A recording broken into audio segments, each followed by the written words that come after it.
the Dependent Origination series, The Link of Tanha or Craving, by Delson Armstrong.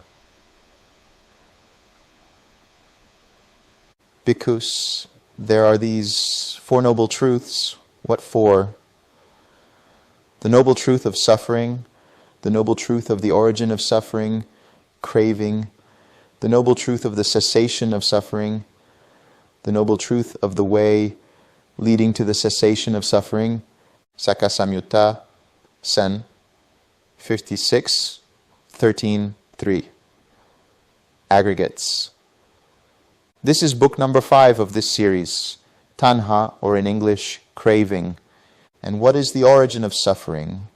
It is craving, which brings renewal of being, is accompanied by delight and lust, and delights in this and that. That is, craving for sensual pleasures, craving for being, and craving for non-being. This is called the origin of suffering. There are these 6 classes of craving. Craving for forms, craving for sounds, craving for odors, craving for flavors, craving for tangibles, craving for mind objects.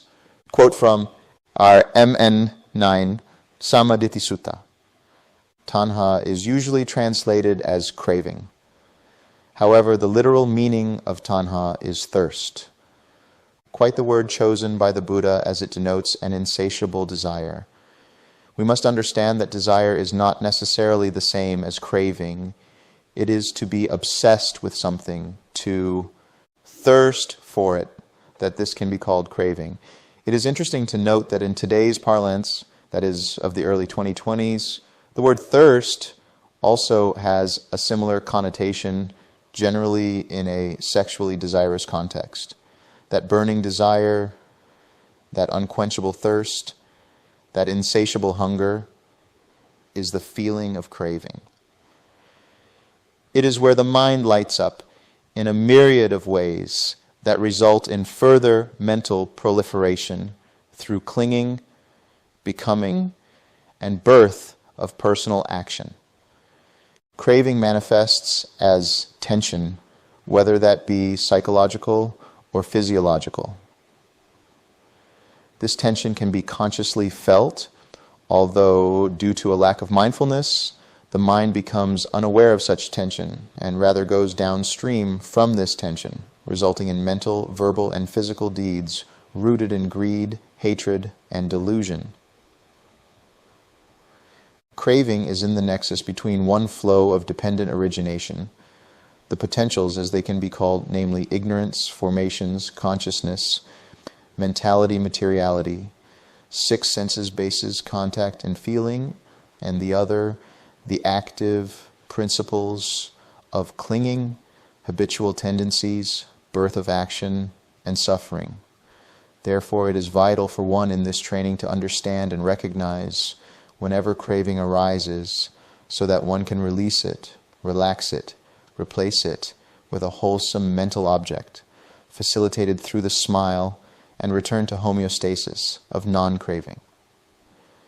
In reality, that is the true nature of mind, as the Buddha states in AN 151 and AN 152, in the Achara Sanghata Vagga, or the chapter on a finger snap. Luminous bhikkhus is this mind, but it is defiled by adventitious defilements. In other words, the luminous nature of the mind is to be purely aware at all times. That is its programming, as it were, but due to constant mental hindrances and the continuous bombardment of various data through the other sense bases, the mind is veiled in by and through ignorance, which is just another way of saying lack of mindfulness. Mindfulness of what? Mindfulness of every given moment. In other words, we must always remember to observe how mind's attention moves from one object to another. By doing so, we are heralded back to the so-called present. Mindfulness is essentially the gatekeeper. Through mindfulness, one is able to ward off craving or drop it and let it go if craving has arisen. This mindfulness is dependent on a certain kind of effort, the right effort or samavayamo, which the Buddha stipulates is imperative, along with mindfulness. to come to a collected mind through right collectedness, or sama-samadhi. This right effort is fourfold: recognizing unwholesome states, which all ultimately find their roots in craving, abandoning those unwholesome states, generating a wholesome state, and maintaining that wholesome state. This is where the 6 R's come in. They are right effort. The crux of this right effort is to abandon or to relax, as we understand through the 6 R's. Relaxing tension, therefore, is the letting go of the craving that has arisen, and in doing so, we exercise the application of the Four Noble Truths. That is to say, we recognize dukkha in the form of a hindrance, mental disturbance, reaction, and so on. Abandon the tanha, that is the attachment, aversion, or identification. Experience niroda, or the total cessation of tanha and dukkha, and follow and cultivate the magga, or the Noble Eightfold Path, which leads to that total cessation. Once we understand this process and know how to relax, everything else falls into place. We will further explore this understanding as well as the various types of craving that are mentioned in the suttas. The intent is to provide a thorough exploration of craving in all its facets, so that in practical ways we can recognize these types of craving. The list may seem exhaustive, but it may not be complete, although that is the ultimate aim of this particular chapter. The theory will only get us so far, but unless we know what to look for, we won't be able to let go of the things needed to be let go of in order for us to experience the complete polar opposite of craving, the quenching of that thirst, which is Nibbana. Remember, what we are dissecting is for the purpose of understanding application and practice. Once we are able to find the root cause of the issue, we can then fix the issue. That is the essence of the prescriptive model of the Buddha's dispensation of the Four Noble Truths. Don't take this text to be something to be memorized. Instead, it is to be revisited on different occasions as a guide and a mini encyclopedia of sorts that can help you in further refining your ability to pinpoint craving at the minutest levels, even at times before it can fully emerge into a full-blown tanha. Before we delve into the categories and conditions of craving and the bridges between Vedana and Tanha, it's important to clarify a key point that many practitioners have time and time again had to wrestle with: the distinction between craving and desire in general. Chanda and Tanha. When we speak of Chanda, it must be understood that, like many words in Pali, it can have many meanings depending on the context. In the suttas, the word Chanda is used to imply desire in general, sometimes attachment, and at other times it is used to denote a wholesome desire, namely enthusiasm for the Dhamma or for wholesome states in general. Oftentimes during practice, a meditator will have proper enthusiasm for the sitting. They may have the willingness, the energy, and the attitude of let's get this done with a fully wholesome intention. This is good and required in order for the practice to progress. This enthusiasm, which is what is the usual translation for Chanda, is essential for getting towards the ultimate goal of Nibbana. Indeed, in many suttas, the Buddha describes concurrent states of cofactors with other aspects required for progress through the jhanas. This is particularly found in MN 111, Anupada Sutta, which relays the accomplishments of Sariputta concerning various states within Sama-Samadhi, as the Buddha describes his chief disciples' progress through the jhanas and ultimate achievement of Sanya, Vedayita, Niroda, or the cessation of perception and feeling and consciousness, from which his mind emerges to experience the total destruction of the asavas. He includes Chanda as one of the many cofactors. Now, Chanda can also mean enthusiasm for the Dhamma. This is related to samvega, or spiritual urgency, to find a way out of suffering. When one encounters this urgency, there is enthusiasm for that which helps one out of suffering. One becomes introduced to the Dhamma through some medium, such as listening or reading, and then there is an immediate recognition that indeed this must be the way out of suffering altogether. And so one intends to follow the Dhamma. One intends to keep the precepts, be generous, meditate, be mindful, and cultivate the states necessary for ultimate liberation. All of this constitutes Chanda. Therefore, Chanda can be seen within this context as wholesome desire or wholesome intention. When one sits, one intends for release. One intends to let go of hindrances and to remain in a wholesome state or with one's object of meditation. This is Chanda. When one inclines one's intentions for the purposes of liberation, for vimutti, for Nibbana, that too is Chanda. Chanda is like setting one's course toward a destination, and then allowing the ship or plane to continue on that course.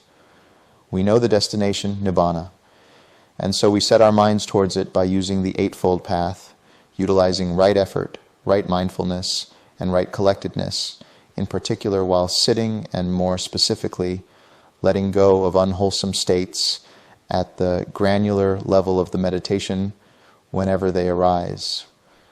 But whenever the mind becomes obsessed with the goal, it has left the territory of Chanda and entered Tanha. It would then be wise to understand the difference between Chanda and Tanha so that one may recognize them in one's practice and be able to release the latter whenever it may arise. Chanda is setting the tone for the practice. My aim is to achieve emancipation from craving and suffering by letting go and attaining Nibbana, whereas Tanha has become obsessed with the tone, trying to tinker with the tone, continually seeing if Nibbana has been achieved or is about to be achieved, resulting in quite the opposite. This expectation and obsession can happen at any stage of the practice and at any jhana, but it more often occurs in the state of neither perception nor non-perception, where the mind is quiet. At this stage, if one has entered into the quiet mind where mental vibrations seldom arise, or into the animita samadhi, or signless awareness of mind, or the objectless awareness, there can be some slight formations or proto-thoughts that bubble up but quickly fade before forming into full-blown thoughts and concepts. From here, the mind enters into a deeper level of quietude where one may experience micro-cessations, where the mind dips into the lake of cessation, and yet has not entered into total cessation of feeling, perception, and consciousness. At this point, a few things can happen. The mind returns from these dips refreshed, brighter, and more alert, or there is an expectation of fully entering into total cessation, or sometimes fear arises. There is a general tendency for the mind to experience fear or expectation more than just further releasing and relaxing into that bright mind post-micro-cessation. The fear arises due to the sense of self-diminishing and then temporarily ending. Here, one may hear one's breathing fluctuate or listen to the continual drumming of one's heartbeat, and it truly feels like one is about to die. In reality, this is what happens to the sense of self. For decades and even lifetimes, conceit has created the identification with the self to one or more of the five aggregates, and so when it feels like they are disappearing, it is no wonder the mind thinks death is approaching. In the case of the expectation of Nibbana, it is like being in the waiting room to visit the doctor. Indeed, all of samsara is waiting. We wait in queues, we wait for our food, we wait at the cashier, we wait to speak and to be heard, and so on.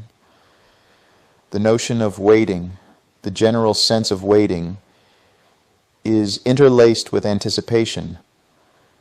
When anticipation arises, there is agitation. Anticipation, expectation, and waiting. These are all sister terms for craving. In both cases, whether there is a fear of losing oneself or an expectation of cessation to occur, because one has read or heard about it, the answer is equanimity. One ought to go back to radiating equanimity for some time before the mind settles back into the quietude and then relax further into it with the wisdom that there is no permanent self to hold on to and the attitude of, let's see what happens, void of any expectation, where one flows through every moment of the quiet space without holding on to anything that arises or passes away. Just see, meditate, don't analyze, and try to build up. Keep letting go, and when you least expect it, where no craving is present, it will happen. Finally, let's understand how to practically recognize the difference between Chanda and craving. Craving manifests as tension. Chanda does not. When we are obsessed with something, when our mind becomes frenetic with thoughts about the object of our desire, tension manifests within our nerves and throughout our body, however subtle it may be. This tension can result from unwholesome states that are detrimental to us, detrimental to others, or to both. Chanda, on the other hand, being an inclination towards a wholesome state of mind, relieves us of this stress and tension. When the mind has this type of Chanda, it feels spacious, without blemish, clear, and uplifted. As a result, the body too feels comfortable and relaxed without a trace of tension present anywhere. To put it simply, Chanda is expansive while craving is constrictive. With this understanding, let us now, in earnest, explore the various types of craving and how to recognize and release them for the ultimate fruit of total liberation. Types of Tanha. And what is the origin of suffering? It is craving, which brings renewal of being, is accompanied by delight and lust, and delights in this and that. That is, craving for sensual pleasures, craving for being, and craving for non-being. This is called the origin of suffering. MN 9, Sammaditthi Sutta.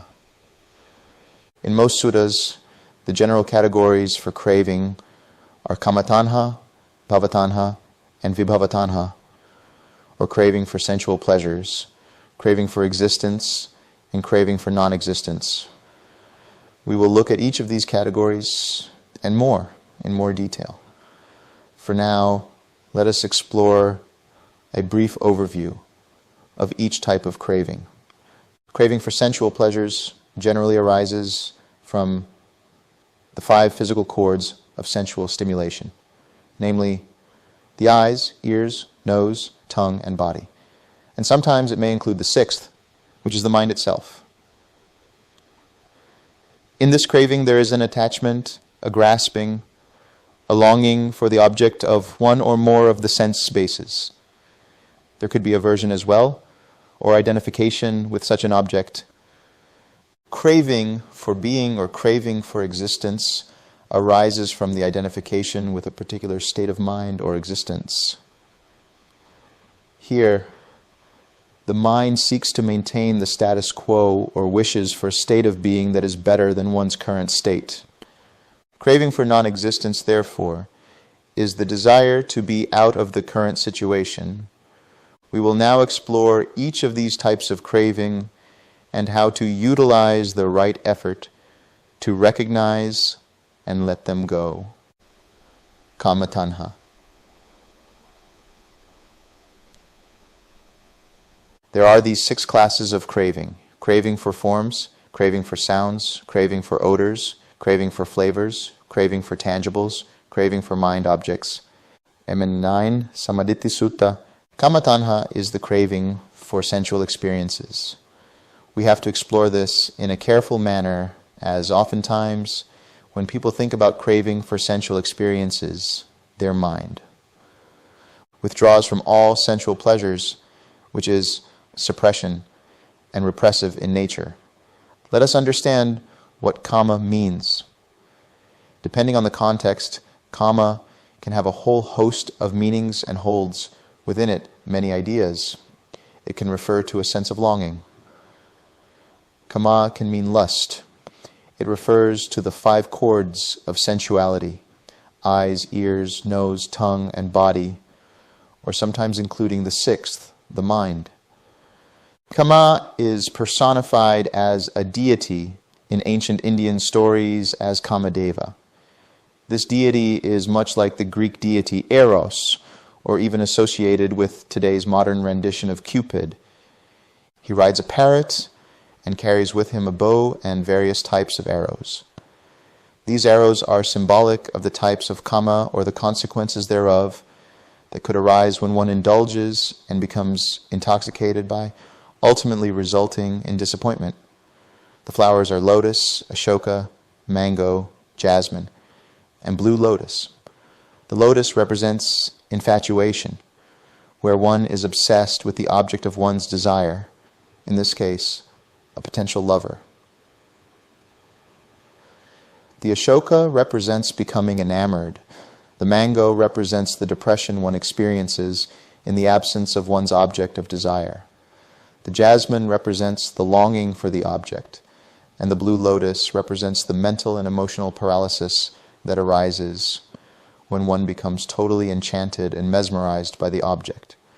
Kamadeva's many epithets are also interesting to note, including Manmatha, Madana, Mara, Kandarpa, Manasija, and many more. These particular names, however, are of importance to the context of Tanha. Manmata means one who stirs up the mind. Madana means one who intoxicates. Mara, interestingly, refers both to the Deva who taunts those on the path of awakening and means one who wounds. It could be said that this personification of Kamadeva and Mara are one and the same. Kandarpa means the inflamer. Manasija means one born of the mind. All of these terms can be seen as perfect representations of sensual craving and craving in general. Indeed, Tanha stirs up the mind, proliferates more Kama, intoxicates the intellect or the ability to develop insight, wounds the mind, inflames the mind, and is, of course, born of and in the mind. Now, in the larger context of life, as imagined and divided up in ancient Indian thought, Kama is one of the 4 human pursuits, or purusharthas. They are dharma, dhamma, artha, kama, and moksha. Dharma here refers to one's purpose. Similar to the Japanese concept of ikigai, it is the work one does that is fulfilling and takes advantage of one's inborn talents, provides one proper compensation, and also benefits society. Artha is the rightly begotten accumulation of resources or wealth through means of one's dharma. Kama here refers to the wholesome enjoyment of life through the rightly begotten gains from artha. Moksha is the ultimate pursuit, transcending the wheel of samsara. Therefore, Kama in this context is not shunned and is seen as the proper enjoyment of what life has to offer. It is not to be seen as ugly or despicable or to be avoided. One must be careful when traversing this line of thought, as it can be fatal in one's pursuit of the highest goal of Nibbana. In MN 22 Alagadupama Sutta, or the sutta known as the Simile of the Snake, Aritha is a monk who believes that indulging in sensual pleasures, particularly of a sexual nature, is not to be shunned by monks, and that no harm comes to one who does so. For this he is reprimanded by the Buddha, who provides the many similes of the nature of Kama, or in the indulgence of sensual pleasures. The Buddha likens Kama to a skeleton, a meatless bone, a grass torch, a pit of embers, a dream, borrowed goods, fruits on a tree, a butcher's knife and block, a sword stake, and a snake's head. All of these connotations offer to the mind an image of what sensual craving can be like and what it causes: fleeting satisfaction and much suffering. Then, in the same sutta, the Buddha goes on to describe the correct grasping of the meaning and statements rooted in the Dhamma, just as one would grasp the snake from its tail and get bitten. So too, when one wrongly grasps the meaning and context of the Buddha's words, they find themselves in venomous confusion and despair. However, just as one would grasp the snake by the head so as not to get bitten, so too one rightly understands the Dhamma for the sake of crossing the river to the far shore of Nibbana, and does not misapprehend the words of the Buddha for the sake of detrimental indulgence brought on by sensual craving or craving in the Dhamma itself. It is in this sutta that the Buddha introduces the simile of the raft, where he likens the Dhamma to the raft used to cross to the other shore of Nibbana. When one crosses to the other side, one need not carry the raft. Rather, one sets it down. In the same way, once the Dhamma is fully understood in the right manner, it is not to be used as a means of argument, to hold views, to misinterpret for one's selfish purposes, or to become a source of conceit and pride, but as a reference that becomes the essence of one's life, where the Noble Eightfold Path becomes one's operating system and spontaneously arises in everything one does. Essentially the nature of the Arahants and their way of traversing life post full awakening. Here, the Dhamma remains as the core of one's behavior, but it does not become a thing to attach to. It naturally arises in the mind when required, but is never held onto as an object of craving or identification. With this understanding and careful attention to the mind and the sense bases, we can now explore another aspect of the Buddha's teaching in regards to the difference between sensual experience and craving. In AN 663 Nibbana Sutta, the Penetrative Discourse, the Buddha states in verse, "They are not sensual pleasures, the pretty things in the world." A person's sensual pleasure is lustful intention. The pretty things remain just as they are in the world, but the wise remove the desire for them. The experiences of the sense spaces, whether pleasurable, painful, or neutral, are just experiences. Those that are a delight to the senses, painful or neutral, are not to be seen as Kama in and of themselves. When we see a beautiful rose in the garden, hear a harmonious melody, smell a luxe fragrance, taste refined foods, or feel soft material on our skin, those are all wonderful experiences. The problem arises when the sensual pleasure is infused with an intention of craving. As the Buddha says, the beautiful experiences remain as they are, but one who sees with wisdom makes an effort to remove any craving for them. It is not that one should not experience the pleasurable events of life. Rather, one should see these sensations for what they are, impersonal, without any substantiality, liable to change, and therefore not worth holding on to. The experiences that arise are not dependent on whether we like them or not. Instead, whether we like them or not is dependent upon how we take those experiences. If they are pleasant, the mind grasps them and doesn't want them to change. This is craving. It manifests as a subtle tension tied to the thought of, I hope this lasts forever. I hope this doesn't change. If the experiences are unpleasant, then the thought arises, I don't like this. I wish this would stop.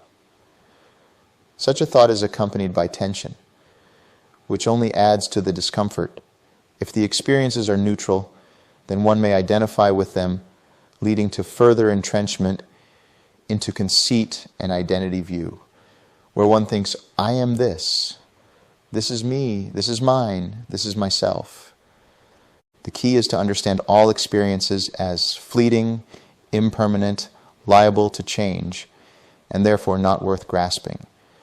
This can only happen through mindfulness of every given moment. The lack of mindfulness is and gives rise to ignorance. Ignorance gives rise to formations fettered in greed, hatred, and delusion. These formations, which allow for the experience of perception and feeling, for the functioning of thinking and expression of speech, and for the maintenance of the body when fettered, give rise to consciousness that can be stained by one or more of the upakilesas or defilements.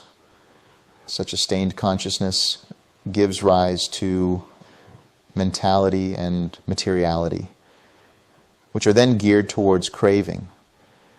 This then gives rise to the sense bases, which now are besmirched by that craving, from where the contact, that is, the joining of the sense base, the sensory object, and the corresponding sense consciousness, or the attention given to the object, which is already tainted by craving, then gives rise to the feeling or experience.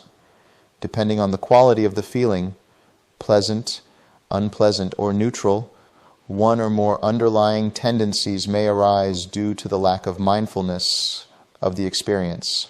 These underlying tendencies will then give rise to full-blown craving in the form of grasping, aversion, or further identification.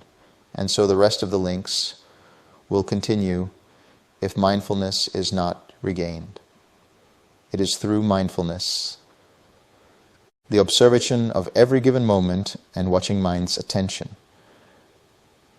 that the proper attention, or attention rooted in reality, which is inclining the mind towards the cessation of an experience rather than its arising, and seeing it through the lenses of the three characteristics of the experience being impermanent, liable to cause suffering due to its volatile changeability, and impersonal, that craving is kept at bay.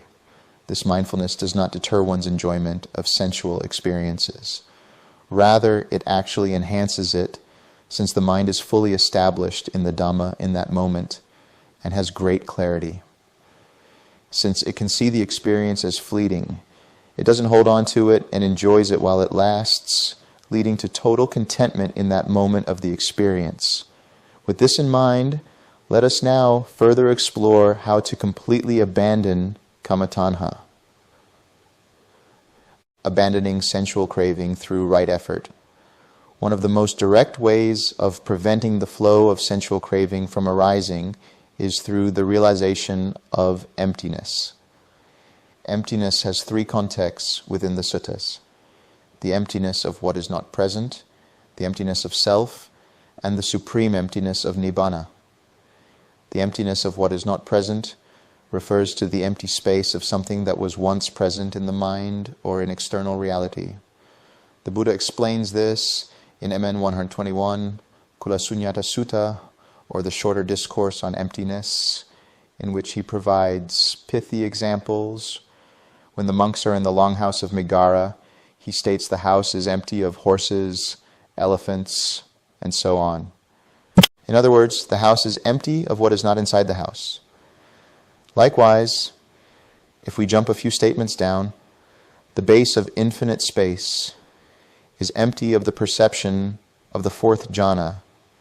The base of infinite consciousness is empty of the perception of the base of infinite space, and so on. The second emptiness is referred to as the emptiness of the world. In SN 3585, Sunyata Loka Sutta, or empty is the world, the following occurs. Then the Venerable Ananda approached the Blessed One and said to him, "Venerable Sir, it is said, empty is the world, empty is the world." In what way, Venerable Sir, is it said, empty is the world? It is, Ananda, because it is empty of self and of what belongs to self that it is said, empty is the world. And what is empty of self and of what belongs to self? The I, Ananda, is empty of self and of what belongs to self. Forms are empty of self and of what belongs to self. Eye consciousness is empty of self and of what belongs to self. Eye contact is empty of self and of what belongs to self. Whatever feeling arises with mind contact as condition, whether pleasant or painful, or neither painful nor pleasant, that too is empty of self and of what belongs to self. It is Ananda because it is empty of self and of what belongs to self that it is said, empty is the world. This realization of emptiness is referred to as the emptiness of the world or emptiness of the self. Here, as it is described in the sutta, one observes every possible pathway of experience: the sense base, the sensory consciousness, the sense object, the sensory contact, and the sensations themselves, and understands them to be empty of a self or of what belongs to the senses. In order to root out sensual craving, one may reflect and contemplate, that is, just to see without further analysis that leads to mental proliferation, on how the sense bases are essentially void of any inherent independent existence. One sees that the sense bases are dependent on mentality, materiality, and when the preceding link changes, so do the sense bases. Being dependent and liable to change, one abandons the idea that the sense base is a self, or what belongs to a self. The self refers to an entity that is supposedly our true nature and is permanent and the manifestation of joy. The sense base does not match the qualities of such an entity or what belongs to such an entity. Each of the sense bases is referred to as the world because it is through them that the world is experienced, perceived, and conceptualized. Taking this understanding, we then are able to see that if the sense bases are empty, then their dependent sensory contact and its components of the sense base, object, and corresponding sensory consciousness is also empty. We abandon any notion of self in such contact. When this happens, the feeling or sensation or experience dependent on the contact is also seen as not me, not mine, not myself. And there is nothing further to do, as per MN 148, Chachaka Sutta, or the 6 sets of 6, even the 6th set of sensual craving is to be seen as not me, not mine, not myself.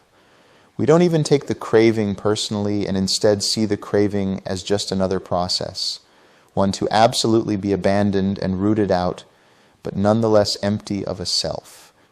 This automatically relaxes the mind into a supreme emptiness that is Nibbana, whether mundane in the moments of everyday reality or supramundane upon the realization of a path and fruit of the level of awakening. It is only at the level of the anagame's mind that sensual craving and its flip side, aversion, are utterly rooted out so as never to arise again. When one sees tension arising as the manifestation of sensual craving, in which one recognizes the mind stretching out towards an object, being repulsed by it, or identifying with it, and therefore experiencing discomfort, one has understood that this discomfort is the first noble truth of dukkha. Then one relaxes the second noble truth of samudaya in the form of lack of mindfulness, of the emptiness of the experience that has been taken personally, and experiences relief as the third noble truth of nirodha. Using the right effort to do this, one has utilized the fourth noble truth of magga. In summary, 1. Recognizes tension born from sensual craving, aversion, or identification with the experience as dukkha. Releases attention from them and thus abandons samudaya. Relaxes the tension present as a manifestation of the sensual craving, aversion, or identification, thereby experiencing nirodha. re-smiles and uplifts the mind with a wholesome state of the absence of sensual craving, returns to mindfulness in the present, and deepens one's awareness of Nibbana. Repeats whenever the mind drifts back to sensual craving, aversion, or identification, thus cultivating magga, bhavatanha. Bhavatanha can be translated to existential craving. It is the craving brought about by the desire for changing one's current state of existence. When we refer to existence, it should be understood as ephemeral and subject to changing in every moment. What we consider to be our life, that is from birth to death, is just one concept from a myriad of various belief systems. It is just a view that when we are born, we come into existence. We live throughout this one existence called life. And then that existence ceases when we die. In one sense, birth is the accumulation of the 5 aggregates: form, feeling, perception, formations, and consciousness. In another sense, it is the moment we enter this world from our mother's womb. This is the general consensus on birth. Even in medical terms, death then is seen as the decay and destruction of the body and departing from this world. It is the dissolution and ending of this so-called life. With such an understanding, existence is then defined in such a mind as being, and non-existence as the destruction of being. Such a notion arises whenever the mind takes personally one of more of the 5 aggregates. The mind sees the aggregates as me, mine, or myself, and identifies with them. Holding such an idea is sakkaya-ditthi, or self-view. To refresh one's understanding, there are generally 20 such self-views. The mind may take the 5 aggregates: self, belonging to a self, separate from a self, or self in them. We multiply each of the 5 aggregates with each of the 4 self-views to come to the number 20. While the self-views all dissolve at the attainment of stream entry, there is mana, or conceit, that continues to function in a now less diluted mind. Conceit is deeply rooted in the mind. It causes the mind to attach to self-views. But even when they are gone, through this fetter, the mind still subtly identifies with various objects as self.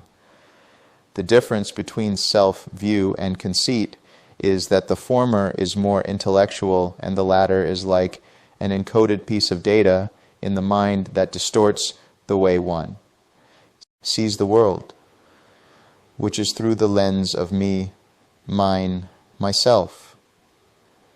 This conceit can only be fully eradicated at the fruit of arahantship. Until then, there is still bhava that is informed by this conceit, which results in a myriad of habitual tendencies. This is an integral approach to understanding bhava, or existence, and the craving it arises from. Habitual tendencies are bhava, and they inform how one sees oneself.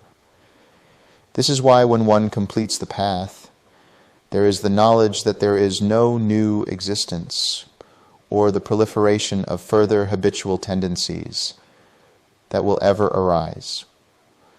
Habitual tendencies in this context make up existential craving by having a library of ideas and concepts in which a sense self fully forms to create a decision towards acting unwisely or in a manner that results in suffering.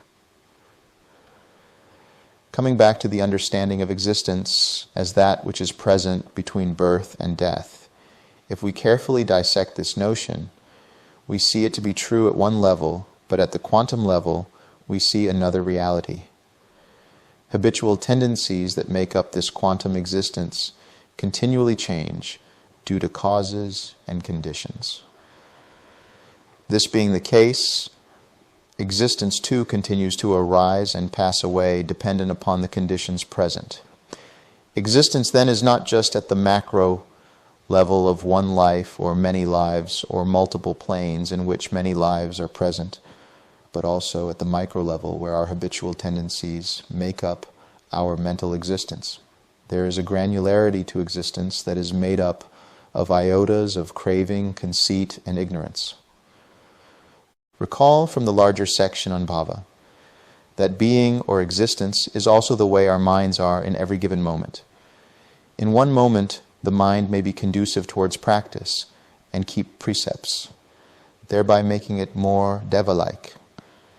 In another moment, the mind may break a precept, have anger and resentment, thereby making it more peta-like or niraya-like. Every moment presents a choice. If the mind is agitated, seeks a way out and wants something more, or is unsatisfied with the present situation, then it will erupt into existential craving, resulting in the mind wanting something else, a higher form of existence, or whatever may be the case. Within the context of dependent origination, we can see how this existential craving may arise. Even before the link of ignorance, there is the asava of existential craving. This asava has been built up over multiple choices throughout a life of a being where they have decided to clutch to the sense of identity, and from that act through a myriad of various habitual tendencies. If that is the case, then such an asava informs the link of ignorance, which means one may be unable to see the Four Noble Truths in every given moment. This ignorance fetters the next link of formations. The asava of existential craving strengthens the three roots of greed, hatred, and delusion that fetter the formations. These fettered formations then stain consciousness with the defilements that are connected with existential craving. Such a consciousness then infects mentality and materiality. Here, the factors of mentality, contact, feeling, perception, intention, and attention, have some levels of existential craving encoded in their receptors. The faculty of contact here would then result in the process of contact being tainted by existential craving. Likewise, the faculty of feeling would give rise to the process of feeling where the underlying tendency towards certain types of existences can arise. Perception would taint how one takes the feeling or experience, and intention would incline the mind towards a habitual tendency that results in further suffering. Attention would be directed towards seeking a higher existence, since it too is rooted in existential craving. In short, all five aggregates, not only being taken personally due to conceit, would also be rooted in existential craving. From this, the 6 sense bases would be geared towards seeking out a new existence due to the preceding condition of mentality, materiality. When the process and link of contact arise, the tainted sense bases will incline towards their corresponding objects. And with the craving, by said attention given to them, the corresponding consciousness will result in an experience or feeling that causes the anusaya of existential craving to arise. From this, the mind will crave something better than what is being contacted, resulting in full-blown craving. This link of craving can give rise to clinging, where the mind rationalizes why it needs to have a different existence, and the habitual tendencies that form the sense of self provide a myriad of choices that are tainted by this inclination. The mind then chooses and plans, which makes up the birth of mental action, then either says something, which is the birth of verbal action, or takes steps towards achieving that existence, which is the birth of physical action. From this personalized action, that is, the mind acting out of greed, hatred, or delusion, the consequences may be positive or negative. However, in the end, they result in suffering. If the consequence is negative, that is suffering itself. If the consequence is positive, ultimately it is short-lived and thus liable to change again, therefore resulting in suffering as well. Perhaps the new existence may be quite satisfying for a while and result in immense happiness and joy. Over time, due to the mind's continual arising of further strengthened asavas, especially existential craving, through craving-based choices, the mind will find something wrong with the new existence or see the prospect of an even better existence, resulting in further existential craving. This is, in essence, a case of the grass is always greener on the other side. From the hell realm, beings who seek solace and a way out to the pitas, who seek freedom from such an existence, to the devas, who always want more and better furnishings and experiences. Beings' minds are riddled with existential craving. In the human world, such existential craving manifests in multiple ways. When someone sees that their neighbor has purchased a new vehicle, their mind thinks up ways to outdo that person. When someone scores highest on an examination, those with a competitive mind seek to outdo the highest scorer. Seeing others happy in their relationships, single people seek to find a partner who can fulfill the fantasy of that form of happiness. None of this seeking is necessarily craving insofar as the non-monastic life is concerned. In fact, in such a life, wealth is important. Fulfillment and a good life are important. But how one spends their time obsessing over these elements determines whether one has wholesome inclinations to better their and their loved ones' lives, or has more nefarious desires born out of jealousy, stinginess, greed, hatred, or delusion. Many people who are in relationships may find themselves dissatisfied with their partners and seek to come out of it and immediately find themselves in another relationship, repeating the same patterns. Likewise, it is not just seeking out another existence, but the underlying behavioral patterns that constitute existential craving. These patterns are embedded in habitual tendencies at the link of bhava from where someone may act out, which would ultimately result in suffering. For example, when someone seeks to find a relationship, they may do so because they are seeking a person who can subconsciously fulfill the role of a caregiver from their childhood, and they may repeat patterns of how they may have behaved with that caregiver, with their newfound partner. When they continue to repeat these sometimes harmful patterns, seeking out love in ways they thought were right based on their relationships in childhood, they only sabotage their current relationships. Then, for a while, they stay in it until it's too much, and then they leave. Now they're in a state of mind that's filled with grief and despair. After some time, they find someone new to enter into a partnership with, only to find themselves repeating those same patterns yet again. This is existential craving that results in a mini samsara of repeated broken relationships. The same applies to other aspects of life. Motivated by jealousy or a lack of self-worth, one may seek to compete against their fellow colleagues or classmates in order to get the highest score or be recognized as the top performer in their company. Even within the meditative communities, people may seek the appreciation of their teachers and do what they can to provide the right answers during their interviews for the fleeting satisfaction of a smile or nod of approval.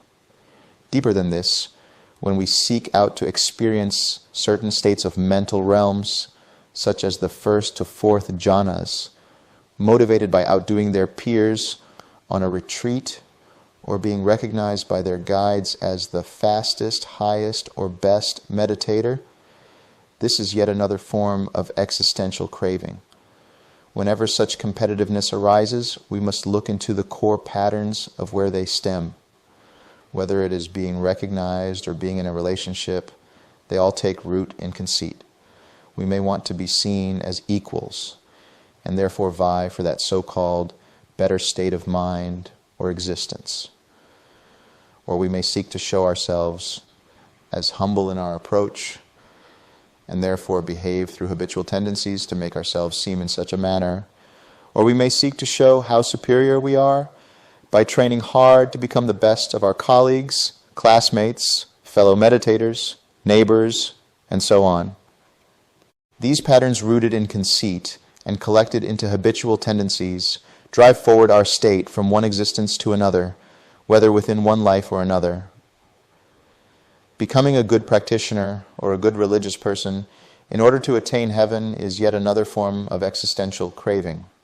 People may seek to attain a certain jhana or ayatana in order to enter into the corresponding realm, believing that to be the best. Others may seek to find the Devaloka realms more enticing, and therefore they may contribute heavily to different causes, make sure to keep their precepts, and so on. They may do the same in order to attain wealth in this very life. While these are all deemed non-problematic in the average lay life, for someone seeking a way out of samsara, they should be wary of such wholesome inclinations. They are all a good start, but they only provide the firm basis upon which the next important steps of meditation practice and mental development towards wisdom and total freedom of mind can occur. For this reason, such inclinations are still seen as part of existential craving, because they continue the round of existences, not just within one life, but through the strings of countless rebirths over many different lifetimes. It is only the Arahant who has completely eradicated this type of craving. They have done away with the roots of this existential burden by destroying greed, hatred, and delusion. Any forms of behavioral patterns, whether rooted in the unwholesome or wholesome, and lying dormant at the link of habitual tendencies, are all seen through with the eye of wisdom and burned out without a trace of residue. Conceit is at the core of it all. Therefore, the Arahant has dissolved any trace of conceit, having experienced the Nibbana element at final fruition, whereupon the mind is fully liberated through insight and a thorough understanding of the framework of samsara. Like the Buddha, such a one has seen the architect of the house of existence, and with certitude knows that the architect can build no more. Inspired by such a possibility, let us now see how we can do away with existential craving through right effort, abandoning existential craving through right effort. Right effort is first and foremost to recognize the unwholesome state of mind. How does one recognize existential craving, which is detrimental on one's path to full liberation? Notice the tension in the body and or mind. That tension may be quite subtle or may not even be felt in that moment. However, it is important to recognize the vibrational disturbance that occurs in the mind. Perhaps no physical tension may be present, but there will always be an agitation in the waters of the mind that causes one to incline towards further existential craving that ultimately leads to suffering. This disturbance may arise in the form of agitation, a mental clenching towards a thought, or a sudden contraction of attention that hones in on one line of thinking, or a trail of ideas enamoring the mind towards desires for continued or better states of existence. Tied to this, but not always, a physical tension may arise. It is easier to recognize this physical tension, so if you do see the body subtly tensing up, you can use that as your anchor to check in with the mind and see whether any unwholesome states in general and existential craving in particular have arisen. If so, then one can release the attention towards thoughts related to the existential craving. Turning the attention away from it lessens the strength of the craving. It also stops fueling it from further arising. Next, the mind relaxes. This can be a conscious relaxation of the physical body throughout, or a part of the body that feels tense. This relaxed step allows for the manifestation of that craving in the form of tension to dissolve. We are essentially tranquilizing bodily formations. Here, a sense of relief is felt. For a few moments, the mind remains unconditioned in the cloudless sky of mundane Nibbana. With such a renewed and refreshed mind, one then returns to a smile. The release and relax steps allow us to abandon the unwholesome state of existential craving. The smile step now generates a wholesome state of mind, namely joy and relief. Finally, one returns to their object of meditation if one is in formal sitting meditation, or remains with the relief from where they can spontaneously act, dependent on the requirements of every given moment. One may repeat this whenever existential craving arises again in the mind. This is, in summary, the utilization of right effort in order to abandon such craving. The permanent eradication of existential craving only occurs at the attainment of arahantship. In order for this to happen, one must realize the impermanence of all conditioned experiences. It is due to contact through the 6 sense bases that experiences, Vedana, occur. These experiences may be pleasant, unpleasant, or neutral. The reaction to the experiences determines whether they are taken personally or seen through with wisdom. If taken personally, these experiences give rise to one or more of the underlying tendencies. In this case, the underlying tendency towards existence can arise, leading to craving for a newer, better state of existence, or for the continuance of the current state of existence. This desire arises due to a lack of mindfulness in every given moment. Lack of mindfulness is ignorance. The mind does not recognize the Four Noble Truths of the experience and is unable to see through the lenses of the 3 characteristics of impermanence, suffering, and emptiness of self. Therefore, one training to become fully liberated understands through proper wisdom, born from attention rooted in reality, yoniso manasikara, that all experiences and states of existence inherently possess these 3 characteristics. Through proper study and practice, the mind begins to see with collected attention that this moment, the previous moment, and the next moment, and all preceding and succeeding moments are conditioned by their predecessors of various causes and conditions. Being conditioned, every experience is subject to change. Every moment inherently changes and is therefore unstable and impermanent. Ultimately, if the moment or series of moments are pleasant, due to their inherently unstable nature, they will change towards ending, leading to suffering. Seeing this and realizing that these moments or states of existence cannot qualify as a self or belonging to a self, because they don't match the characteristics and idealizations of such a self, being permanent, a source of infinite happiness, and one's true nature, the mind abandons them as states that have an inherent essence. The mind then experiences equanimity, where it sees all experiences as they truly are, not worth grasping and inclined towards their inevitable cessation. Disenchantment, where the mind has had enough of the suffering caused by grasping and dispassion, where the mind remains unaffected by any moment or state of existence set in. This understanding of each moment can be zoomed in to the time scale of subatomic particles at the most quantum level, or zoomed out to the time scale of every big bang or big crunch and everything in between those events, whether at the level of a proton or at the arising of another multiverse and everything in between. All states of existence are to be understood as conditioned. Even jhanas are seen in this same manner.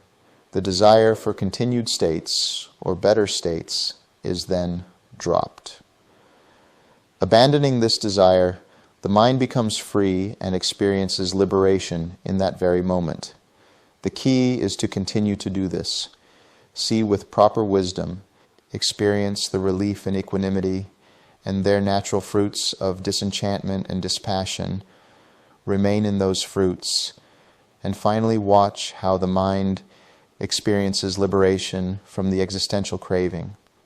As the mind repeats this process, the layers of subconscious desires and their corresponding formations fettered in greed, hatred, and delusion fade away without any residue. Ignorance is destroyed, which means mindfulness is never lost anymore, and all future existences and their roots are carved away. At the fruition of arahantship, there is the knowledge that the mind is permanently liberated and that there is no more to do. What had to be done has been done. There is now permanent establishment of Nibbana in the form of the spontaneous, wise, and compassionate mind of the Arahant. Until this happens, one must recognize the Four Noble Truths inherent in the existential craving that arises. One sees the desire to achieve the highest status, wealth, or be recognized in society as a cumbersome process that is in itself suffering, therefore understanding the first noble truth. The second noble truth of samudaya is apparent when one recognizes the constant obsession and undue attention to the desire for these things. One abandons this attention and the desire itself, experiencing the third noble truth of Niroda. To abandon them, one utilizes the eightfold path, that is the fourth noble truth of Magga. This is encapsulated in right effort as one. Recognizes tension born from existential craving with the experience as dukkha. Recognizes tension born from existential craving with the experience as dukkha. Releases the desire for further existences and the undue attention towards it, which is the samudaya. Relaxes the tension present as a manifestation of the existential craving or the continual grasping at states, thereby experiencing nirodha. Resmiles and uplifts mind with a wholesome state of the absence of existential craving. Returns to mindfulness in the present and deepens one's awareness of nirodha. Repeats whenever mind drifts back to existential craving, thus cultivating magga. Vibhavatanha.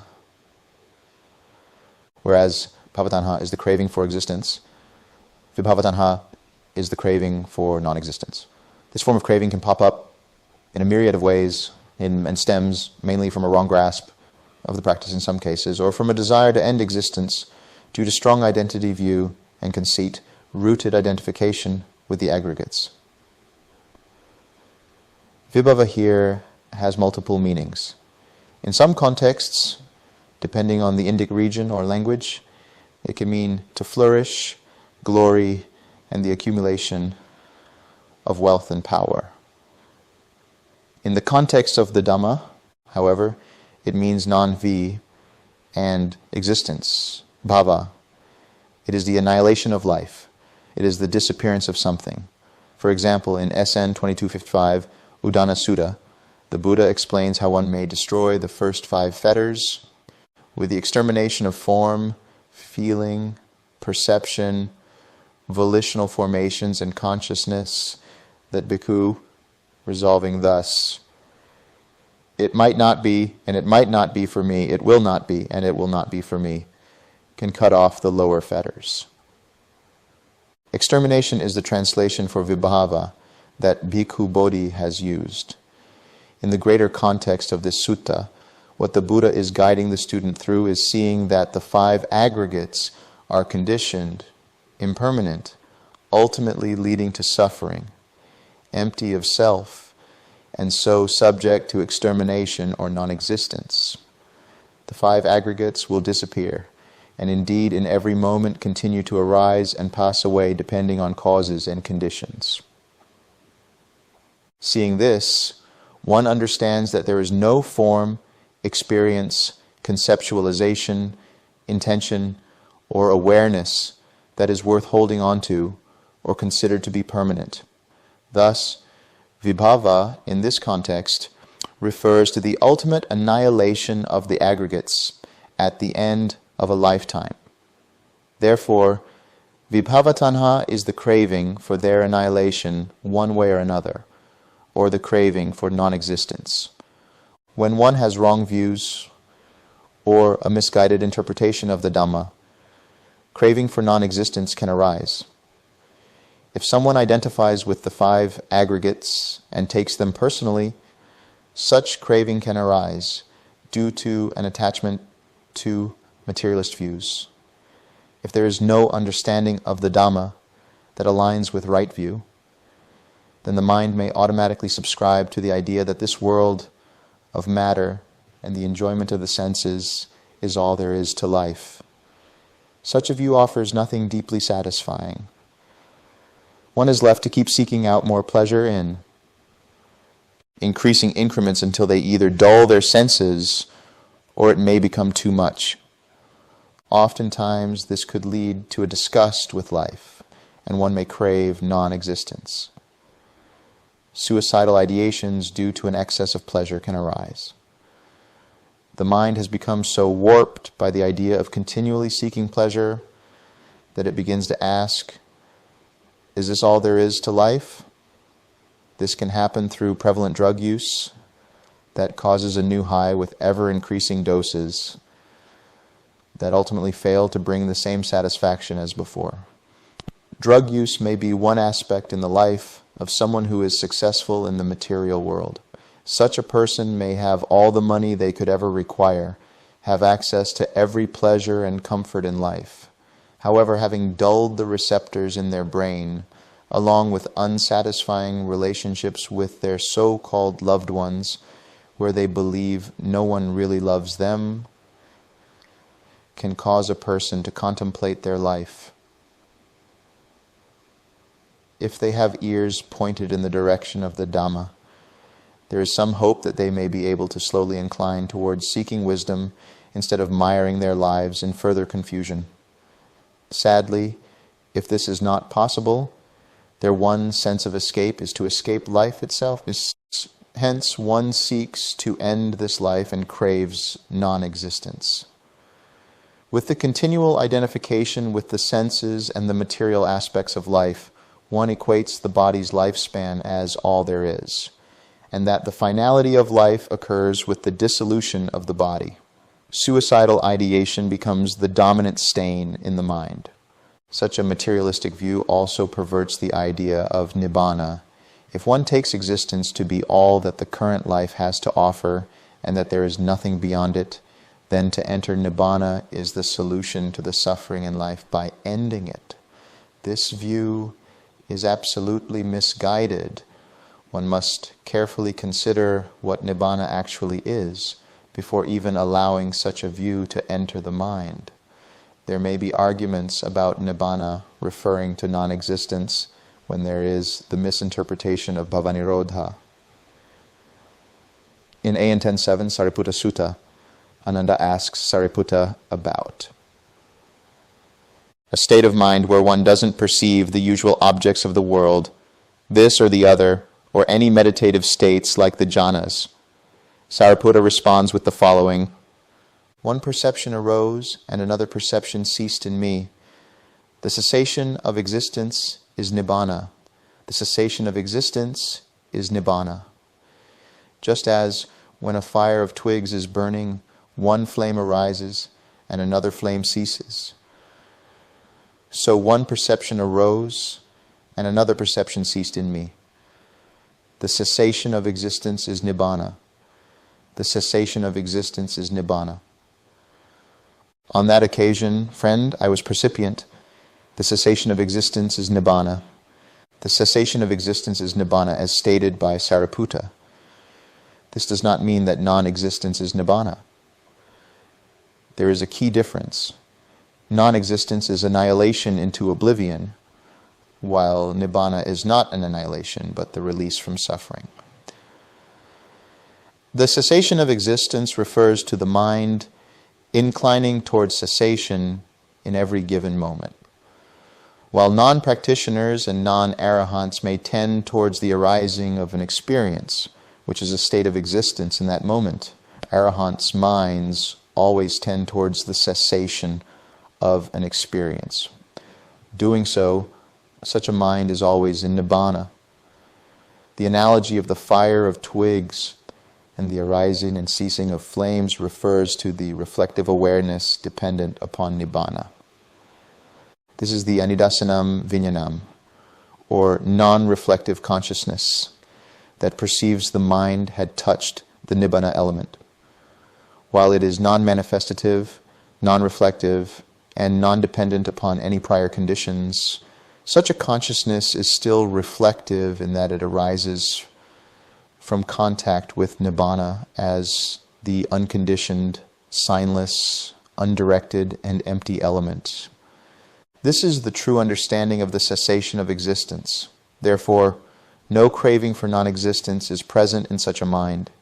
It is just the constant awareness of the irreversible and permanent destruction of bhava as an existence that could potentially be built upon and rise again. In the sequence of dependent origination, vibhavatanha finds its origin in avijjasava. The avijjasava arises fueled by a lack of mindfulness in every given moment. This feeding back of energy then informs the link of ignorance. This ignorance of not seeing the Four Noble Truths in the present moment leads to fettered formations, primarily rooted in delusion and hatred. Delusion because one takes things personally and doesn't see through the experience or state of existence with wisdom and understand them to be impermanent, prone to cause suffering, and therefore without any inherent essence.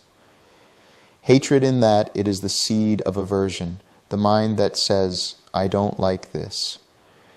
Now, what does it mean to see the Four Noble Truths in every given moment? Whenever the mind has a lack of attention in any given moment, it is unable to perceive the truths. That is, it is unable to realize the taking of things personally, the craving or the aversion leading to suffering, because it is unable to utilize the path leading to its cessation. Whenever the mind does have proper attention rooted in reality, that is, the understanding of every given moment as conditioned, impermanent, leading to suffering, and therefore empty of inherent permanent essence, the mind relaxes right there and then, utilizing the whole heartwood of the path, which is to let go and abandon any unwholesome states, and therefore experiences the immediate relief of the cessation of suffering in that very moment. Through the link of ignorance of having not seen the Four Noble Truths in that moment and the fettered formations, particularly rooted in delusion and hatred, the consciousness that arises is steeped in the stain of heedlessness, aversion, and other such defilements. This consciousness then conditions the mentality, the potentiators or faculties of contact, feeling, perception, intention, and attention, and materiality, the body made up of the elements, with inclinations towards hating an experience and wanting it to end, or at the most extreme, wanting total non-existence, whether that's the misguided idea of Nibbana or taking one's own life. From this link, the 6 sense bases, the receptors of sensory data packets, are tainted with an inclination towards delusion and hatred. When contact arises, where the sense base, its object, and the corresponding attention or consciousness come together to form it, this consciousness tainted by the defilements gives rise to a contact that conditions the experience with certain anusayas or underlying tendencies, particularly towards ignorance and resistance, and possibly doubt, conceit, and views. Since the particular Vedana or experience is colored as unpleasant in that the state of existence is not desired for, the craving that arises is the craving for non-existence. Now the mind wants a way out, thinking, I don't want to be here, I don't like this, I want something else. From this craving, the clinging that arises associates relief with ending the present state of existence.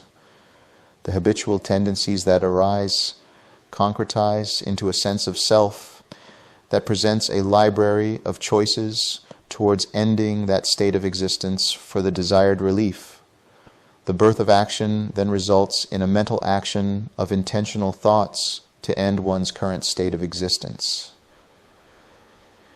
Perhaps a verbal action that vocalizes this may arise, and then the physical action of ending would then result in the suffering of a myriad of unpleasant experiences. If one were to end one's current state of existence by then seeking another state of existence in this very life, the next state of existence may provide some mental relief for some time, as short as a few moments to as long as the rest of one's lifetime.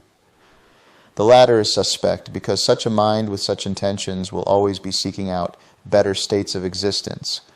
Let's explore some situations of craving for non-existence. Someone decides they don't want to be in a relationship. They begin to see their current partner's flaws. These build up into a collection of thoughts that create a jealous, spiteful, and critical mindset. They are now seeking a way out, and they may flat out say they don't want to be in the relationship anymore. Conflict may arise. The other person may criticize the first person's actions throughout the relationship and retaliate in a violent manner. In another scenario, the person seeking out of the partnership may hold in their feelings and let them foment. In a third case, the second person may relent and understand the first person's feelings and decide to part ways in an amicable manner. The first person may feel relief in that moment.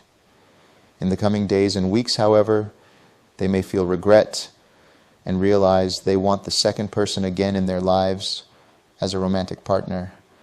The second person may have moved on and decided indeed the relationship was stifling them and they are happy where they are now. Alternatively, the first person may find a new person to explore a relationship with, only to find themselves repeating the same behavioral patterns and causing themselves the same kind of suffering. In this situation, the craving for non-existence is the desire to end a relationship. The clinging is associating the relationship or even the other person with negative states of mind and rationalizing how the person isn't good for them. The habitual tendencies or existence bring up a collection of choices from which to act, dependent on previous choices, all the way from how one's caregiver treated one or vice versa. From here, the birth of action is to call off the relationship. The suffering that may arise is the backlash from the other person, or the dissatisfaction with one's own choices, or at a later time when one is in a new relationship, feeling the same dissatisfaction and regret in being in the new relationship. The key here is to recognize the craving for non-existence as a linchpin for adding to one's behavioral patterns. The more one acts from these patterns, the more enmeshed in the world of perpetual Kama one finds themselves in, and the less mindfulness is applied to every similar situation. Once mindfulness is applied, even if the decision is to end a relationship, it can be done in a manner that isn't rooted in craving, but rather in wisdom that sees that the relationship is indeed unbeneficial for both parties. There may still be some backlash, but instead of reacting to the situation, one can respond with intuited and spontaneous wisdom and equanimity, thus mitigating the backlash and learning from and resolving the old behavioral patterns. Instead of craving for non-existence, which launches the whole chain of suffering, the mind has a wholesome inclination to amicably end a relationship that isn't going anywhere without taking either one's own choices personally, but seeing them as a means to a peaceful end, or the other person's backlash as a personal attack, but seeing with compassion the other person's reaction as more about their own pain than anything else. In this way, one realizes the mistakes of the broken relationship. And even if there is a decision to enter a new relationship, it won't be with the baggage of the previous habitual patterns, but rather an intention rooted in spontaneous wisdom and understanding. This entire model can be seen in various other scenarios. In the case of someone wanting to quit their job and craving for its non-existence, they may get triggered by contact with an unpleasant experience. Perhaps their boss comes up to them with an additional workload when they'd already been promised an early day off for some personal time, or the coffee machine is broken, or whatever may be the case. In any triggered experience, that is just the event that brings about what was already decided upon. To leave one's job based on a myriad of incrementally increasing amounts of unpleasant situations at the workplace. Whatever the trigger, it may be the so-called last straw that brings about a series of decisions leading to one saying, "I quit," perhaps followed by a slew of expletives or other unwholesome speech. The trigger is contact, the experience is the unpleasant Vedana, the decision towards craving is the underlying tendency towards resistance, perhaps followed by views, conceit, ignorance, and doubt depending on the situation. Then one's continual. Associations in the past with one's boss or the workplace arise, which is the clinging leading to a flurry of choices dependent on previous actions, whether mental, verbal, or physical, which are all stored at the link of habitual tendencies. Even the mental action of imagining quitting has an effect on the mind and creates impressions that are stored deep in the formations. In general, then, it is important to pay attention to intentions and mental actions of actively imagining something. They could have a karmically detrimental effect on one's psyche. From these choices, one may select to verbalize the intention to quit and then walk out of the workplace. This is the birth of action. From here, there may be some relief, even some elation. One has quit, and one may feel free. However, reality sets in.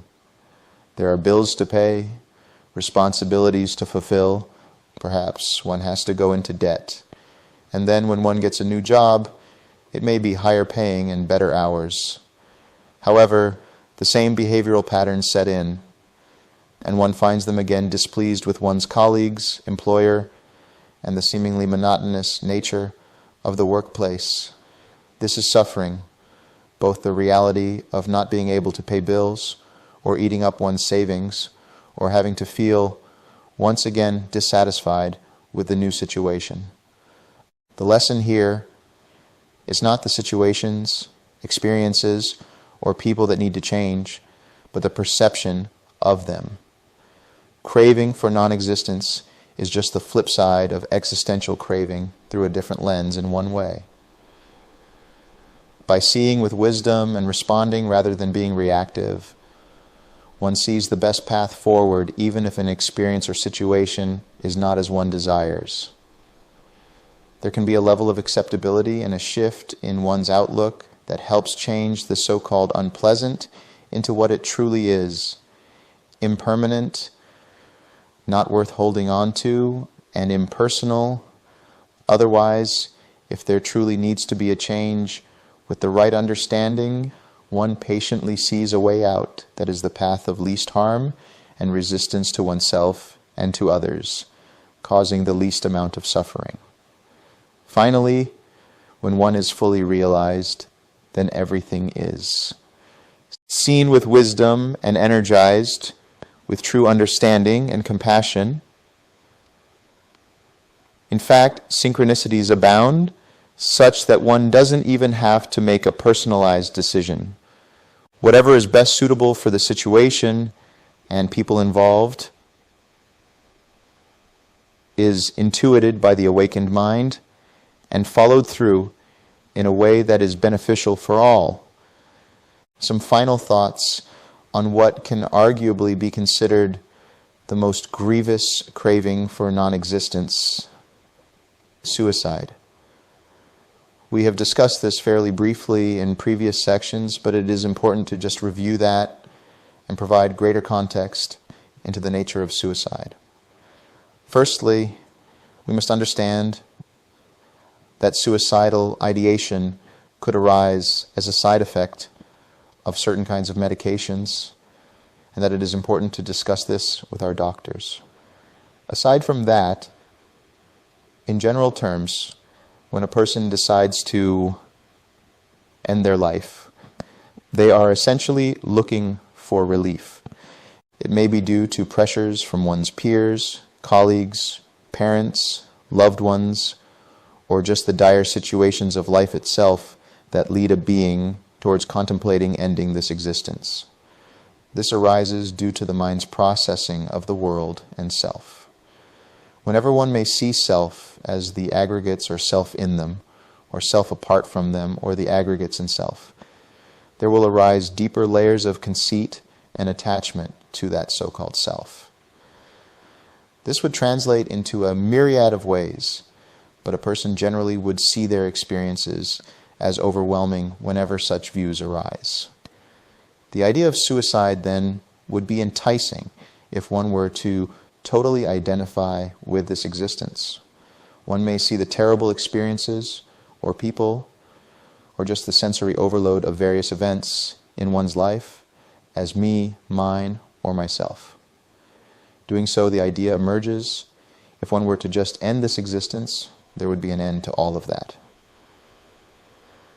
As we saw earlier, others may contemplate suicide because they may believe from a purely materialistic standpoint that there is just this one life. Even if one were to say that, it should be observed that one doesn't just maintain a soul identity in a singular existence. Rebirth is happening all the time. We were not the same person as we were when we were born into this life. Every day, our senses kept evolving. The information we received continued to mold our opinions of the world and ourselves. Our desires continued to change. We had different dreams at various stages of our lives. Even the situations that came to us constantly changed. Our ideals, beliefs, opinions, and identities continued to evolve as life went on and continue to do so even now.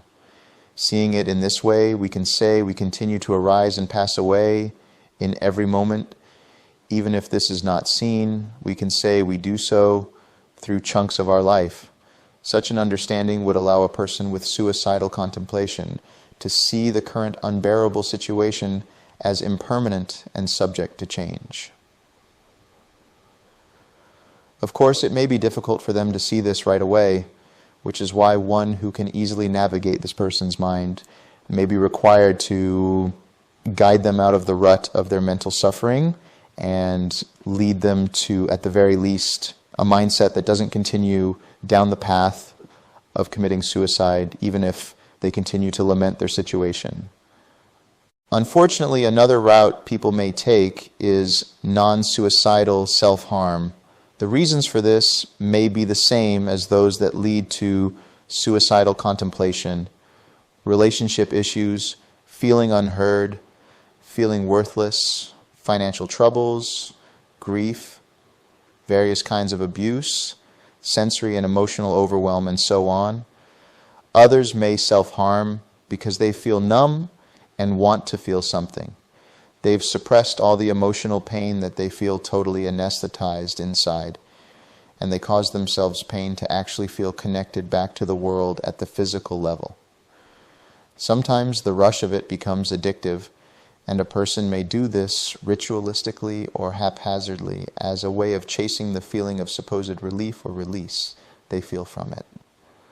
The underlying rationales may be different at some level, but the general theme behind them all is a deeply hurt sense of self, tied to a strong self-view and an almost immovable identification with whatever the situation, emotional pain, thought process, or overwhelm may be, leading to finding such an outlet.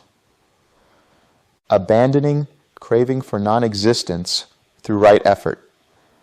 The total eradication of the craving for non-existence occurs when one enters the stream and attains right view. What is right view? There are two kinds, mundane and supramundane. The supramundane is achieved through the establishment of the Four Noble Truths in one's mind at an unshakable and permanent level. The mundane right view has 6 components: the value of generosity, the recognition of Kama, the understanding of life hereafter, the acknowledgement of the value of one's parents, spontaneous rebirth, and the presence of teachers who've walked the path and seen for themselves the truth and can teach it to others. The key component that helps alleviate the craving for non-existence, especially where one wants to end one's life with the idea that that's all there is to life and that you only live once, is the understanding of a life hereafter and, to some extent, spontaneous rebirth. When we can consider that there is another life after death and that it is possible that ending one's life out of such heavy emotions and circumstances could lead to a bad destination, the mind recoils at the idea and may even begin to look for immediate alternate solutions to suicide. Indeed, in the cases of people who've had near-death experiences after an attempted suicide, there is an immediate regret that arises just before they enter what can only be described as an unfortunate realm. Some people report being in a space where other beings are filled with regret and seeking a way out. We do not need to believe in these experiences, however. For some, they may lend weight to the considerations of the negative spiritual effects of suicide. Even if we were to discount these experiences, we can look at the fatal effect in this very life and realize that if there is another life, it would be devastating to end this current life for a possibly worse destination. In other words, even if we discounted the logical kamic understanding that wholesome leads to wholesome and unwholesome leads to unwholesome, and one were to see the universe as a set of random anomalies, and no meaning is given to life, how much would one risk the possibility that, even if left to chance, this unwholesome act would lead to an unwholesome state in the next life?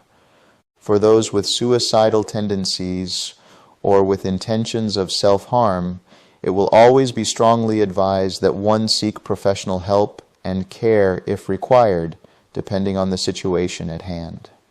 Only then should one seek out the help of fellow spiritual travelers in the Dhamma, or lend ears to someone who can help one out of the mental turmoil bit by bit, through instruction in that which is wholesome, lifts up the mind, and provides solace, even if it's momentary. It is then through continuous reflection on the uplifted states and abiding in them that the mental storms that led to drastic measures in the first place start to subside. To keep them at bay, one may need consistent effort until the new model in the mind is rooted in right view and established in the Dhamma, in which case craving for non-existence at that extreme level is eradicated. Right view, indeed, is the deterrent against craving for non-existence. Its complete establishment in the mind, which occurs at stream entry, is the total elimination of this craving. It may not necessarily be the supramundane, rather the mundane right view that is established, and this is enough for the eradication of vibhava tanha. When one understands and walks the eightfold path, one is beginning to enter the stream, more like walking at the edge, ready to enter and dipping one's toe into that stream. Then, when one sees the effectiveness of the path and the fruits of the path, one experiences greater degrees of confidence in the Buddha, Dhamma, and Sangha. This then results in the fruition of stream entry, where one at the very least has a total openness to the possibility of future lives that are the result of one's Kama. Seeing this, one doesn't crave for non-existence. Instead, one strives for the transcendence from existence and non-existence altogether, which is Nibbana. Initially, it might seem like striving for this transcendence is striving for non-existence, but that is based on the notions of self. Since stream entry includes the destruction of the belief in a personal, separate, permanent self. The views on self are extirpated, and what remains is a deeper experience of the nature of the emptiness of self and the impersonal nature of the process of how the world is constructed and conceptualized in the mind. Seeing this, the mind abandons the idea that ending this life or ending this existence in this moment is final. Instead, it realizes the arising and passing away of all existence moment by moment, and that understanding is then expanded at the level of lifetimes. Coupled with the experiential insight into the nature of Kama, the mind drops any form of craving for non-existence in terms of suicidal ideation and annihilationist views. When it comes to the aversion towards a certain state of existence, this may still reside in the mind until one eradicates even that at later stages. Until any of this happens, it is a matter of rinse and repeat when it comes to contemplation, meditation, practice, and resting in the insight of the emptiness of reality and self. First, one must understand the nature of self. By seeing the sense of self manifesting in the thoughts such as, "This is me, mine, or myself," the mind can let go and rest back into the awareness of this emptiness. This in itself offers much relief to the mind, and in that silence the mind remains content, not affected by greed, hatred, or delusion. The more one does this, the quicker the mind is able to release notions of self until it becomes a permanent reality. Initially, it may be a view to hold, but as one relaxes into the impersonal nature of reality, that is the experience of emptiness, where there is just pure observation of every moment without further ideological or conceptual projections or proliferations. The mind becomes stabilized in that as a lived experience, and the craving for non-existence due to notions of a personal self is dissolved. One looks at every experience as conditioned and doesn't hold on to any of it. This starts to unwind the mind to see things as they are. Being conditioned, they are impermanent and therefore not worth holding on to. And from that knowledge and vision, it is liberated. Finally, one must catch the mind entering the territory of craving for non-existence, extreme or otherwise. The best way is to see any aversion to a situation, event, circumstance, person, object, or any aversive concepts towards life. Seeing this, one realizes the first noble truth of dukkha, in which one has tension and aversion. One then abandons the second noble truth of samudaya by relaxing the tension, and therefore experiences the third noble truth of niroda. By relaxing the tension and letting go, one utilizes the fourth noble truth of magga. In terms of the 6 R's, one recognizes the craving for non-existence as first an aversive response to an experience, therefore understanding dukkha. Releases the attention towards the object of the aversion, which is the samudaya. Relaxes the physical and mental tension, thus experiencing niroda. Re-smiles in order to bring up a wholesome object. Returns to the mindfulness of the present moment, or persists in remaining in a wholesome object. Repeats whenever necessary, thus cultivating magga. We have now explored the 3 categories of craving: sensual, existential, and craving for non-existence. Let us now delve into what the cessation of craving, Tanhan-roda, is, and how it can be immediately realized for oneself in the here and now. Tanhan-roda. What is Tanhan-roda? The cessation of craving. This is a wonderful statement, but what does it actually mean? How does it translate into the real world? Perhaps we can begin to explore this question by examining the 4 noble truths. It would be better to recontextualize this in a more modern setting. The word suffering, brings about a myriad of connotations that may overdramatize the essence of this word. That essence is unease. There is disturbance, a lack or loss of mental and physical homeostasis. There is discomfort that is present, perhaps a je ne sais quoi, in regards to the uneasiness present in the mind. It would be useful to wait before labeling the particular discomfort as something mental grief, physical pain, lamentation, unhappiness, unpleasantness, with regards to an experience and so on. Although it may have its utility in certain situations, it may be easier to recognize the underlying psychic stress in the form of tension, whether present in the body or mind. If we were to postulate that the uneasiness one experiences as dukkha is indeed manifesting as tension or stress, then we can explore what that cause is as the second noble truth. What is that craving? Is it tension as well? Perhaps. Recall the ancient word for craving, found in the suttas, is tanha, which literally translates to thirst. This unquenching dissatisfaction can be seen as craving. Perhaps the tension is merely a manifestation of that craving, and in that, since we can see the unease as one thing, dukkha, and the reaction to it, tanha, as another thing. That reaction, however, isn't just aversive to unease.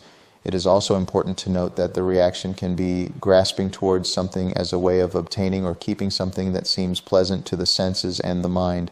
Another form of a reaction is to identify with an experience, situation, person, or object as me, mine, myself. These are the three common reactions that form the link of craving.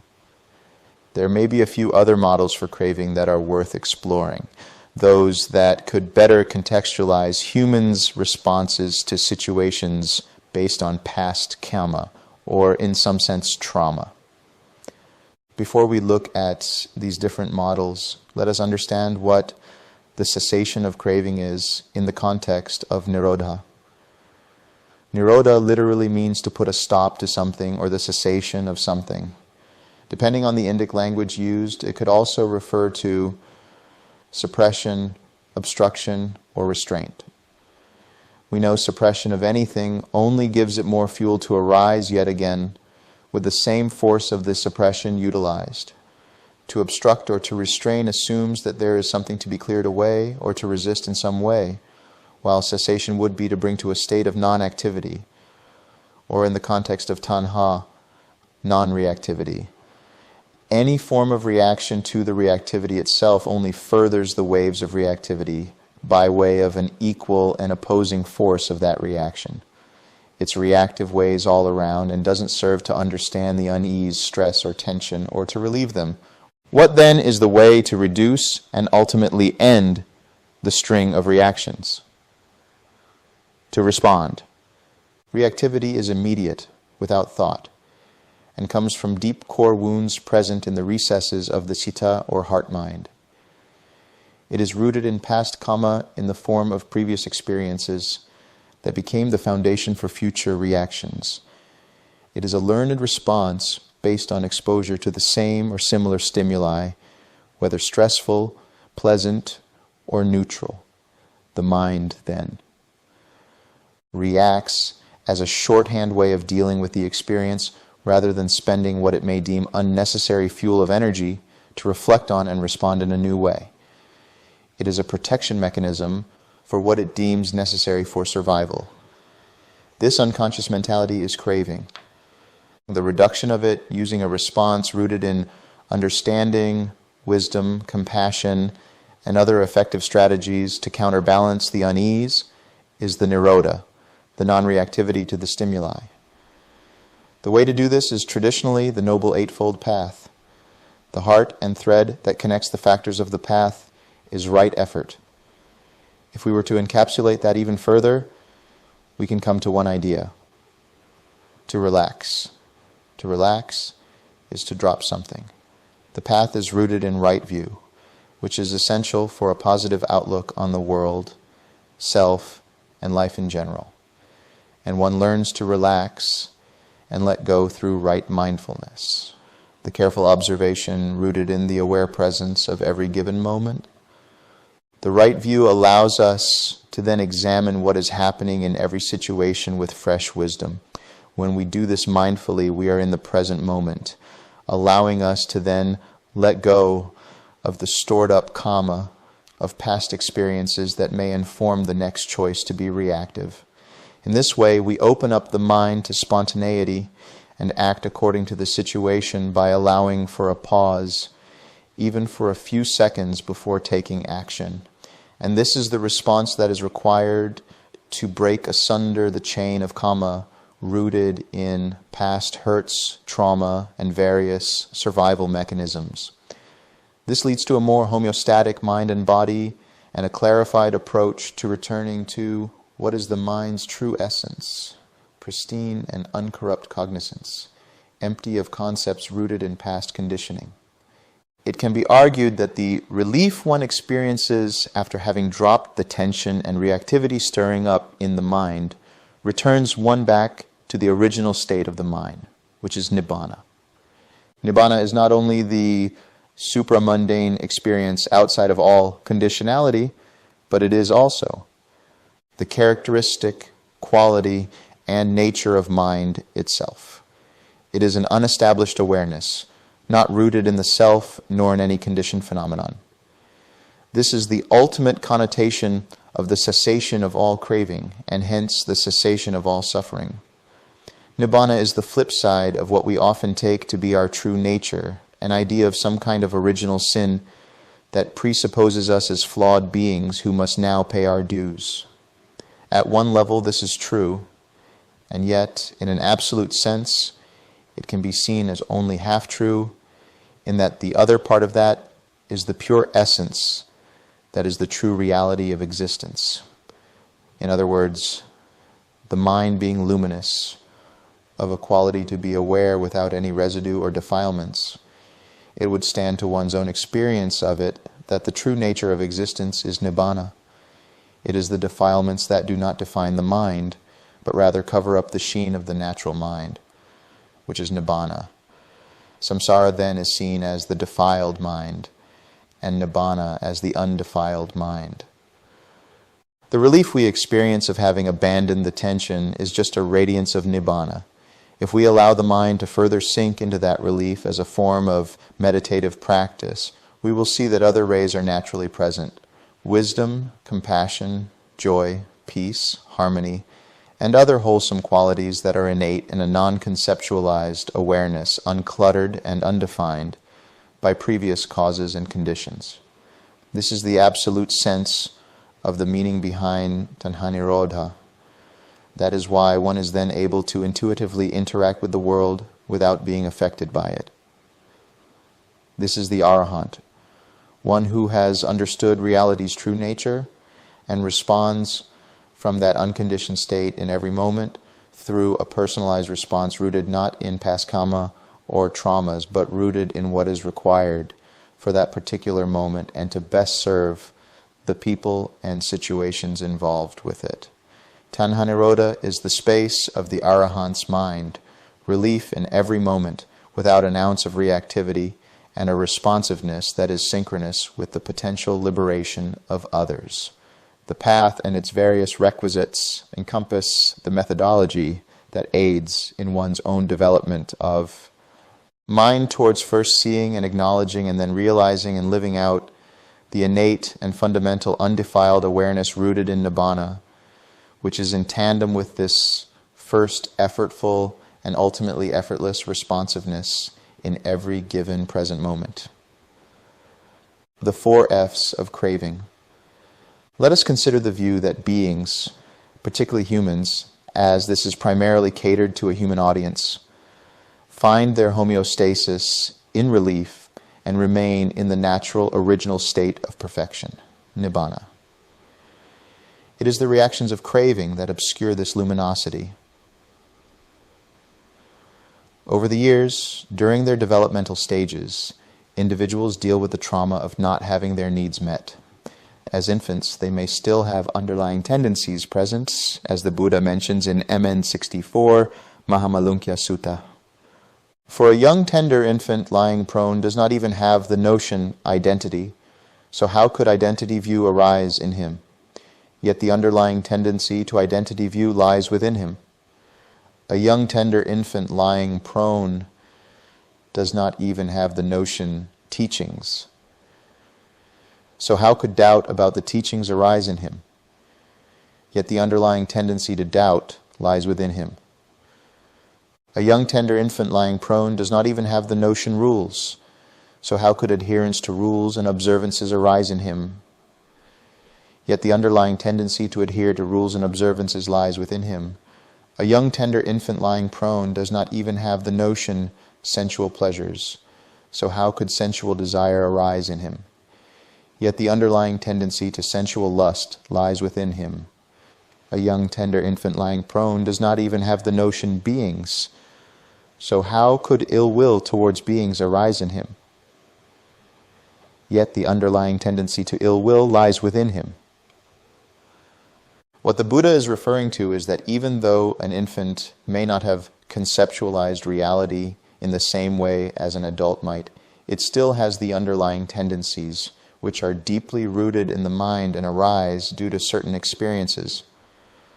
Through these underlying tendencies, reactions become built up based on the stimuli encountered and the outcomes that arise. An infant may learn to cry whenever it requires its needs to be met and starts to build up the underlying tendencies associated with any predominantly unpleasant situation. As one grows up, they then pick up other coping mechanisms. If early trauma, notwithstanding the trauma of birth itself, arises in one's toddler stage or even later through one's childhood, the reactions can vary. One may freeze up as a caregiver shouts at them or demands an answer, or fight back at peers who try to tease them. They may learn to supplicate others in order to feel accepted and okay with the present situation, even if their immediate needs of safety and assured well-being are not met in order to avoid any sort of conflict. This supplication or appeasement is known as fawning. Other times, one may flee from the scene to feel more secure once away from the object of aversion and perceived threat. Let us now explore each of these F's, fight, flight, fawn, and freeze, in greater detail and how they relate to craving. Consider someone in a disagreement with a colleague or even a stranger.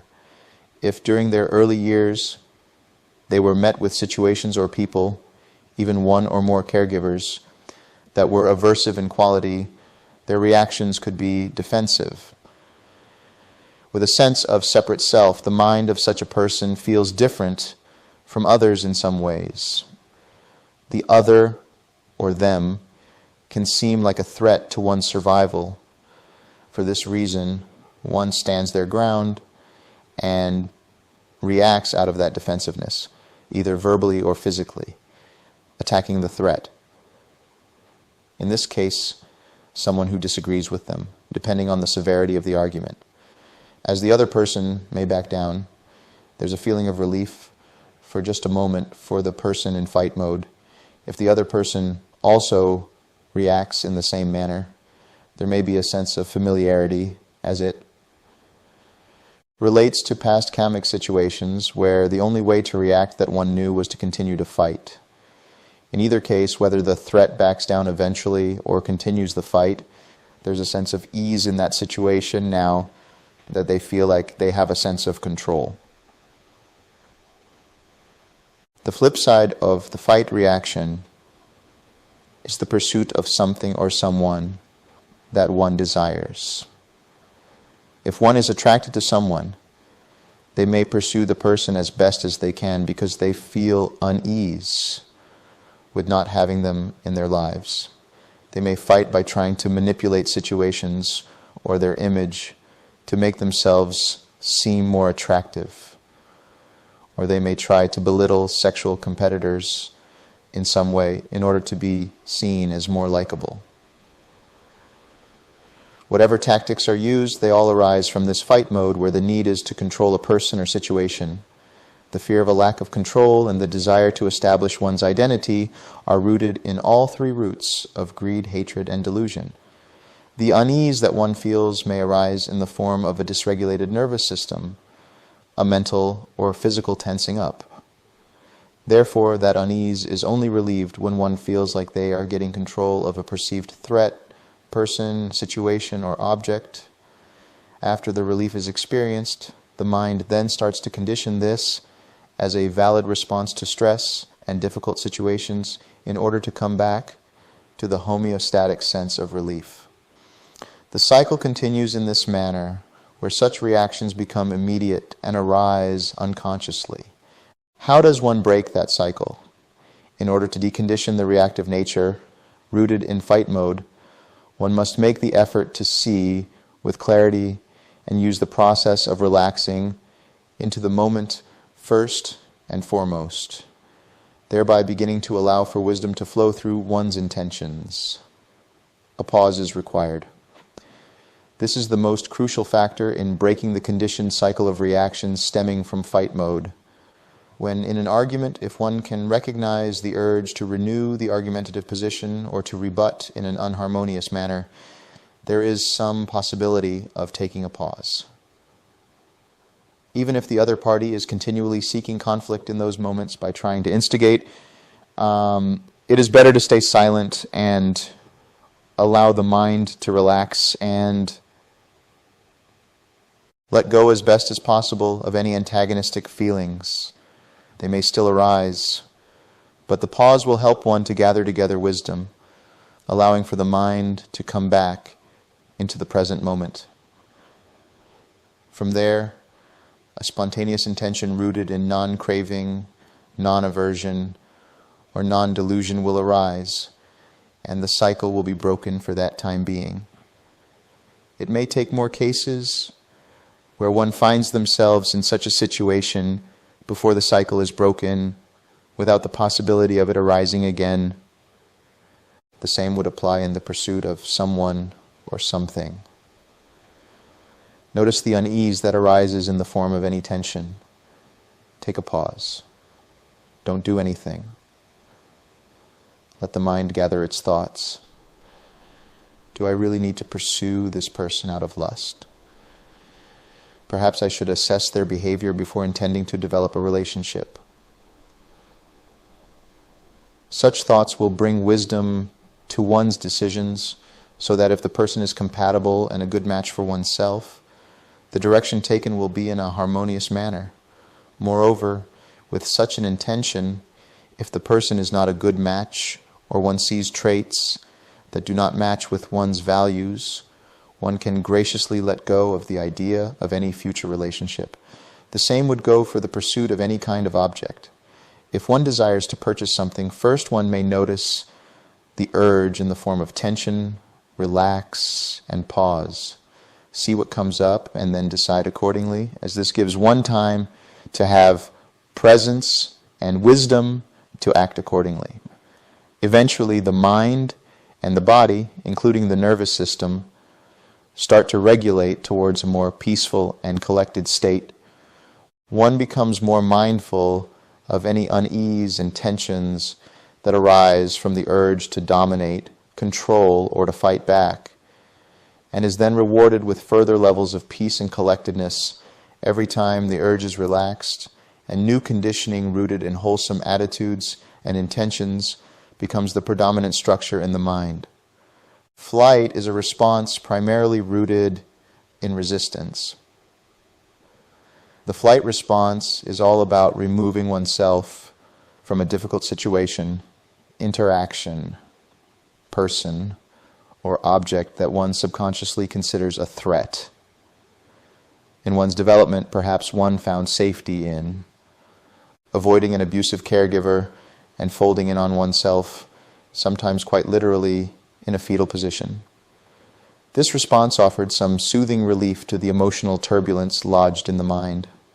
As one grows up, one may find oneself around difficult peers in school and other social settings. One may find rest in work, quite literally relief in engaging in work that distracts from the problem. Such a person may also turn out to be socially anxious or anxious in general. They seek perfection in their work as a means of escape, and to avoid any criticism of their projects as a way of protecting the sense of self. This avoidant behavior finds root in almost all interactions, possibly even in one's own interpersonal relationships. In order to avoid conflict, one may go silent instead of communicating in a way that's deemed secure and leading to solving an issue rather than sweeping it under the rug. This flight response can also arise in situations where one is presented with unpleasant sensory experiences in general. One avoids places, people, objects, and so on associated with those sensory experiences at a subconscious level. What arises, whether in conflict, social interactions, or sensory experiences that are seen as unpleasant, is a resounding unease throughout the nervous system. One starts to tap into the sympathetic nervous system as a response to the stressful stimuli and begins to back away, sometimes quite literally, from the object of one's aversion. Tension in the mind and body arises. The heart rate increases. Perhaps the blood pressure elevates, and one might feel panicked in some cases. These are all signs of an aversive or flight response towards various unpleasant stimuli. As soon as the seeming threat is gone, or one has avoided or deflected the threat, there's a sense of relief. The mind starts to return to some sense of homeostasis, and one feels a certain peace in having escaped the threat. However, this only continues to condition the response to be the only valid way of dealing with unease and stress.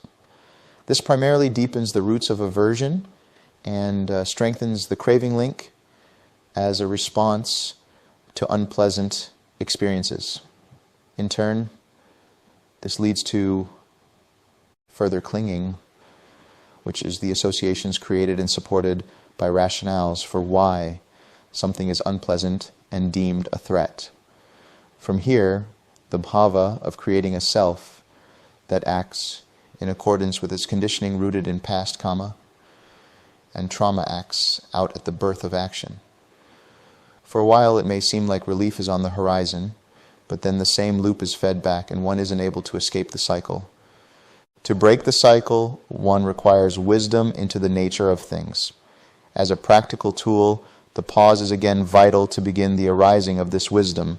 In most cases, if not all, pausing before responding is crucial to not only the reduction of old karma, but also its non-proliferation in the future. Therefore, first pause before allowing the system to go into autopilot and feed into the flight or aversive reactivity to a stimulus.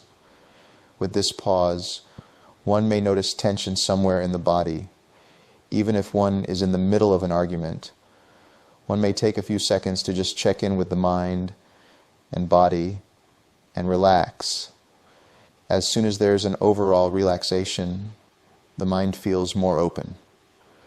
With this openness and arising clarity of the mind, wisdom comes in, followed by certain wholesome states that allow one to have equanimity towards the unpleasant experience. Instead of running away, cowering, deflecting, or pushing away the feeling, one remains neutral to it.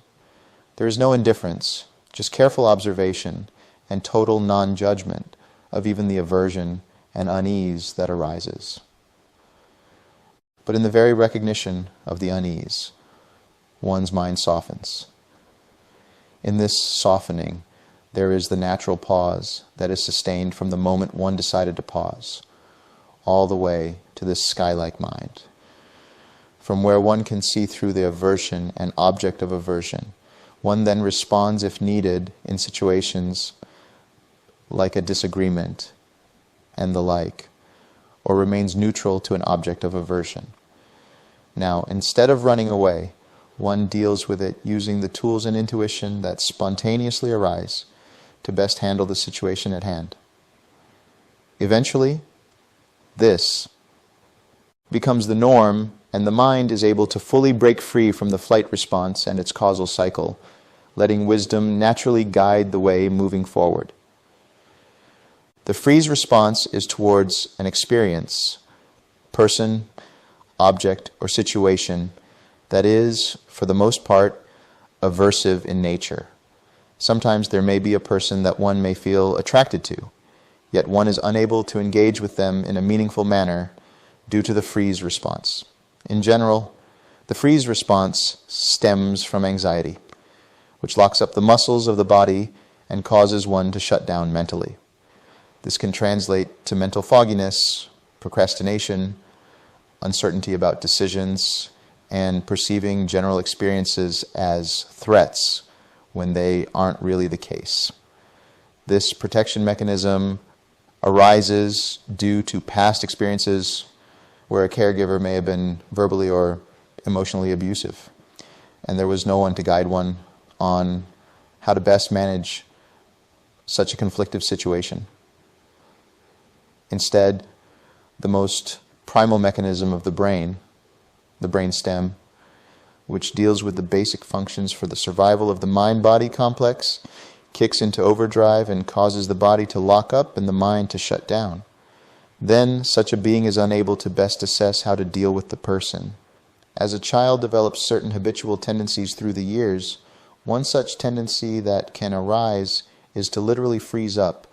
For example, a caregiver may have been emotionally abusive, leading the child to question their own self-worth and be unable to offer up a response or action that allows them to feel safe in the situation.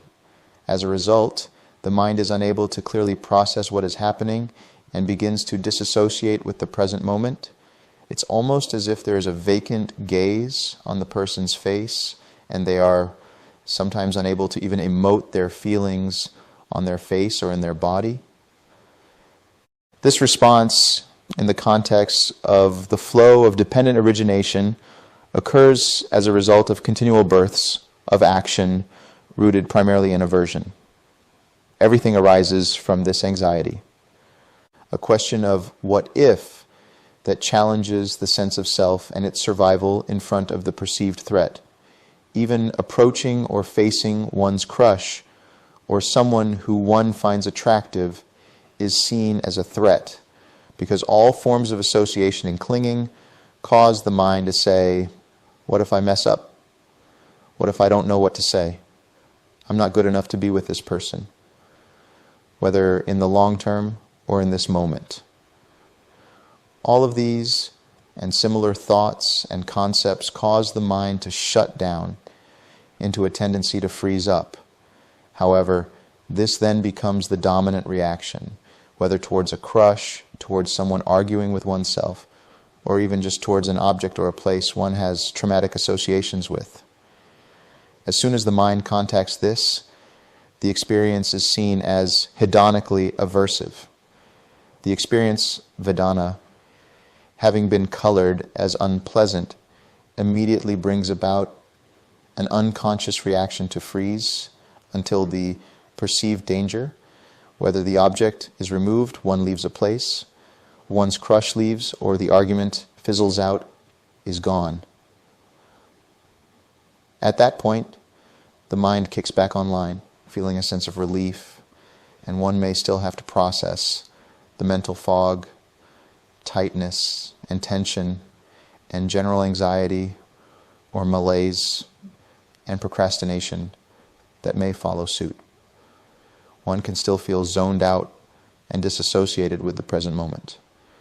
Therefore, even if the relief is felt, it is a false sense of relief, as the effects of such a response result in suffering in the form of feeling helpless, stuck, or even isolated, depending on the severity of the trigger and the freeze response itself. There are multiple ways to deal with the freeze response. One must first be present as much as possible to the reaction arising. One can tune into the body. This is essential, as while the mind and its conceptualizations and even perceived mental tightness are happening in the later evolved parts of the brain, the body is immediately associated with the brain stem. from where the freeze response is directed. Once one begins to attune to the body, one can feel tension and immediately begin to relax it. Sometimes, in order to retrain the mechanism to relax, one may need to come into contact with the body by tapping on it or patting it in some way. Then one begins to loosen up the tightness in the muscles, and this then gives the mind a message to tranquilize not only bodily formations but any mental tension as well. From this relaxed state, the mind comes freshly into the present, and from there, one determines to act or speak in alignment with wisdom and according to the situation. Other important preventative or remedial practices after the fact of freezing, and indeed the other 3 F's, include using forgiveness. Forgiveness and inquiring into the nature of one's associations, traumas, and ultimately the emotional reactivity rooted in the craving link and associated with the freeze response will allow the mind to better understand and relax the formations that cause such reactivities in the first place. From here, one may use affirmations or the Brahma Viharas to navigate the unwholesome or burdening reactivities and consciously and incisively replace them with responses rooted in clarity, power within one's self-confidence, and intuition informed by the Dhamma and the path leading to it. Fawning can be seen as an extension of any of the 3 F's, but mostly stems from the aversive nature of sometimes freezing and sometimes flight responses. Fawning develops in childhood where a caregiver is emotionally abusive and more often than not has narcissistic qualities. This causes the child to become an appeaser. In order to change the invalidation they feel, they try to seek validation by becoming an overachiever or being helpful towards the caregiver when that isn't their responsibility at all. As the being grows up into adolescence, they may learn to deflect bullies with appeasement and become a people pleaser. Such a response can develop in adulthood where one experiences domestic violence. In such instances, they try to please their attacker and go with the flow to protect themselves from any assault. If one has been bullied, whether in school, college, or the workplace, one begins to put on a mask in order to appear friendly, betraying their true emotions. Oftentimes, putting on this mask emotionally tires a person out, and they generally feel exhausted throughout the day. There arises a codependency in abusive relationships, or a crisis of identity. One doesn't know who one is as they put on multiple masks around people. And one is unable to set clear boundaries or speak in a way that asserts themselves in the situation rather than giving power to the abuser or attacker.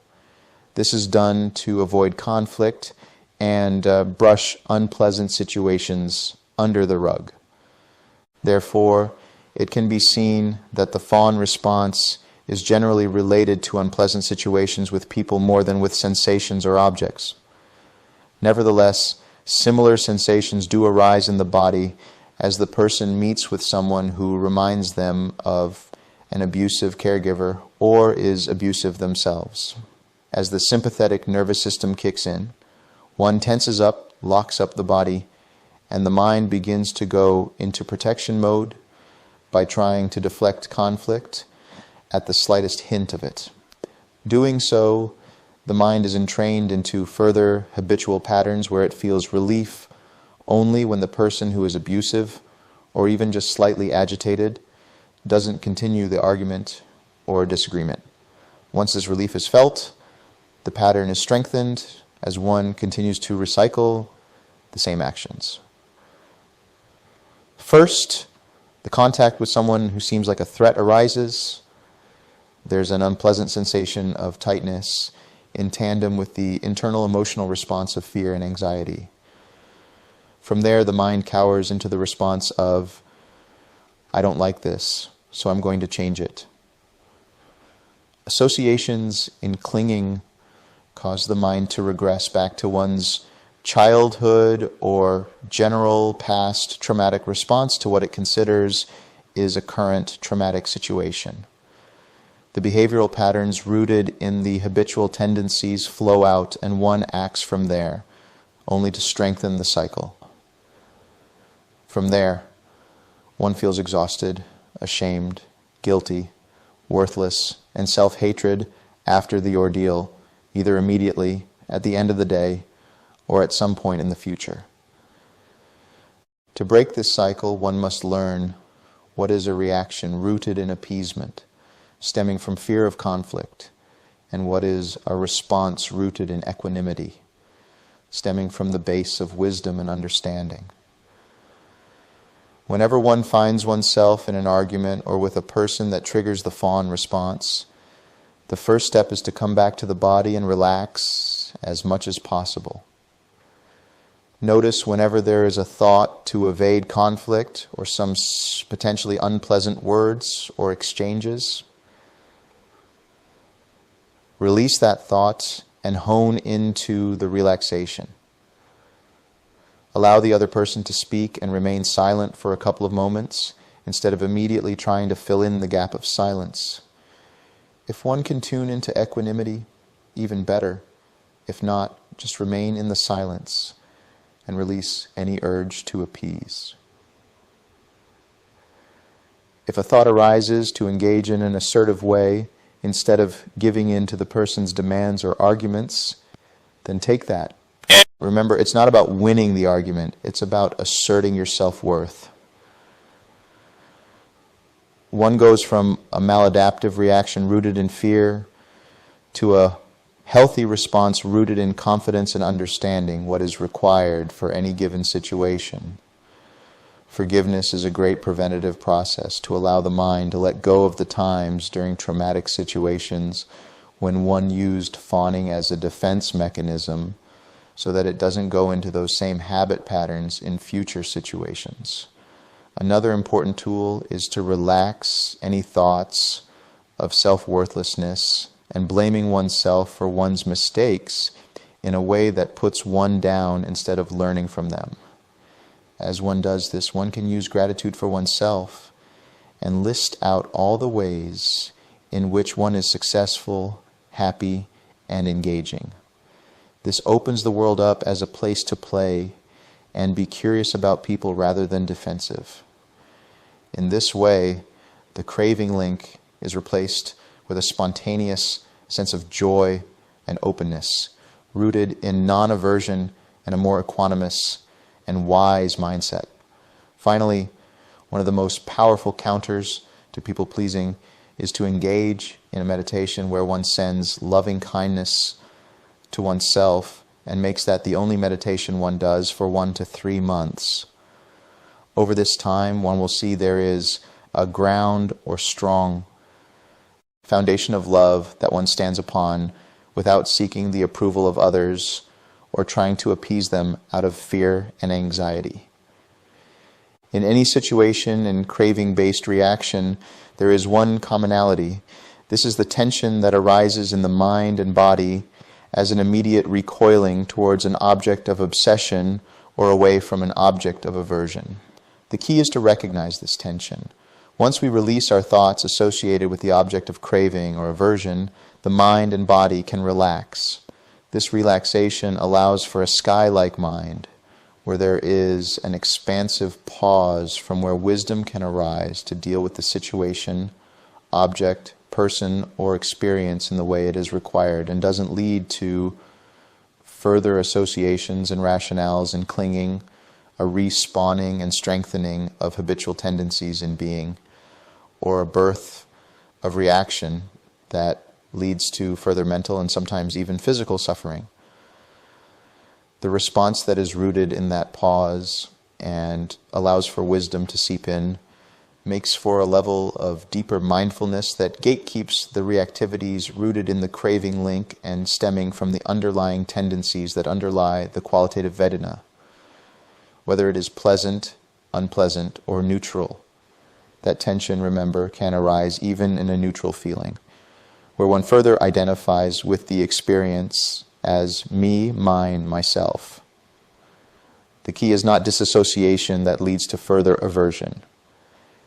Instead, it is to see with mindfulness and let the mind understand the emptiness of a self, or clearly recognize the projection and misappropriation of self onto a Vedana, and then let go of the tightness and tension in mind and body associated with the conceit of self. Feeling this relief, one opens up the path towards wisdom and liberation, Tanha and Vedana. Vedana should be translated as experience. There's been some debate on whether the word translates as sensations, feelings, or anything related thereof, which allows for some understanding. Experience is all-encompassing.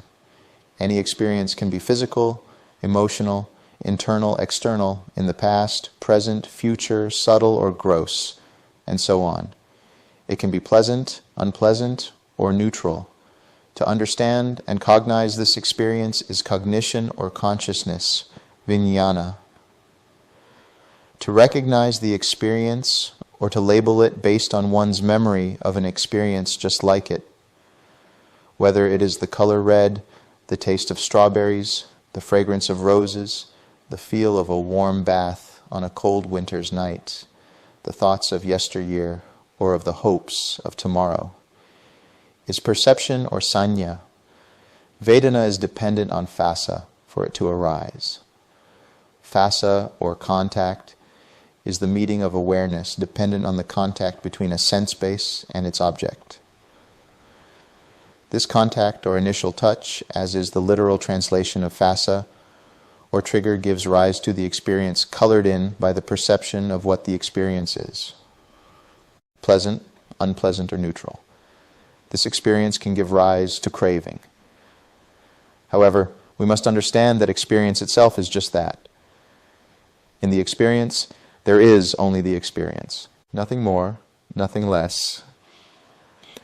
In order to see this, the mind realizes the emptiness of all experience as being not me, mine, or myself. Through mindfulness, or the careful observation of mental movement from object to other, the ability to remain present in all experience, the link of craving cannot arise, and is held at bay by that wisdom born from that sati. This wisdom is the understanding of the impersonal nature of feeling or vedana. Through this wisdom, one finds liberation. When one sees with wisdom as it actually is, that all experience is conditioned, therefore impermanent or subject to change, therefore liable to cause or to be suffering, and therefore not to be taken as self in any way, whether as self, belonging to self, in self, or separate from self, the mind. Experiences deep collectedness and equanimity. From this equanimity, there is disenchantment and dispassion. Disenchantment is a state of mind where all experience, from the most minor and subtlest to the most floundering and grossest, becomes tiresome. There is no tinge of aversion or indifference in disenchantment. Instead, the mind remains resolute and steady. It is just that the mind is content without any of these disturbances, whether in meditation or in daily life. Disenchantment in daily life translates to a mind that doesn't hold on to anything and tends towards the cessation of experiences in every given moment. When one has the equanimity to see all experience as it is, then it loses disinterest in the experience, not out of boredom, but out of the realization that getting caught up in an experience ultimately results in suffering. One prime illustration of this experience is with regard to food. Say someone's favorite dessert is strawberry ice cream. A friend invites them over and serves them the best, freshest, highest quality strawberry ice cream made with the finest ingredients. This is more than enticing for someone who enjoys such food. They sit down, the mind in anticipation at the prospect of enjoying the best strawberry ice cream there is, and they take the first bite. That first bite contacts the tongue. The experience is beyond pleasant. One relishes with delight the taste of that ice cream and hungers for more. Craving has now set in.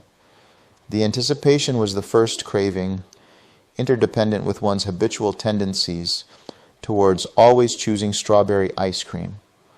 The formations rooted in greed arose when the first contact arose in the ear base that ice cream was being served, and then at the eye base when one saw it, and finally at the tongue and mind base when one tasted it and thought of having more even before the first bite was fully absorbed.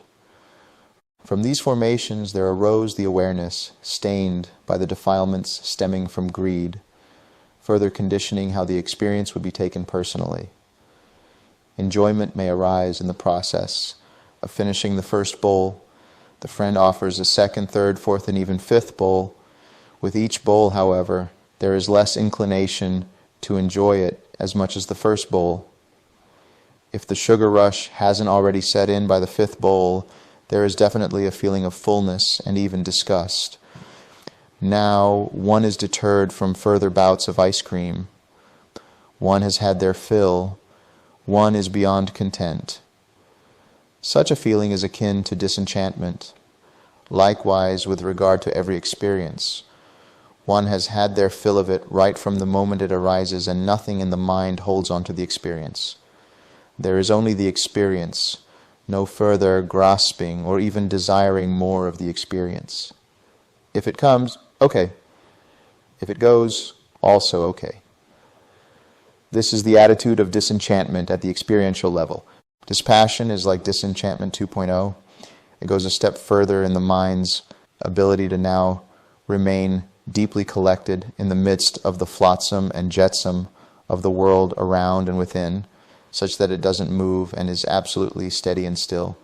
If we break down the translation of dispassion, it comes from the word viraga. This means the absence of passion.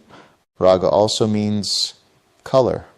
In other words, the mind no longer colors anything as one way or the other. All experience is seen for what it is, just experience. One experiences the world without the sense of I.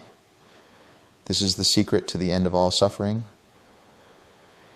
Experience totally, all without the sense of an experiencer, without the lens of duality and color that is projected upon the experience. Dispassion naturally arises in the deepest meditative states where proto-thoughts or formations arise but no heed is paid to them, not because the mind isn't meditative or mindful, but because disenchantment, the total disinterest in all forms of mental movement, has set in so deeply that the mind becomes motionless. It becomes like Teflon, like a non-stick pan upon which nothing can be grasped onto or stuck to, and all experience slides easily through it and past it without any lack of mindfulness. The quality of dispassion is to be in an almost non-dual state. We say almost because there may still be some form of an object and subject sweeping in occasionally. However, this doesn't happen on a consistent basis. The dispassion is tied to the signless state. The signless state is a presence of mind where no object of meditation or collectedness is taken, and one rests in the silence of such an absence. The signless is the same quality as the emptiness of self, where one doesn't take anything as self or belonging to a self and so on, and it also shares the same quality of undirected awareness, where the mind does not point to a specific direction. Through the realization and experience of the three characteristics, the impermanence, suffering, and the impersonality of every moment, the mind invariably sees and experiences the signless, undirected, and the emptiness as the dominant space in awareness. Through impermanence, one realizes no object is worth holding on to, thus the signless or objectless. Through suffering, one realizes no intentionality leads to contentment, hence the undirected meditation. Through impersonality, one realizes the lack of inherent essence, the emptiness of all experience. As a result, the space in the mind remains non-stick, where almost no thoughts, formations, or concepts can find footing in the crevices of the mind. One remains in a state that has the slightest inkling of I. When even this disappears, one is firmly rooted in vimutti or freedom of mind, a mind without any craving. Therefore, from here, no bridge can be found linking an experience to a corresponding link of craving in the schema of dependent origination. Before such a pristine state arises, however, there are challenges. There can still be the potential for craving to arise due to the bridge that can connect Vedana and Tanha. This bridge is an underlying tendency or anusaya. Let's first clear the confusion between what is an underlying tendency and a habitual tendency. There is a way in which these two are the same in meaning and different in name, and a way in which they are different in meaning and different in name. In the first case, they do refer to tendencies that propel the mind towards an action. In the latter, the habitual tendencies can vary from a vast host of interdependent choices from which action arises, while underlying tendencies have a set range in number. Depending on the sutta, the list may vary, but the general list of 7 is as follows. Kamaraganusaya, or the underlying tendency towards sensual passion. Patiganusaya, or the underlying tendency towards resistance. Dittanusaya, or the underlying tendency towards views. Vitikichanusaya, or the underlying tendency towards doubt. Mananusaya, or the underlying tendency towards conceit. Bhavaraganusaya, or the underlying tendency towards desire for existence. And Avijjanusaya, or the underlying tendency towards ignorance. These underlying tendencies differ from habitual tendencies at bhava, because the first case is related to the quality of feeling in particular, and the latter is related to the karmic tendencies from previous choices that lead to an almost automatic action. Let us now explore each anusaya and how it arises to give rise to craving, acting as a bridge between Vedana and Tanha. Kamaraganusaya. Kama, as we saw earlier, can mean lust or relate to sensual experiences. Raga is passion or the coloring of an experience as something. In that sense, Kamaraga is the passion for sensual experiences, related to the 5 physical senses. It can also mean the coloration of sensual experiences as me, mine, myself, and the projection of concepts that create proliferation in the mind towards a particular sensual experience. Since raga denotes interest in something, it is closely related to the positive aspect of craving, not positive in the sense of wholesome, but the inclination towards an experience. Therefore, Kamaraganusaya can be translated as the tendency towards sensual craving. This tendency, being directed towards an object rather than against or in resistance to something, underlies a positive feeling or a pleasant experience. Exploring Vedana, we see that it is just an experience. This can mean a sensation, thought, or any kind of feeling or emotion. In and of itself, Vedana has no hedonic tone other than what is conceptually projected onto it. This is the process of sanya or perception, the labeling of an experience as something. At the most basic level, this projection of valence upon the experience includes the qualities of pleasant, unpleasant, or neutral. These qualities projected upon an experience are subjective, particularly pleasant and unpleasant as concepts. One person's pleasure is another person's pain. For example, in sexual acts, certain experiences that could be considered unpleasant or not enticing at all by one person can be fetishized by another and seen as pleasurable. Even in terms of other sensual experiences, various scents, tastes, touches, sounds, and sights could be pleasant to one party and completely unpleasant to another and seen as aversive. The taste of sourness can be pleasant to one and displeasing to another. Likewise with floral scents, warm blankets, the sound of heavy metal music, or stark psychedelic colors. These can all be experienced as pleasant or unpleasant. Oftentimes throughout one's lifetime, these qualities may swap, evolve, or transform. When one first detested the taste of yogurt because it reminded one of baby vomit, now one relishes it. When at one point one loved the sound of jazz, at another time one has grown bored of it. When one once enjoyed the scent of petrichor, now the smell is not one's cup of tea. When in the past one hated the sensation of rain falling on the skin, now one feels exhilarated by it. When black and white movies were all the rage in one's mind, now they seem boring and trivial to the eyes. Even in terms of ideas, what was once pleasant can become unpleasant. Generally, in one's youth, one tends to be liberal, but as one starts to grow older, one's ideas tend towards being conservative.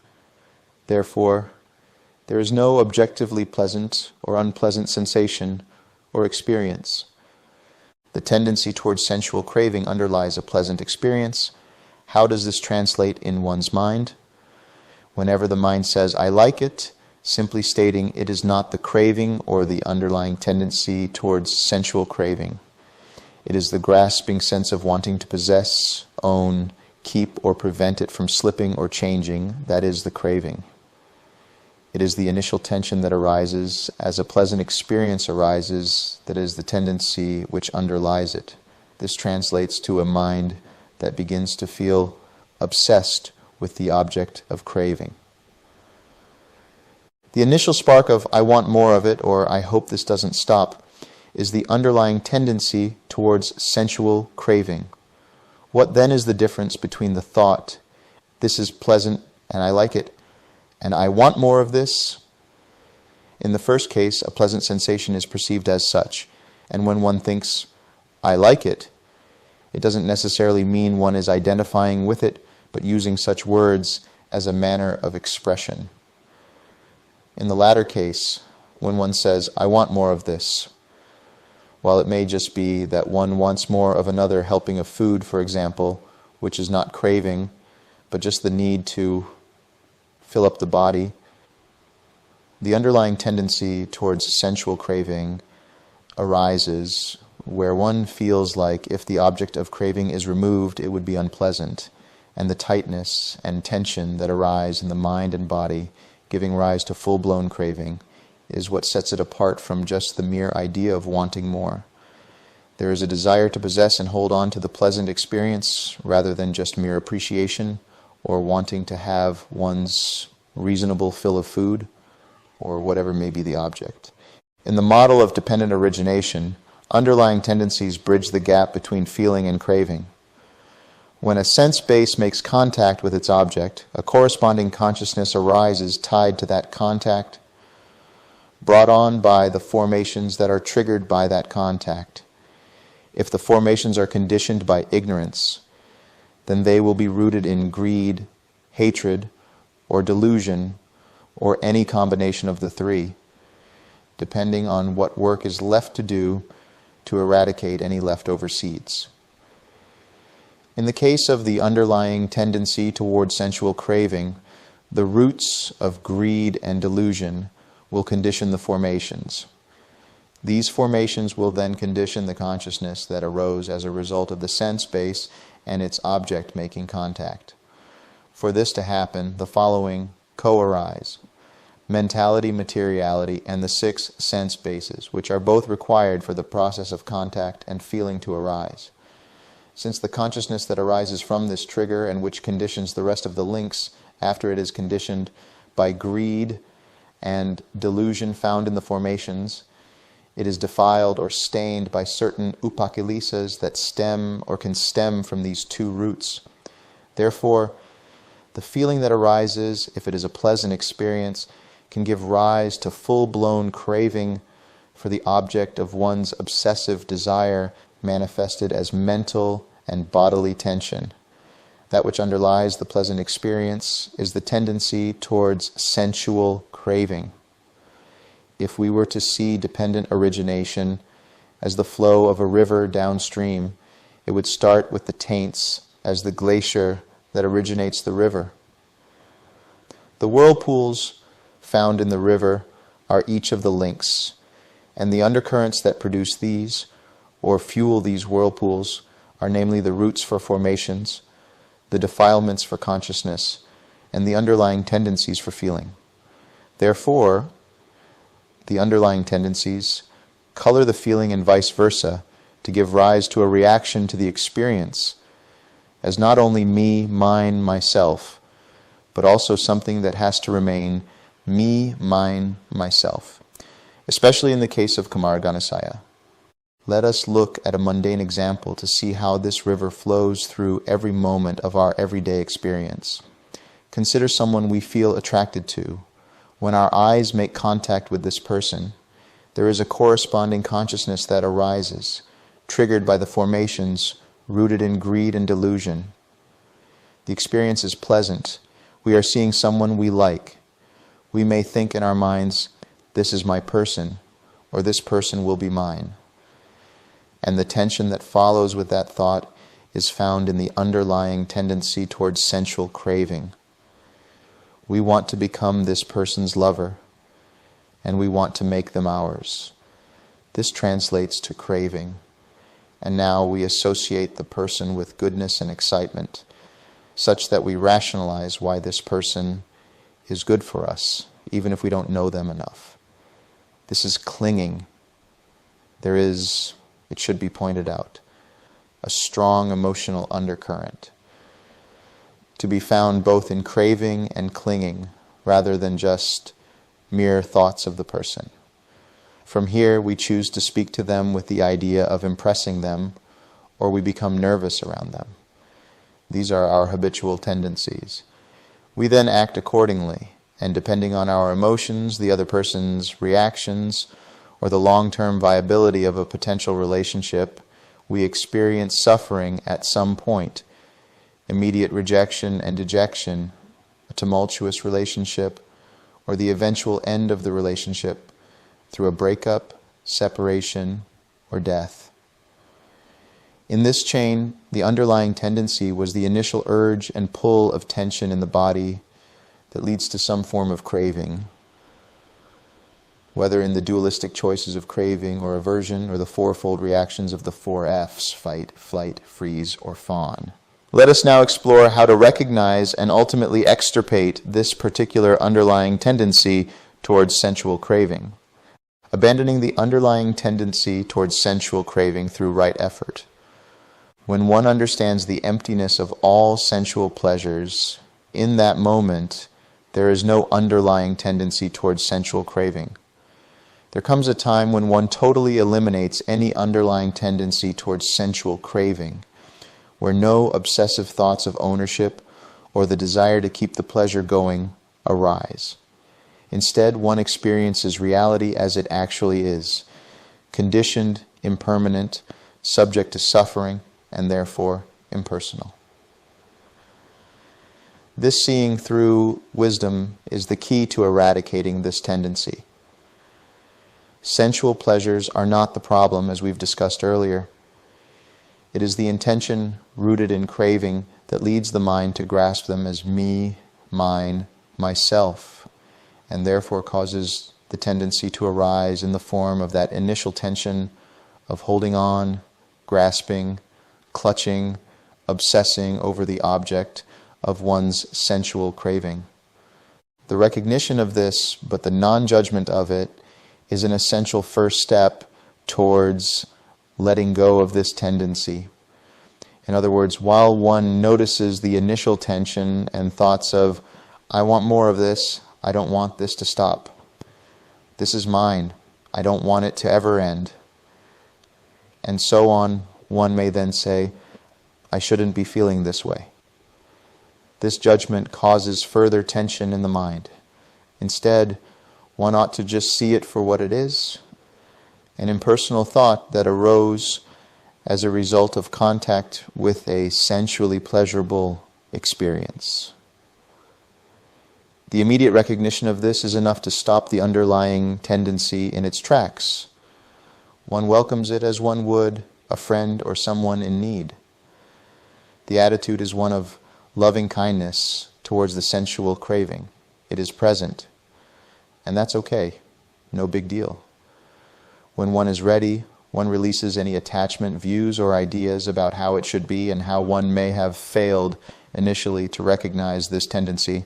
One abandons that sense of failure and then relaxes slowly, gently, and with total attention every tension associated with that underlying tendency. One feels this and allows the spaciousness of the moment where one is in mundane Nibbana. One may smile in this and return back to his presence of awareness, or remain in it if it hasn't wavered. In this way, one abandons any judgment and rests in a space where no underlying tendency towards sensual craving arises. Therefore, no full-blown craving arises, and the rest of the series is unable to arise. Wisdom naturally arises instead of a mechanical mentation of, this is not me, this is not mine, this is not myself. Although this may be a good exercise for one starting on the path, the experience of seeing through the tension and its release allows one to understand that when this tension and with it the tendency arose, it was due to some fuel, and when one released it, the fuel being spent or abandoned, so went the tension. This gives rise to the wisdom of the fundamental dependency of such a state.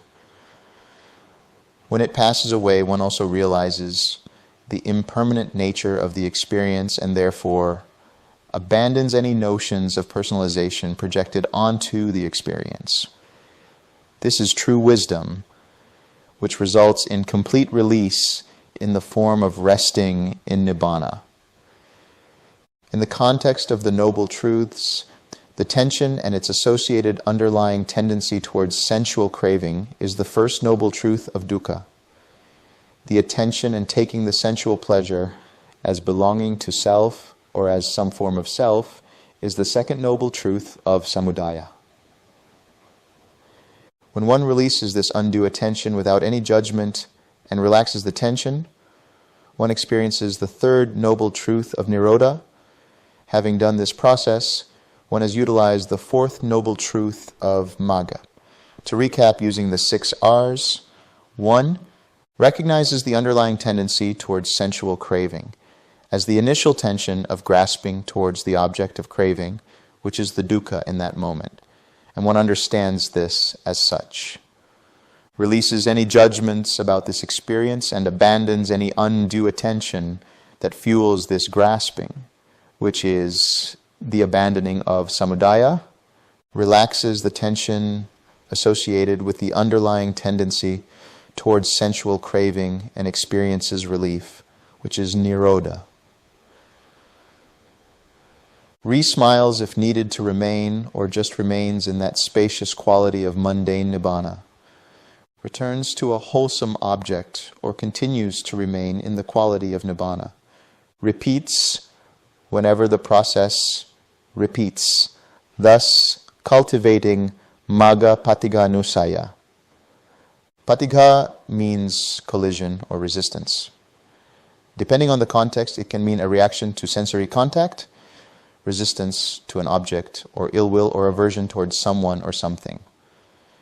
Patigha-nusaya then is the underlying tendency towards aversion. It underlies a painful feeling. Whenever an experience is perceived as unpleasant, this tendency may arise, acting as a bridge to full-blown aversion in the link of craving. An unpleasant experience can be a sensation, situation, dealing with an unpleasant person, or negative memories or emotions associated with those memories. This underlying tendency primarily finds its root in hatred and, to some extent, delusion. It is not possible for this underlying tendency to arise with a pleasant feeling because it is inherently opposed to one or more experiences, the resistance one feels is manifested as the initial tension in contact with an unpleasant experience.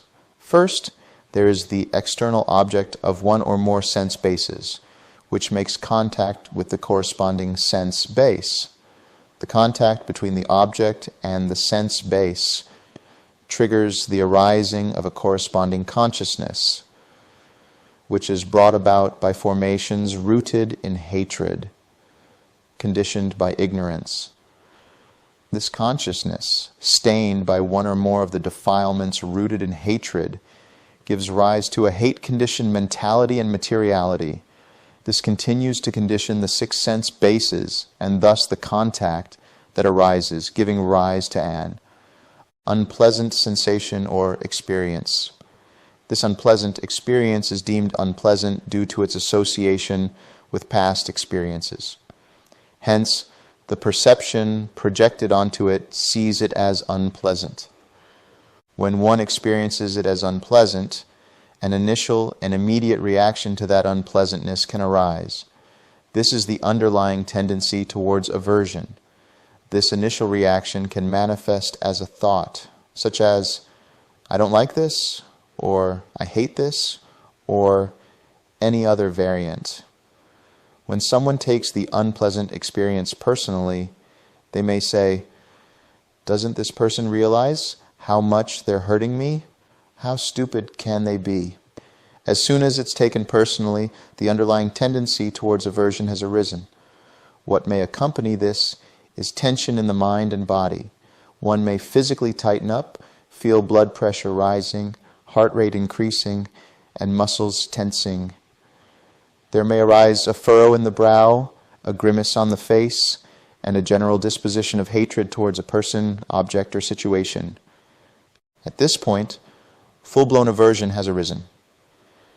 The initial reaction of, I hate this, turns into mental proliferation of thoughts surrounding that initial reaction, culminating in aversion, and then reacting through clinging, making associations, or returning to associations with the unpleasantness and habitual tendencies, utilizing the usual reactions to a particular stimulus, terminating at the birth of action, which then causes a whole range of suffering depending on the scenario. Let's explore an example of how this underlying tendency towards aversion arises. You are walking down the street, and it's a warm, sunny day. You enjoy the sun on your skin, and you smile. It is a pleasant experience. As you turn the corner, you are met with a sudden whiff of malodorous garbage flowing from a passing truck. Immediately, your attention is on the odor, and you scrunch your face in disgust. It is an unpleasant experience. Now, due to the unpleasant experience, your mind immediately cringes, tenses up, and tightens along with your body as an immediate reaction to the smell. You may even think, that's horrendous. However, the smell quickly passes as you walk down the street. There was tension initially, but your reaction was limited to being in the vicinity of the smell. Even so, there arose an initial tightness, which was the underlying tendency towards aversion. You even thought of how terrible the smell was. However, the proliferation was limited to just that as the odor dissipated.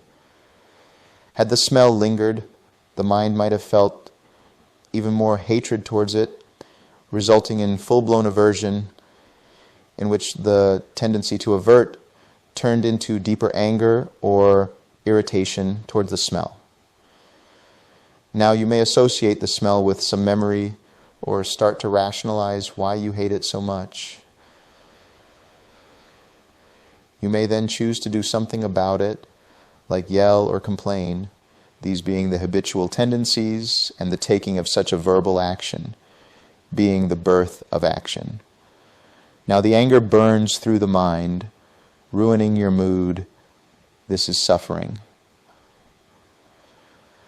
Another example may be an unpleasant exchange with a close loved one, like a partner. You find yourself starting to disagree on what happened a few days ago. Your partner says they recall the events one way, but it makes you look bad. Perhaps they misperceived you speaking in a harsh or sarcastic tone with their boss at an office party. You say that that was not the case, and that, in fact, you were sharing a laugh with their boss. They don't agree and start becoming critical and using harsh words. The harsh words make contact with your ears, and the desire to be proven right or seen a certain way makes contact with your mind. Both are unpleasant objects that give rise to an unpleasant feeling. The first is the harsh sensation of the piercing words.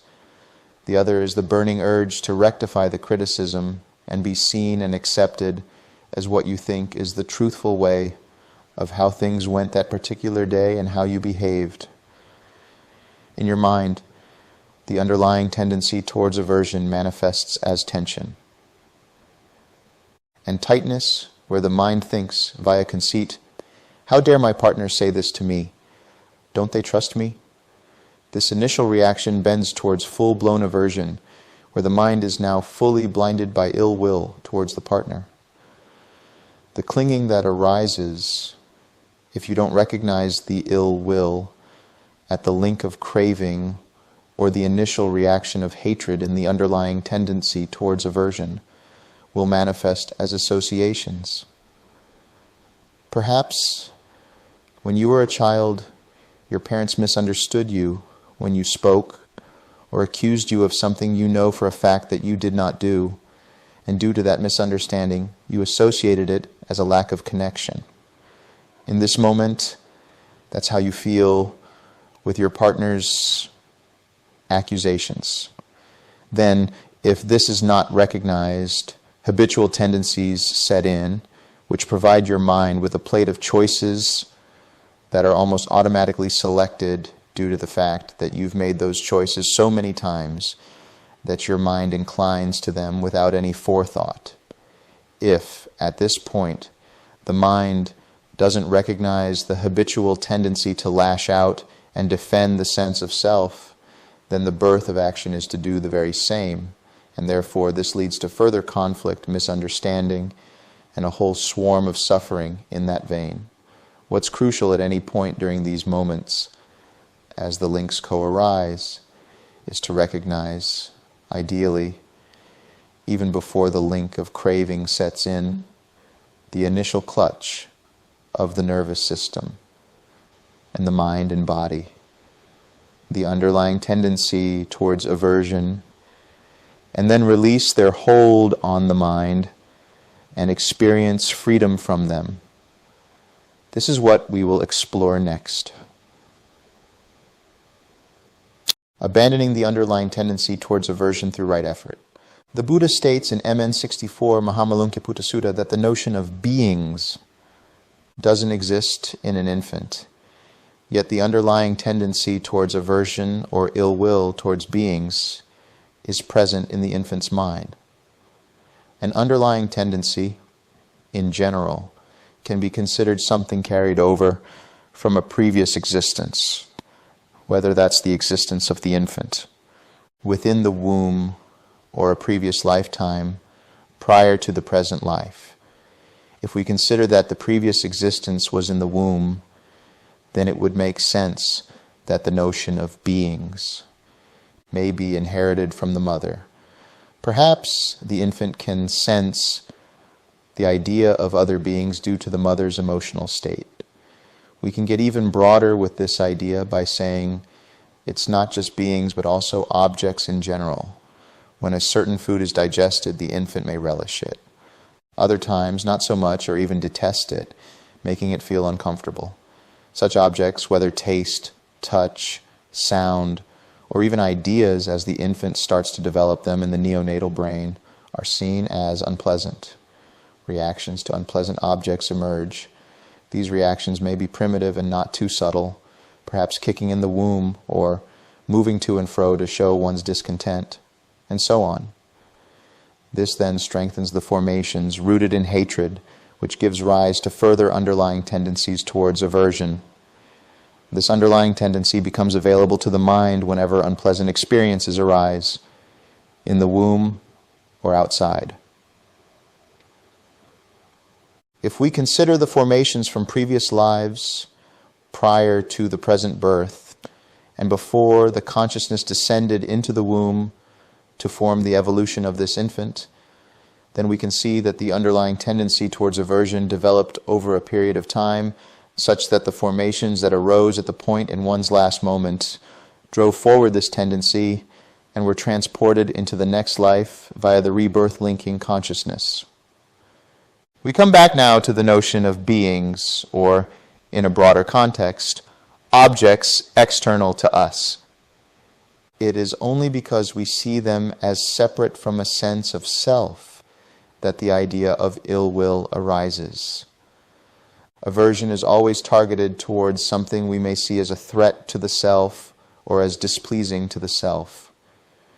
However, we can remedy this notion of a separate self that is differentiated from the rest of the world through the understanding and experience of emptiness.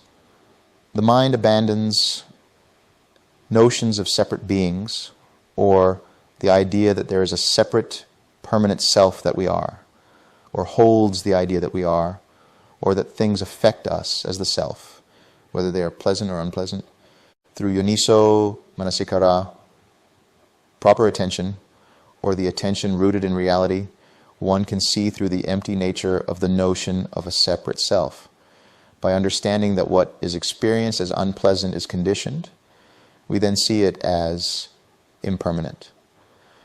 What is impermanent is understood as subject to change, decay, and therefore suffering. Indeed, it is not too difficult to consider the unpleasant experience causing aversion to be suffering. In this way, the mind rejects the idea that this experience belongs to me, is mine, or is myself. It realizes the nature of emptiness, the lack of inherent or intrinsic existence or essence that can be considered a self. Seeing this, one experiences equanimity. Through this equanimity, one abandons further attachment such that one disengages and experiences disenchantment and dispassion, leading to the total cessation of aversion in that moment.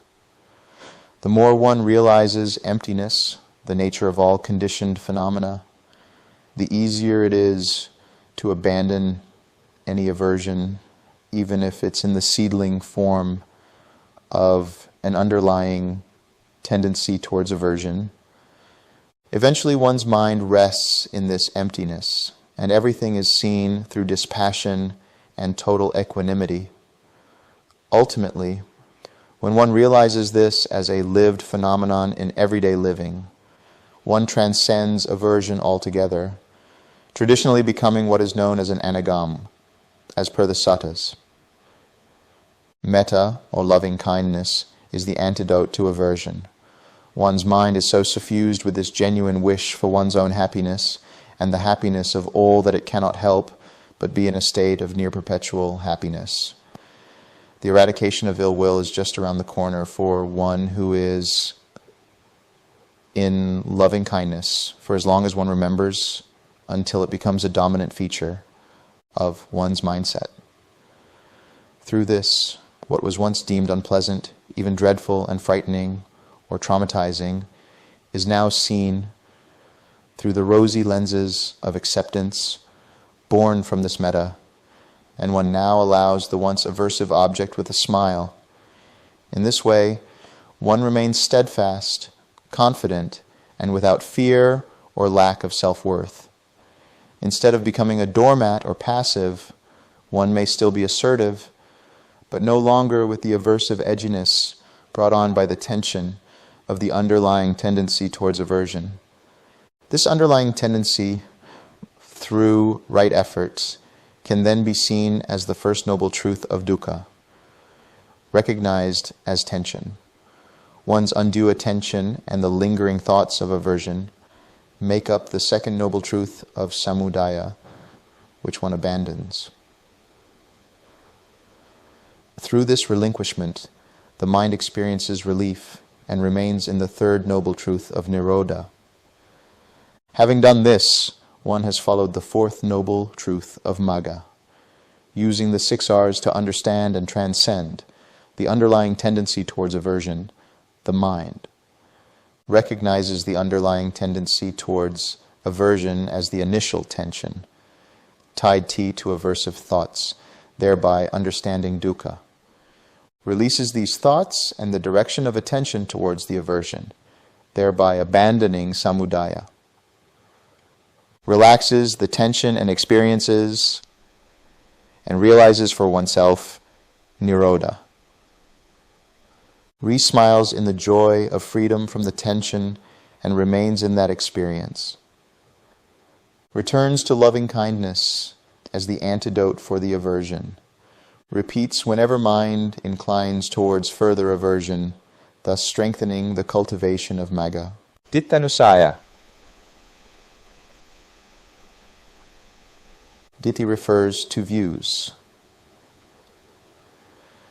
Dittanusaya is the underlying tendency towards views. This can refer to the 6 wrong views as detailed in various suttas, as well as views in general. Finally, it can also pertain to holding a view in relation to the Dhamma itself. What are the 6 wrong views as they were understood during the time of Gautama Buddha? They are materialism, fatalism, amoralism, eternalism, asceticism, and indecision. Views in general, which mean the judgment or opinion of something, are also detrimental on the path. Attachment to the Dhamma itself is a view that tethers the mind to concepts, no matter how refined and how Dhamma-friendly they are, and they cause one to be reborn in various states of existence. We have studied these different views quite extensively in the section on clinging when discussing the clinging to views, so we will briefly reiterate each of these. But the main focus is to understand what exactly is the underlying tendency towards views. This underlying tendency, like any other, arises with a feeling. However, different from the underlying tendency towards craving and the underlying tendency towards aversion, it arises with any quality of feeling, whether pleasant, unpleasant, or neutral. One can have views, opinions, ideas, concepts and judgments about any experience, be it good, bad, or indifferent. The key is to understand how this underlying tendency towards views manifests. In terms of a somatic expression, there can arise a slight tension in the muscles of the body or a tightness in the mind. One can notice the immediate grasping towards views or the formulation of an opinion about an experience. It's not the opinion itself or the thoughts regarding an experience that are the underlying tendency. The opinion or thoughts are all part of the process of perception. The underlying tendency towards views is the grasping at the opinion itself, seeing it as a barrier to understanding and connectivity with a person. Such an action causes the mind to remain steadfast and stubborn in its opinion, thereby causing an identification with the view. The inability to be flexible is a result of this underlying tendency, which can be conditioned by the defilement of stubbornness and rooted in delusion first and foremost, and the tension that arises to protect and hold that view is a major signature of this underlying tendency. The mind filters the perception of an experience, person, or situation through this view, and from it there arise a reaction of full-blown craving or aversion in the link of tanha. The opinion of the experience, or one of the detrimental views, or the attachment to the Dhamma can manifest the grasping around the experience, or even person or situation, and, if not recognized and released, can give rise to further bouts of craving or aversion all the way down the links to suffering. Let us now look at how such an underlying tendency towards views could arise with regards to the 6 detrimental views in general, and the attachment to the Dhamma. In the case of someone with a materialist view, when an experience arises, they may see it at face value. A materialist generally believes that there is only this world of matter and the body. The idea then can spawn a hedonistic bent, where one only looks at what can bring the maximum amount of physical pleasure and delights for the senses. Therefore, when met with an unpleasant experience, person, or situation, there is an immediate recoil in the form of the underlying tendency towards seeing it as materially unwanted. And so along with it can arise the underlying tendency towards aversion for the experience, person, or situation. There is a slight tension, and one then, without any forethought, almost automatically and seamlessly enters into full-blown aversion. Someone who has a more fatalistic approach to life will experience all situations with extreme passivity. Whatever the experience is, it is colored by the underlying tendency towards the view of fatalism, where the individual is resigned to whatever happens. At the outset, this may seem quite a fulfilling way of accepting things as they come, but it can quickly also create a sense of helplessness and total sense of nihilism. Nothing matters, and it causes anxiety in such a mind. When the underlying tendency towards the view of fatalism arises, the mind reactively looks at it in an accepting, passive manner, but may also feel woeful, helpless, and victimized by the situation, person, or even object. This can cause a myriad of aversive thoughts, and such a tense, contracted mind gives rise to full-blown aversion. With the view of amoralism, where there is no absolute morality, and so whatever arises is reacted to at the whim of the mind. When met, a person, experience, situation, or object, at the most extreme level of this view, there can arise the desire to possess these categories of an experience if they are pleasant, or to destroy them if they are unpleasant. There's a tension that results in thoughts of complete grasping or total aversion, resulting in a reaction rooted in the link of full-blown craving or aversion. There is no forethought filtered by the taking of the precepts. It's every person for themselves with this view. Nothing matters, and there are no consequences. Even if met with consequences, a person deeply steeped in this view will not see them as such, and just as a process of random occurrences. Ultimately, this causes immense suffering and radical dissatisfaction with life. Similarly, with the view of eternalism, one may see all experiences, people, objects, and situations as part of or as complete eternal principles. This is a dangerous way of seeing things, as in the most extreme cases, if one were to destroy a being, one would just see it as a part of an eternal element, and nothing is fully destroyed. At a more moderate level, this view results in the idea of someone being a smaller part of an eternal whole, or that one is the eternal whole looking through the smaller part that is the being. This gives rise to sometimes a passive and fatalistic view of experiences. There may be a happy acceptance in the beginning, but eventually a certain kind of conceit dominates the mind, where one thinks everything being eternal, nothing is wrong with any kind of moral decay, or that ultimately it all merges with the whole. It is a form of spiritual bypassing that only puts a bandage over the possible mental and emotional trauma underneath, which only suppresses and doesn't aim to resolve any underlying issues with an experience. This results in further identification with the idea of the eternal principle. This can lead to further delusion, and if the suppression goes unchecked, towards explosive bouts of full-blown craving and aversion. The ascetic view is related to the idea that all experience is seen as a process arising through Kama.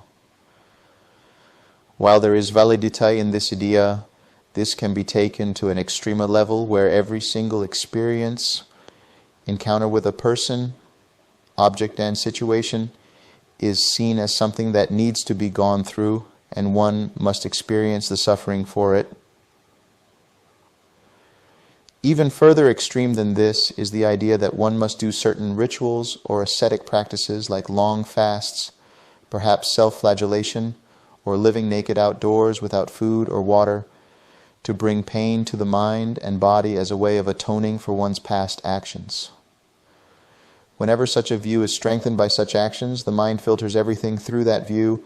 Therefore, when one experiences anything, it is seen through the view that this experience is meant to be a process to atone for one's past karma, or that one must do some kind of ascetic, ritualistic, or rite of passage kind of process that will atone for the present experience. This only results in further craving for that atonement, or aversion, when there is a barrier to that supposed atonement. Finally, the sixth view of indecision, that is to say, skepticism or agnosticism on any absolutes, filters the mind's experiences where no conclusion on any situation, person, sensation, or object is made. Even if the mind defaults to some perception and judgment about the experience, due to the fear of entering into the realm of any absolutistic view, there is indecision about the opinions one has about an experience. This can result in restlessness, even about a full-blown aversion. Such a view serves to evade any kind of conflict on the surface, but at the deeper level only causes an inner struggle about one's purpose and confusion about everything that arises, rather than a sound judgment that allows one to live in a way that is spontaneous and altogether free of any form of craving. When we look at the world around us, we have ideas about it, or about how it should be, and how we can make it the way our minds perceive that perfected ideal. These are all views the mind inherits from the myriad of experiences. We are, from our first breath on this planet, through our infancy into our childhood, adolescence, adult life, and old age, geared towards holding beliefs or systems of belief that provide solace to us, which resonates with our expectations or ideals of what the best life might be. But over these various stages, those ideas continue to change. As we start to hold on to these views, the mind formulates a certain state of existence internally, but even externally, as it appears that the people in that world, or even the world itself and our place in it, continue to mold around those views. It's through these views that our world is filtered, and therefore, when we are met with an experience, person, situation, or object, this filtration process arises quite automatically and can manifest as the underlying tendency towards views in general. When the mind comes to a conclusion about something based on the pre-existing ideas or concepts that are projected on the person, experience, situation, or object.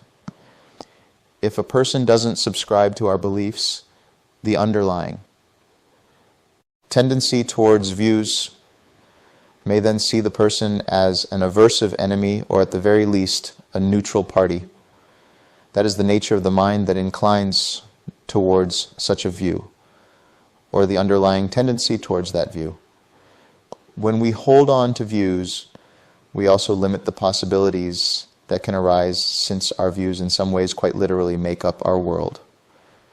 As soon as the mind lets go of any such views, we are not met with any kind of opposition, and therefore no full-blown aversion with regards to the opposing view, or the source of that opposing view, can arise.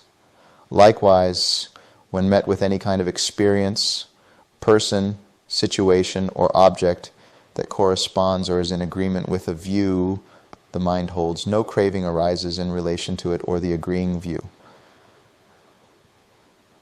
Finally, with regards to the attachment to the Dhamma as a view, if that arises, then the mind still makes judgments or builds up self-righteousness that it defends at the level of the underlying tendency towards views, leading to craving if the experience is in agreement with the Dhamma, or to aversion if it opposes it.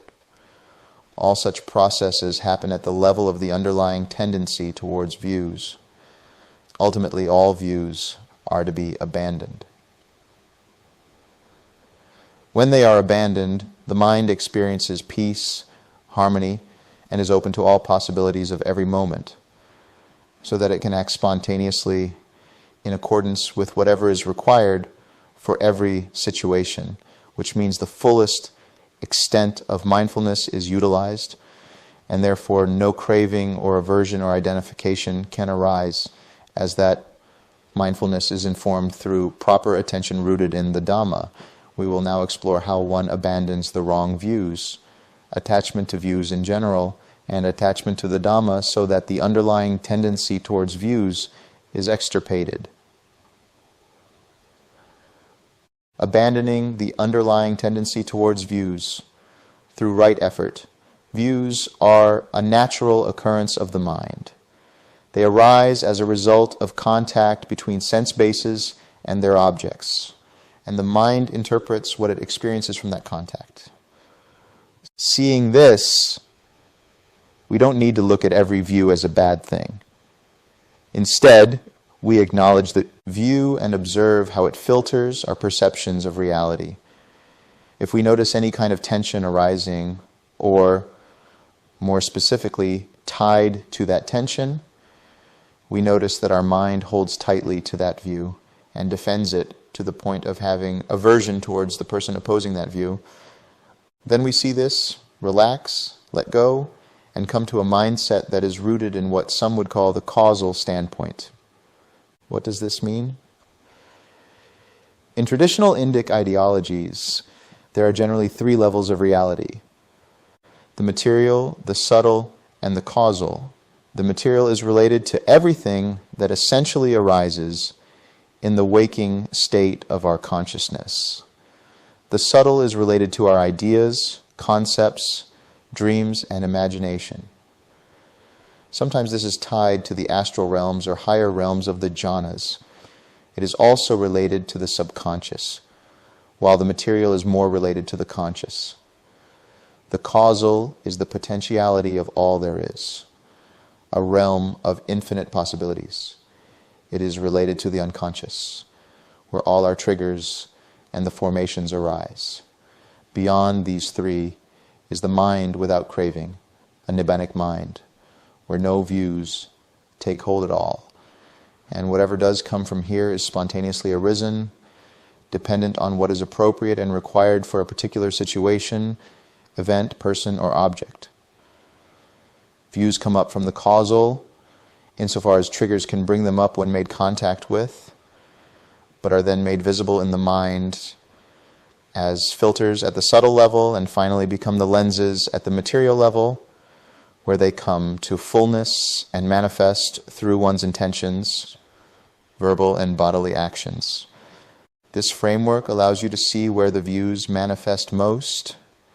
If they come up more and more through our different levels of actions, then they are quite rigid and mostly unshakable at the conscious level. If they arise as ideas, concepts, and what-if scenarios through the instrument of imagination, then they are quite active at the subconscious level. Outside of that, if they remain potentials and don't stir up, but their seeds are present as triggers, which in most cases are difficult to locate, then they are present at the unconscious level. In the most practical application of this framework, the majority of time dealing with the underlying tendency towards views would arise in the material, conscious plane of the mind, which manifests at contact and feeling. The six heretical views, materialism, fatalism, amoralism, eternalism, asceticism, and philosophical agnosticism or indecision, are countered by the right view established in the Dhamma. First, we must address how these views arise in order to recognize and acknowledge them, then to take the pause from further reactivities stemming from these views, relax any tightness and tension associated with and embodied from them, and allow the space where no views arise in that mind rooted in the rootless Nibbana, so that intuition can guide how to navigate the situation, interaction, or experience. That way, There is no preconceived idea or attachment to the idea, and one's mind can flow seamlessly through the realm of infinite potential at the causal level without any triggers. Materialism is countered by the understanding and experience of mental states beyond just physical, sensual experience. Whenever one enters jhana, one experiences a supramundane state. The more one does this, the less invested one is in the view of materialism. Fatalism is countered by the understanding and perspective of Kama. There is choice, there is intention, and when one sees and experiences this firsthand, then fatalism falls away. Amoralism is countered in the same way, since it shows that the general tendency in existence is to bring up wholesome effects from wholesome intentions and unwholesome effects from unwholesome intentions. For example, when you yell and lash out at someone, their general reaction will be to return that in kind. When one sees this, one lets go of the idea of moral nihilism. Eternalism is countered through further insight, through careful observation, sharpened. Through meditation and understanding of the nature of reality, specifically impermanence and conditionality and causality. Seeing this, we understand that all conditioned experiences are impermanent, and there is no eternal essence that can be seen as self or belonging to self. Asceticism is countered by seeing that, through a comfortable meditation practice, results are found in one's personality changes and transformation rather than ritualistic practices, and causing oneself pain. Agnosticism is countered by taking a position, but not out of fear or attachment to the position. Rather, it is the experiential confidence in something because it has led to an experience of personality change and transformation. The established supramundane right view is the antidote to this agnosticism. In other words, stream entry destroys all 6 views from the mind and no longer gives rise to the underlying tendency towards views in regard to these 6. Dealing with the attachment to the Dhamma as a view is abandoned when one understands and experiences the purity, freedom, and relief of arahantship, which brings about the eradication of all views. Can one start from this understanding right away? Not necessarily. In MN 74, the Buddha asked the wanderer Dighanaka if he is attached to the views that he has no views. This allows him to let go of even that. For others, the process may start with letting go of wrong views to climbing to the right view, and from there, to let go of attachment even to right view. Ultimately, one sees the Dhamma as another model to let go of suffering, just as seeing the links of dependent origination or the characteristics of the 5 aggregates or 6 sense bases is a useful tool. By seeing these models for the understanding of emptiness and entering Nibbana, even the Dhamma is that a raft to get to the other shore. The Dhamma doesn't become reified, but is used in a skillful way, and any reification of it as a view to hold on to is seen as futile and unskillful. Finally, one may still have opinions and even effectively voice them at opportune times, but they won't have such a binding effect on the mind. They are seen as impermanent, and therefore the mind never holds on to them. The views are not the concern. It is how one relates to them that can lead to further suffering, and that relational quality is found in whether or not the underlying tendency towards view is present in the mind. In the context of the Four Noble Truths, the underlying tendency to views is seen as the first noble truth of dukkha. The attachment to them, the fuel of attention provided them, is seen as the second noble truth of samudaya. The letting go of the view is the 4th noble truth of magga, by which one experiences the 3rd noble truth of nirodha, the space of nibbanic relief from where intuition arises in order to correctly assess and act or not act. depending on what is required in every given situation. Through the right effort of the 6 R's, one recognizes the underlying tendency towards views as dukkha, releases the attention that fuels the intensity of the view, which is samudaya, relaxes the tightness and tension and experiences niroda, relief from the attachment to a specific view, re-smiles as a result of the relief, returns to or remains in the relief so that intuition can arise, repeats whenever necessary to finally let go completely any attachment to views, thereby cultivating magga. Vicikiccanusaya. Vicikicca, as we've seen in previous sections, refers to doubt. It can mean perplexity or uncertainty. When we use the word doubt in this context, it can refer to these 2 words, especially to uncertainty. Therefore, vicikiccanusaya is the underlying tendency towards doubt. Such a doubt is in regard to the Dhamma, but also the perplexity in regard to what is wholesome and unwholesome. Rather than just skepticism about the Dhamma, it is also confusion about what is the true Dhamma and what is the false pretense of the Dhamma. At the level of skepticism, it is the apprehension of even approaching the principles of the Dhamma. It is not the healthy sort of experimental skepticism where one tests out the Dhamma for the purposes of experience and understanding. It is the total doubt in the benefits of the Dhamma. One doesn't even consider it a viable option for the alleviation of suffering. At the level of uncertainty or confusion, it is the misperception of what is wholesome and unwholesome. One may not understand what is wholesome or unwholesome, confuse the wholesome for the unwholesome, or the unwholesome for the wholesome. Doubts in terms of not understanding principles of the Dhamma are one thing, but the total misperception and misapprehension of the basic understanding of the wholesome and unwholesome are entirely another thing. The former type of doubt can be cleared right away. One may not know what level of jhana one is in, or may need clarity on a subtler and deeper aspect of the teachings, and this is completely fine, since such doubts can be cleared by true knowledge through the voice of another and the clarifications of a wise and experienced teacher.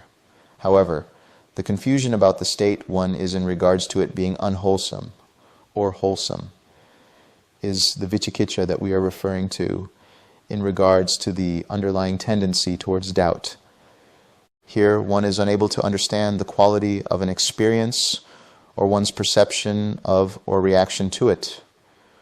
When contact arises between one or more of the sense bases and their corresponding objects, ignorance-conditioned formations arise that may be rooted in delusion.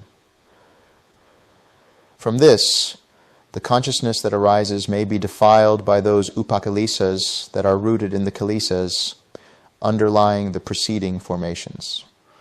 This defiled consciousness then conditions the mentality-materiality so that when the 6 sense bases do make contact, there is the underlying tendency towards doubt in regards to the experience. Such doubt may filter the experience in such a way that one is unable to recognize whether the reaction to it is wholesome or unwholesome. There may not be any doubt about the hedonic tone of the experience, but there is an uncertainty or inability to recognize the reaction as being rooted in craving or aversion, and therefore this can give rise to other underlying tendencies, including towards conceit, desire for existence, sensual craving, ignorance, aversion, and views. From here can stem full-blown craving or aversion, and if the underlying tendency towards doubt is strong enough, it can deter the mind's ability to recognize this and lead it further down the chain towards suffering. Let us look at some examples of how the underlying tendency towards doubt may arise. When you're meditating, especially the first few times, it might be difficult to identify what is arising in the mind. There is confusion about whether or not one is with the object or whether one is doing the practice correctly.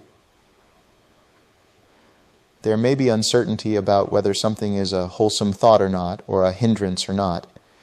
And the mind may have doubts about the nature of the practice itself. All of these arise when the mind makes contact with a mental object and is unsure about its quality, or whether or not it is helpful during the meditation. There is also doubt as to how to respond to these mental objects and what response is, wholesome or unwholesome. Eventually, however, as you get more acquainted with these states, you're more clear on the qualities of these mental objects. Another example is when you find yourself in a disagreement with a loved one, because your mind looks at the loved one through a certain lens based on previous experiences, you may automatically assume the nature or quality of their reaction, even though it may arise from something else, or it isn't the reaction you're assuming it is, in which case the mind has confusion about what it is seeing. This too is a form of the underlying tendency towards doubt. There is also doubt as to how to respond and what response is wholesome or unwholesome. These can lead to aversion or craving depending on the hedonic tone of what is heard or seen as the mind jumps to conclusions, confused or mistaking one thing for another. Closely tied to the underlying tendency to ignorance, one may also misperceive one state for another, seeing the wholesome as unwholesome or the unwholesome as wholesome, at the level of the underlying tendency towards doubt. All of this can be abandoned through the process of right effort, which we will see now. Abandoning the underlying tendency towards doubt through right effort. The antidote to doubt is investigation. It is as quick and simple as taking a pause before jumping to a conclusion about what state is experienced. When you take a pause, your mind is able to better assess the situation. Through investigation, which is different from analysis, and thinking about it over a longer period of time, the mind understands the quality of the experience or the interactions with a person. Through this investigation, the mind abandons any conclusions and allows the experience to be just as it is, thereby preventing the arising of any other underlying tendencies and thus the arising of any form of craving or aversion. The underlying tendency towards doubt in the form of doubt in regard to the Dhamma itself is completely eradicated when one enters the stream. Such doubt is to be removed through careful investigation into the Dhamma. While faith is an important deterrent against skeptical doubt, one need not have blind faith. The Buddha encourages the process of careful investigation by testing out the Dhamma through one's own experience. Through this process, one gains a better understanding of the Dhamma and, by extension, the difference between the wholesome and unwholesome. Although we can be told that the wholesome represents certain good qualities and principles, and the unwholesome represents certain bad qualities and principles, this may not always be helpful. One can utilize the guidance of one's teachers about morals and ethics to determine the difference between the wholesome and unwholesome, and this is a good framework. But it will only help at one level. For it to be understood at all levels, one needs to see at the experiential level. Once this happens, any doubt as to what is wholesome and unwholesome vanishes. As a general rule, one can apply this principle. That which is wholesome is both beneficial to oneself and to others, and has an expansive quality to it, and that which is unwholesome is both harmful to oneself and to others, and has a constrictive quality to it. In other words, the wholesome relaxes any tightness and tension in the mind and body, while the unwholesome tenses and tightens the mind and body further, leading to mental and even physical suffering. Once you understand this and see it for yourself, any confusion about the difference between the two is eradicated.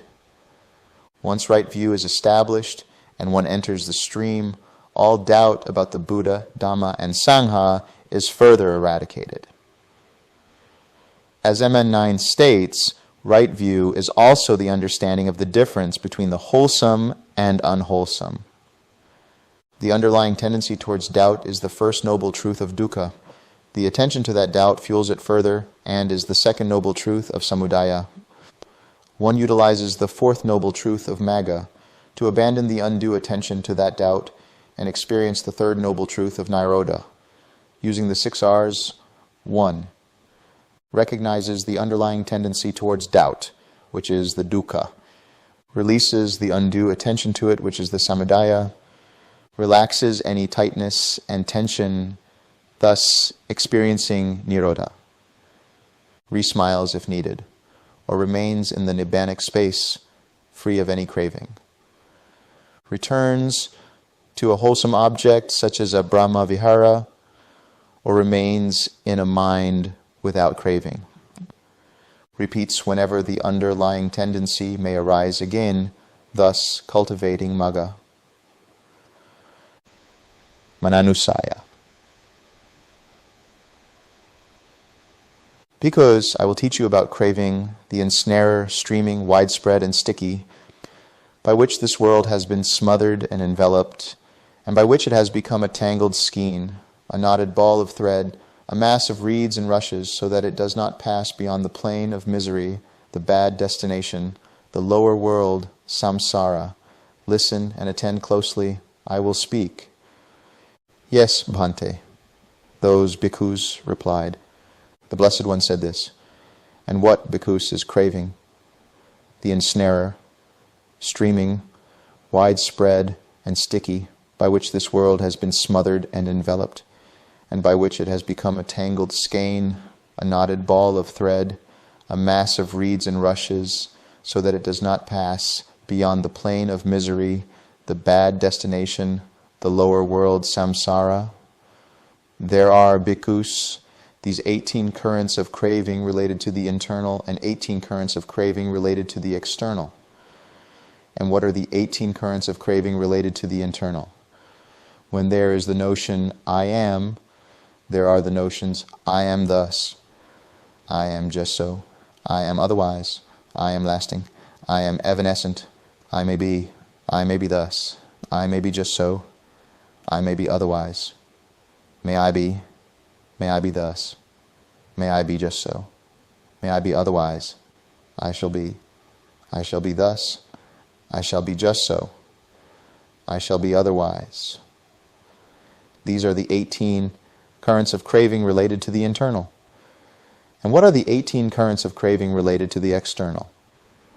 When there is the notion, I am because of this, there are the notions, I am thus because of this, I am just so because of this, I am otherwise because of this, I am lasting because of this, I am evanescent because of this, I may be because of this, I may be thus because of this, I may be just so because of this, I may be otherwise because of this, may I be because of this, may I be thus because of this, may I be just so because of this, may I be otherwise because of this, I shall be because of this, I shall be thus because of this, I shall be just so because of this, I shall be otherwise because of this.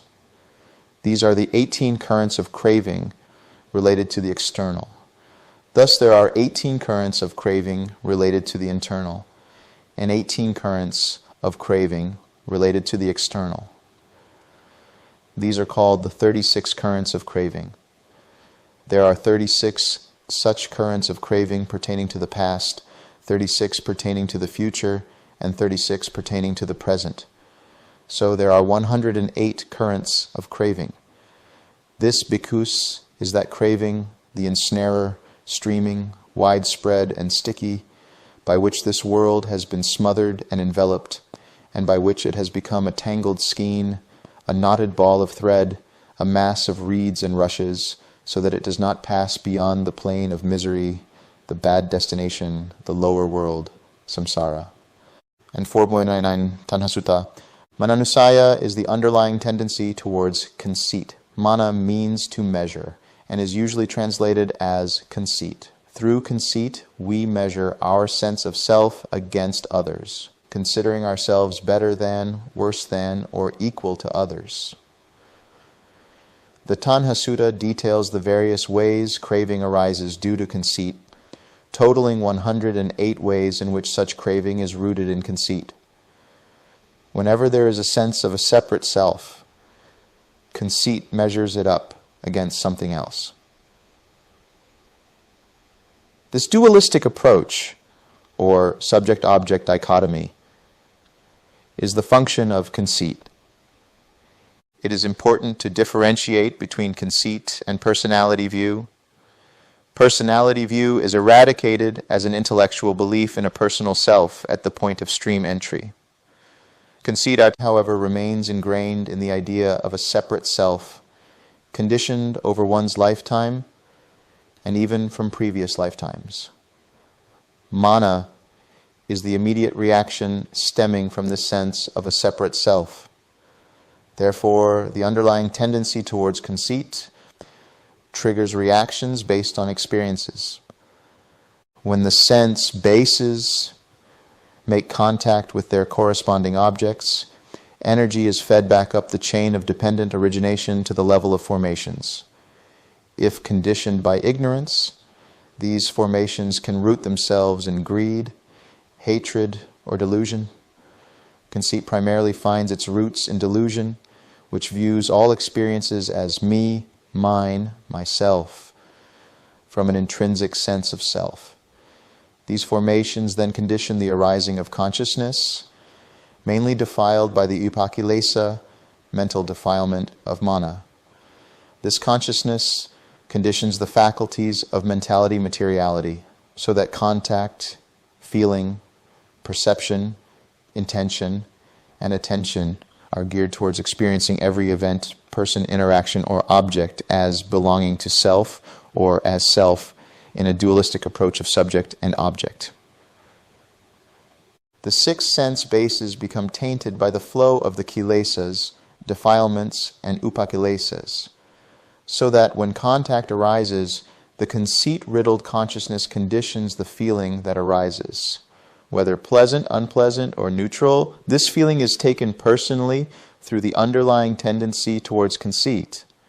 This tendency inclines one to see every experience as affecting, belonging to, or being a sense of self. There is a tension and tightness tied to the underlying tendency towards conceit.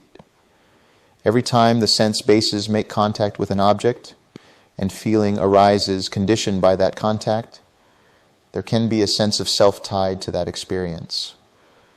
For example, when you meet someone you find attractive, your mind may grasp at their features with the underlying tendency towards sensual craving, pushing towards full-blown craving. Along with this, the underlying tendency towards conceit may arise, leading you to think, this is the person for me. I want this person to be mine. They make me happy. This is the grasping towards wanting to acquire a relationship because it pleases the me, which is tied to conceit. Conversely, when experiencing an undesirable situation, such as standing in a long line at a bureaucratic office like the Department of Motor Vehicles, you might think, well, why me?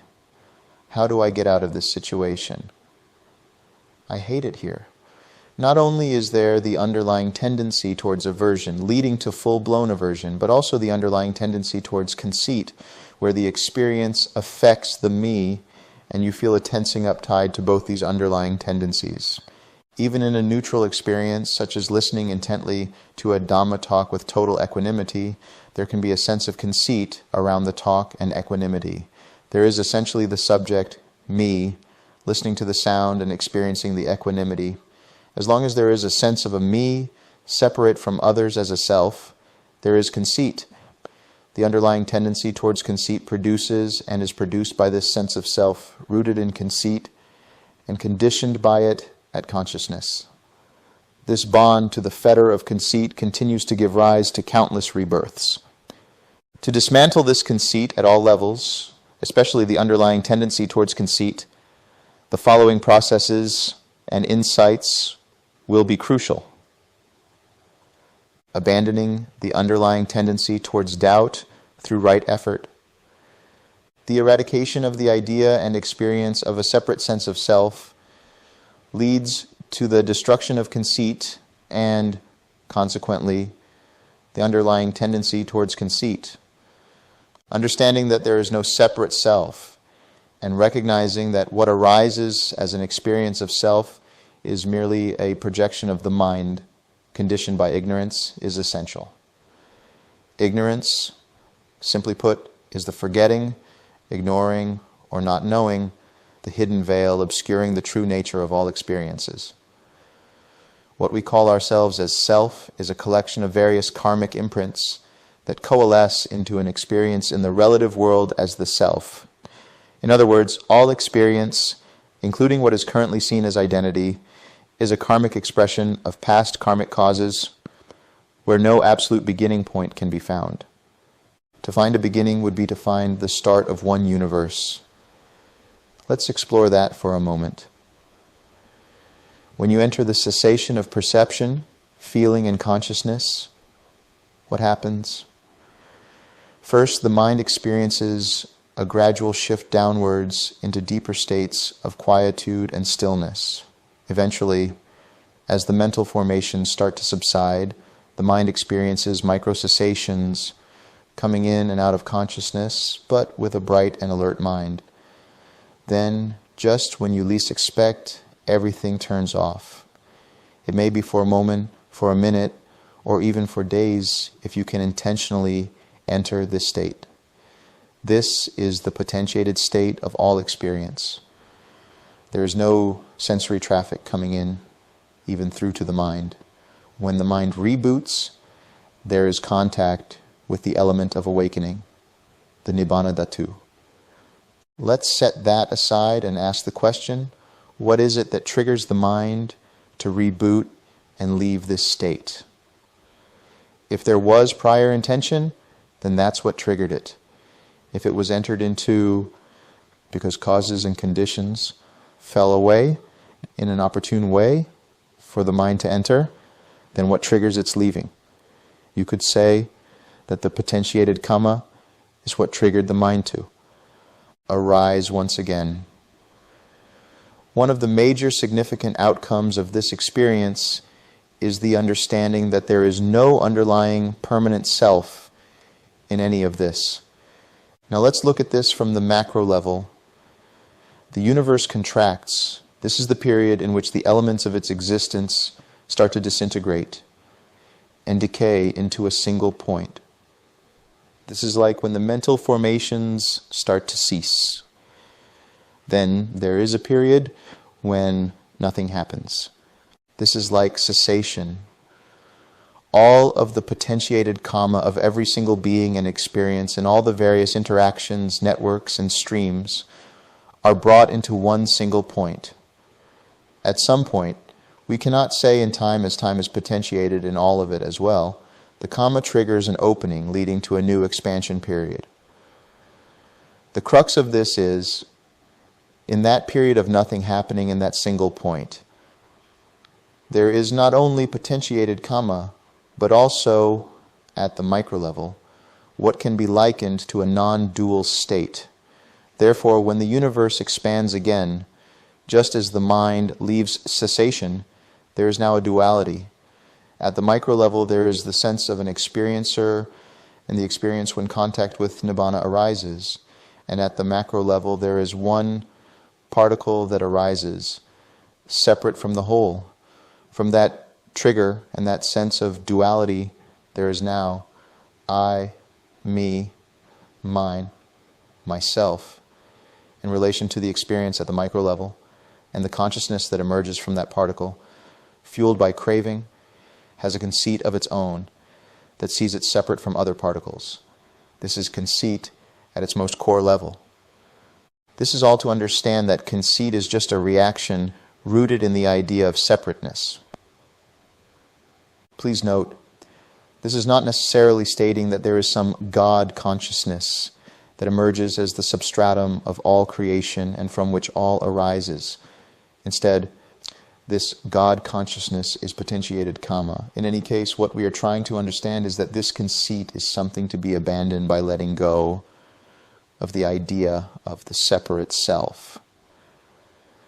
The Buddha's instruction to Bahiya in the Bahiya Sutta is the exact direction for ceasing conceit altogether, which leads to the total cessation of suffering.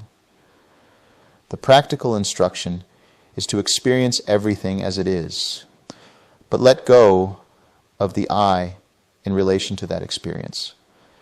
Let the mind be fully immersed in it all without the sense of I. Just this is the end of suffering. This is the state of mind for the Arahant.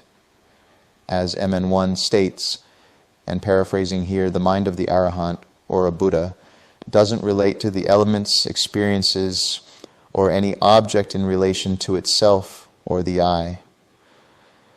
It is one stream of experience as it is, without the projection of concepts or ideas, therefore no more I-making, which is the function of conceit and the tensing up contained in the underlying tendency towards conceit. Whenever this tensing up arises and you notice it, in that very moment, the conceit is paused, halted, frozen. One just relaxes into it and lets the conceit dissolve, so that there is only the experience. Naturally, no craving can arise from this, and therefore no clinging, becoming, or birth of personalized action, and therefore no more suffering. When the sense of I am, experiencing this arises, see it as a manifestation of conceit. Release the mind's attention to that and relax back into the experience itself rather than the subject of the experience, i.e. the sense of self. Remaining in this, there is nothing more to do but to understand the experience as it is and let it dissolve when it will without holding on to its disappearance. Remember that it's not the conventional usage of the words I, me, mine, myself, and so on. That is the conceit, whether it is in the mind, verbalized, or perceived in that way. The underlying tendency towards conceit is the inclination to see everything as something separate that is to be owned, possessed, pushed away, or related to from the sense of I, which then leads to full-blown craving or aversion or identification, and it manifests as a subtle tension that can be recognized and relaxed. You can still use the conventional and transactional words of I, me, mine, myself, and so on, even when conceit is destroyed.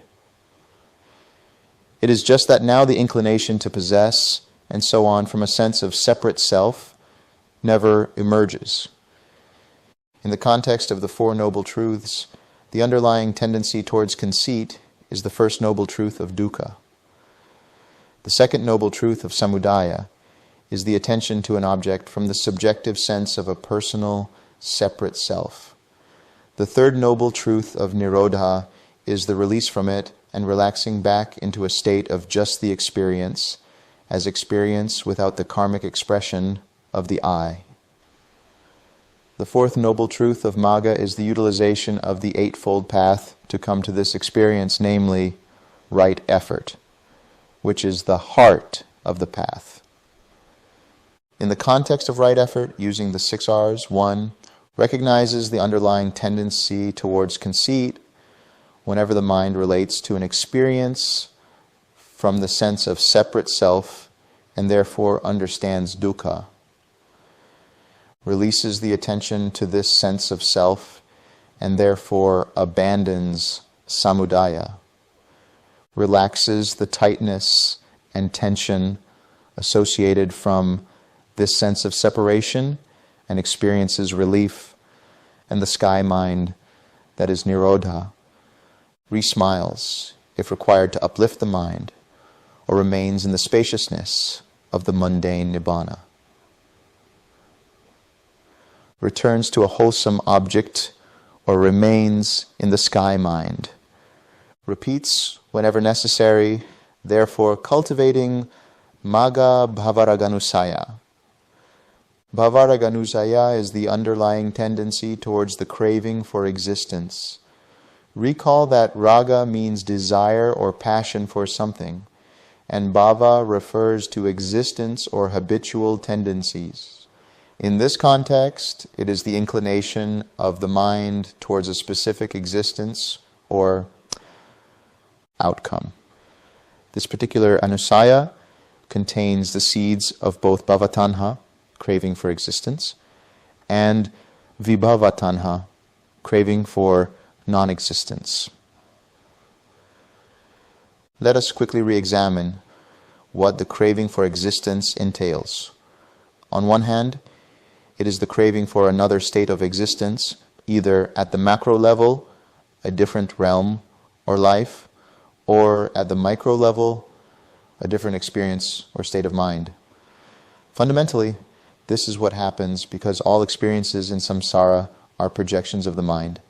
As the Buddha states, mind is the forerunner of all states, implying that samsara is a reflection of the mind and vice versa. We cannot prove or disprove an objective reality, but we can observe that our subjective experiences are always changing, particularly in terms of mental states. When we encounter an unpleasant sensation, it feeds information to the mind. The sensory data and the perception that it is unpleasant are stored in the mind. There is a tendency to perceive it outside of the mind because that is how we typically engage with the world when the mind is rooted in conceit. Therefore, bhava and mana are closely related. The higher fetters of craving for form realms, craving for formless realms, and restlessness are all rooted in conceit. Whenever there is a subject-object disparity or division, there is conceit. This subject-object division stems from conceit. When there is still a sense of I in relation to another or any object of the mind or physical sense bases, restlessness can arise when something or someone agitates the sense of self. This restlessness is rooted in the fictional future, while the remorse paired with it in the list of fetters is rooted in the fictional past. Both these time zones exist in the mind and create turmoil whenever the mind identifies with them. With a personal sense of separate self, conceit also gives rise to the craving for the form and formless states of existence. Whenever the mind identifies with a current state or experience, from the sense of self, the desire to continue that state if it is pleasant, or to find a better state if it is unpleasant, can arise. The underlying tendency towards craving for existence can arise with any quality of Vedana. When any of the sense bases make contact with their respective objects, this feeds back into formations that can be rooted in greed, hatred, or delusion, or any combination of the three. These formations, conditioned by ignorance, give rise to consciousness that can be defiled by any of the 16 upakalesas, which then condition the materiality, so that the instruments or faculties of contact, feeling, perception, intention, and attention in mentality, and the 6 sense bases in materiality are geared towards craving for a particular type of existence.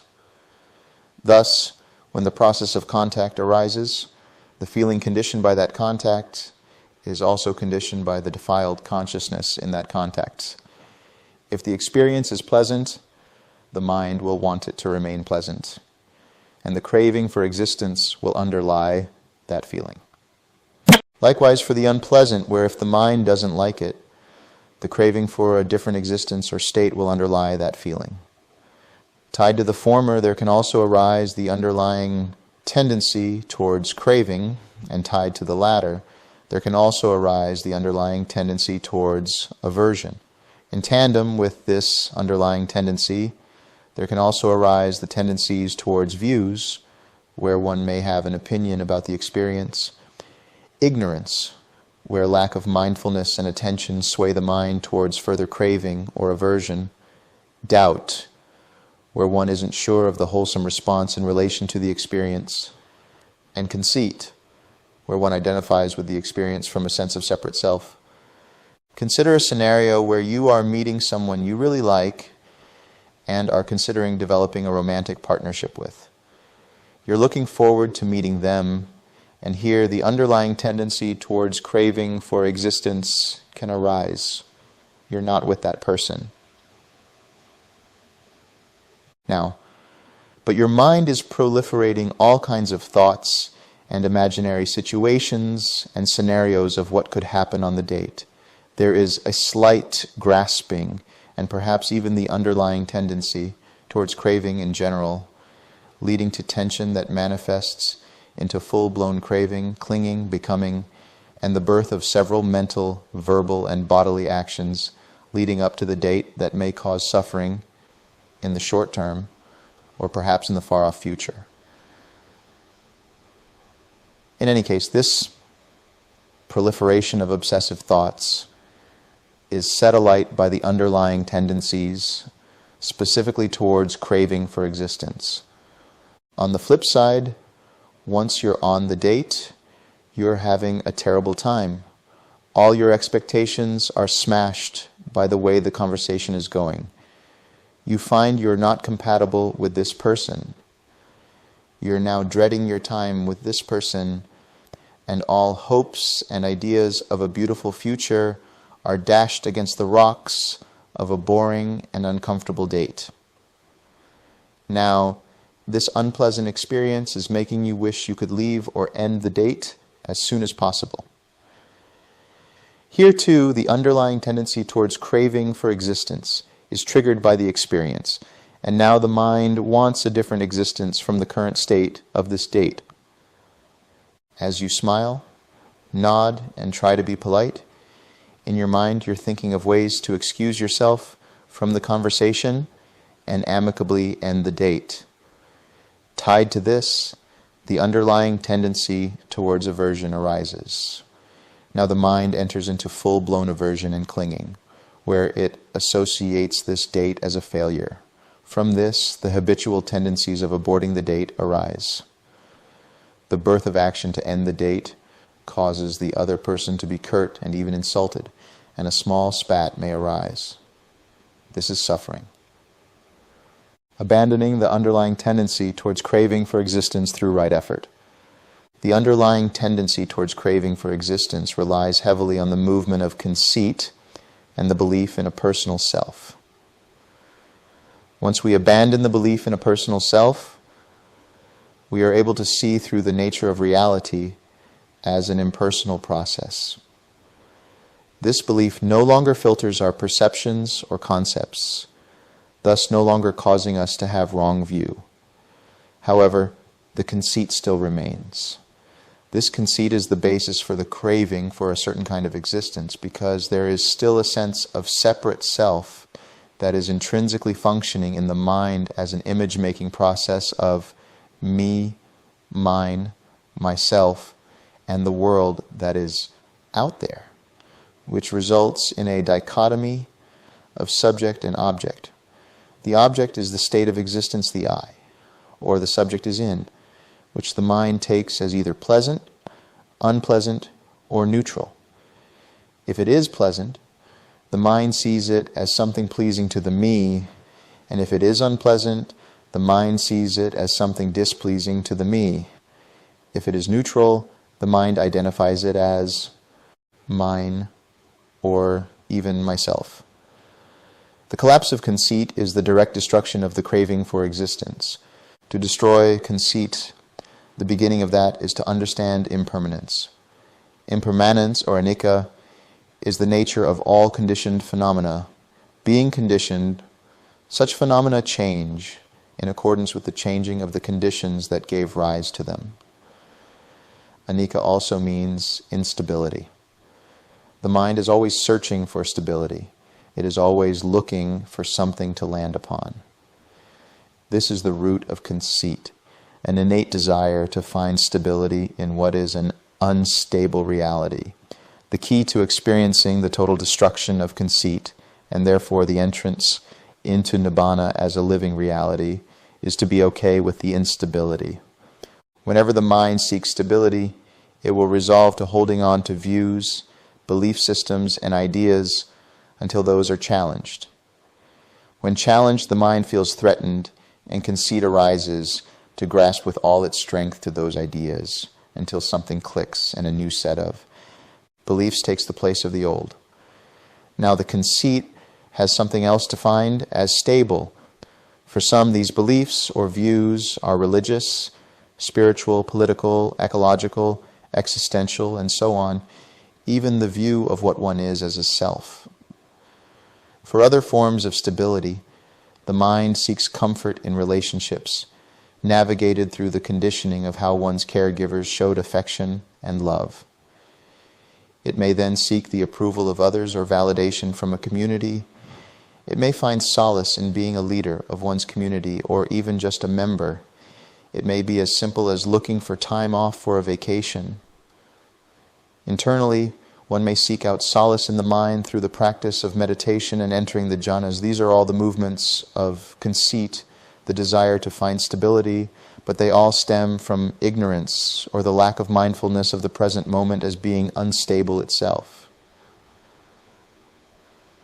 These are also the activities set on by the process and inclination of the underlying tendency towards craving for existence. Seeing this, the mind starts to realize that all that is unstable is just a function of the conditioned world. Therefore, it starts to seek solace in something permanent and stable, which is Nibbana. This too is a desire of conceit.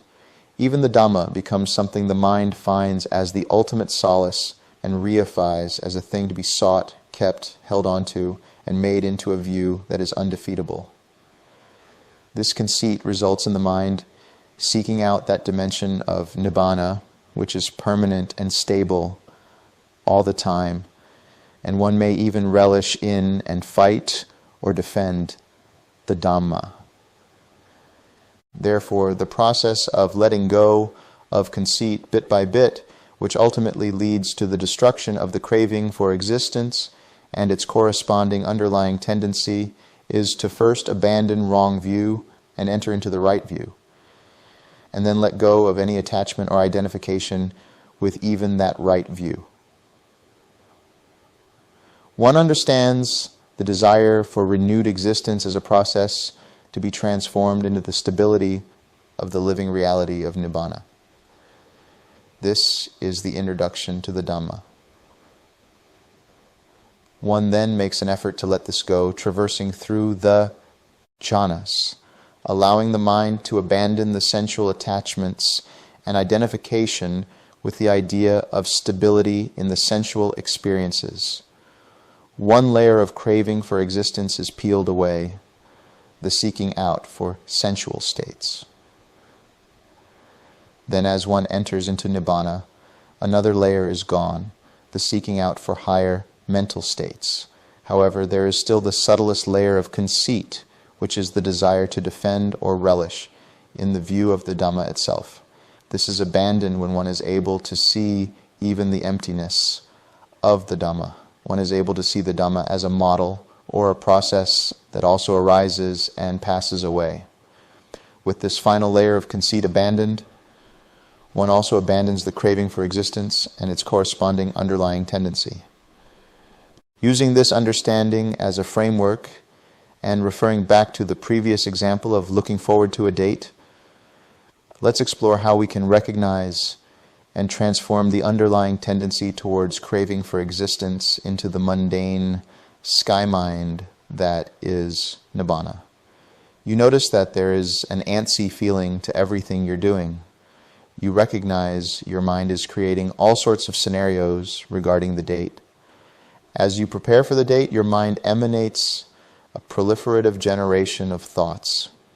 You see this, and in the seeing itself, these thoughts subside. There then is a space of clear, empty nothingness. You may scan for any traces of this underlying tendency towards craving for existence by noticing any tightness or tension in the head and relaxing them. In that space, there is now the experience of mundane Nibbana. You are now back in the presence of things as they actually are, where no worries of the future or regrets of the past arise. Now there is no seeking for another state. Right here, right now is the present moment, from where there is no seeking. In this, there may still be some trace of conceit as one starts to identify with the present moment, but for the time being, you have abandoned the craving for existence in reference to the date in the future moments. If you go a step further, you abandon even the identification with the present moment and see through its impermanence as well, leading the mind into a flow state that traverses in the space of the sky mind. Likewise, when you are on the date itself, if you're able to relax into the moment, you may find that there is less or even no agitation in relation to the nature of the date. You may even find that your mind spontaneously responds with some clarity and joy that transforms the boring nature of the experience into something fresh. In that, you may still see that there is incompatibility. At the very least, you're able to be open about this and leave the date on a high note of joy and happiness.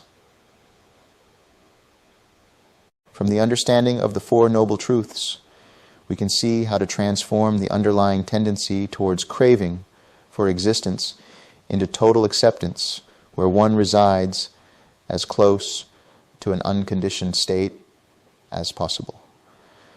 The first noble truth of dukkha is the underlying tendency towards craving for existence, which one is able to recognize and therefore understand. One then abandons the second noble truth of samudaya, which is the identification with the experience that leads to the craving for existence.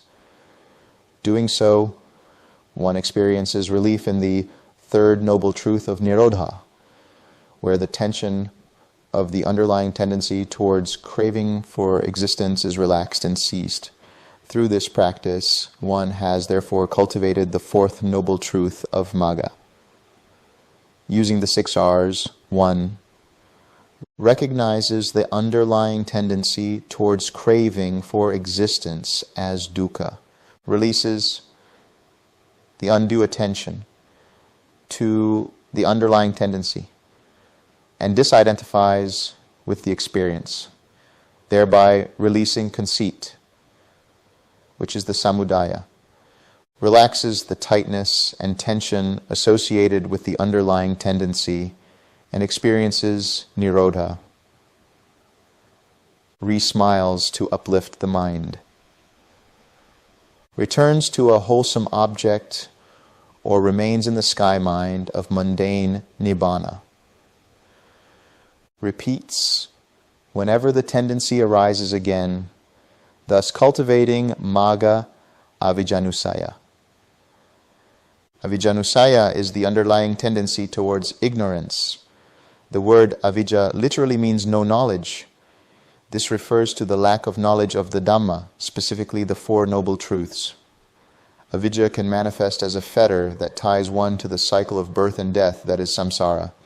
It can manifest as an asava or a virus that infects the mind, commonly also referred to as a taint, which is known as avijjasava, or the virus or taint of ignorance, and which starts one cycle of dependent origination arising. It can also manifest as the link of ignorance in the chain of dependent origination, which conditions the formations that arise. Finally, it can manifest as the underlying tendency towards ignorance. There is the ignorance of the Dhamma because one doesn't know it or hasn't been introduced to it. Then there is the ignorance of the Dhamma when one has been introduced to it, but the mind has not fully penetrated through to it. From a practical standpoint, ignorance can be understood as the lack of mindfulness. In fact, at whatever level we look at it, whether at the level of fetters, viruses, the links of dependent origination, or the underlying tendency towards ignorance, we can understand it to be a lack of mindfulness. This means that whenever the mind is befuddled by experiences and sees them as me, mine, myself, that is a movement of conceit dependent upon the movement of ignorance.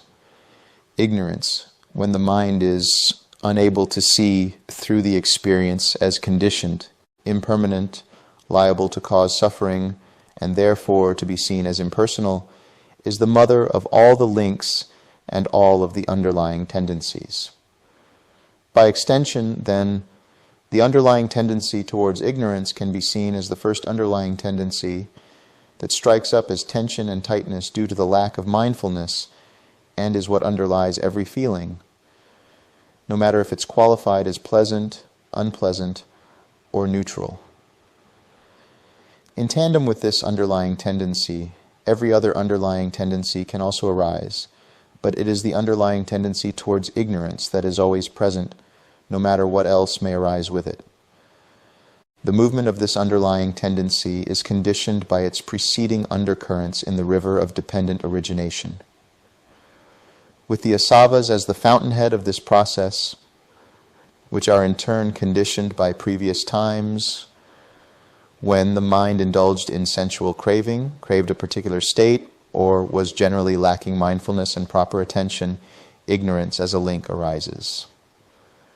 This ignorance, fueled by the viruses, fuels the formations, which are for the most part rooted in delusion and which then condition the consciousness.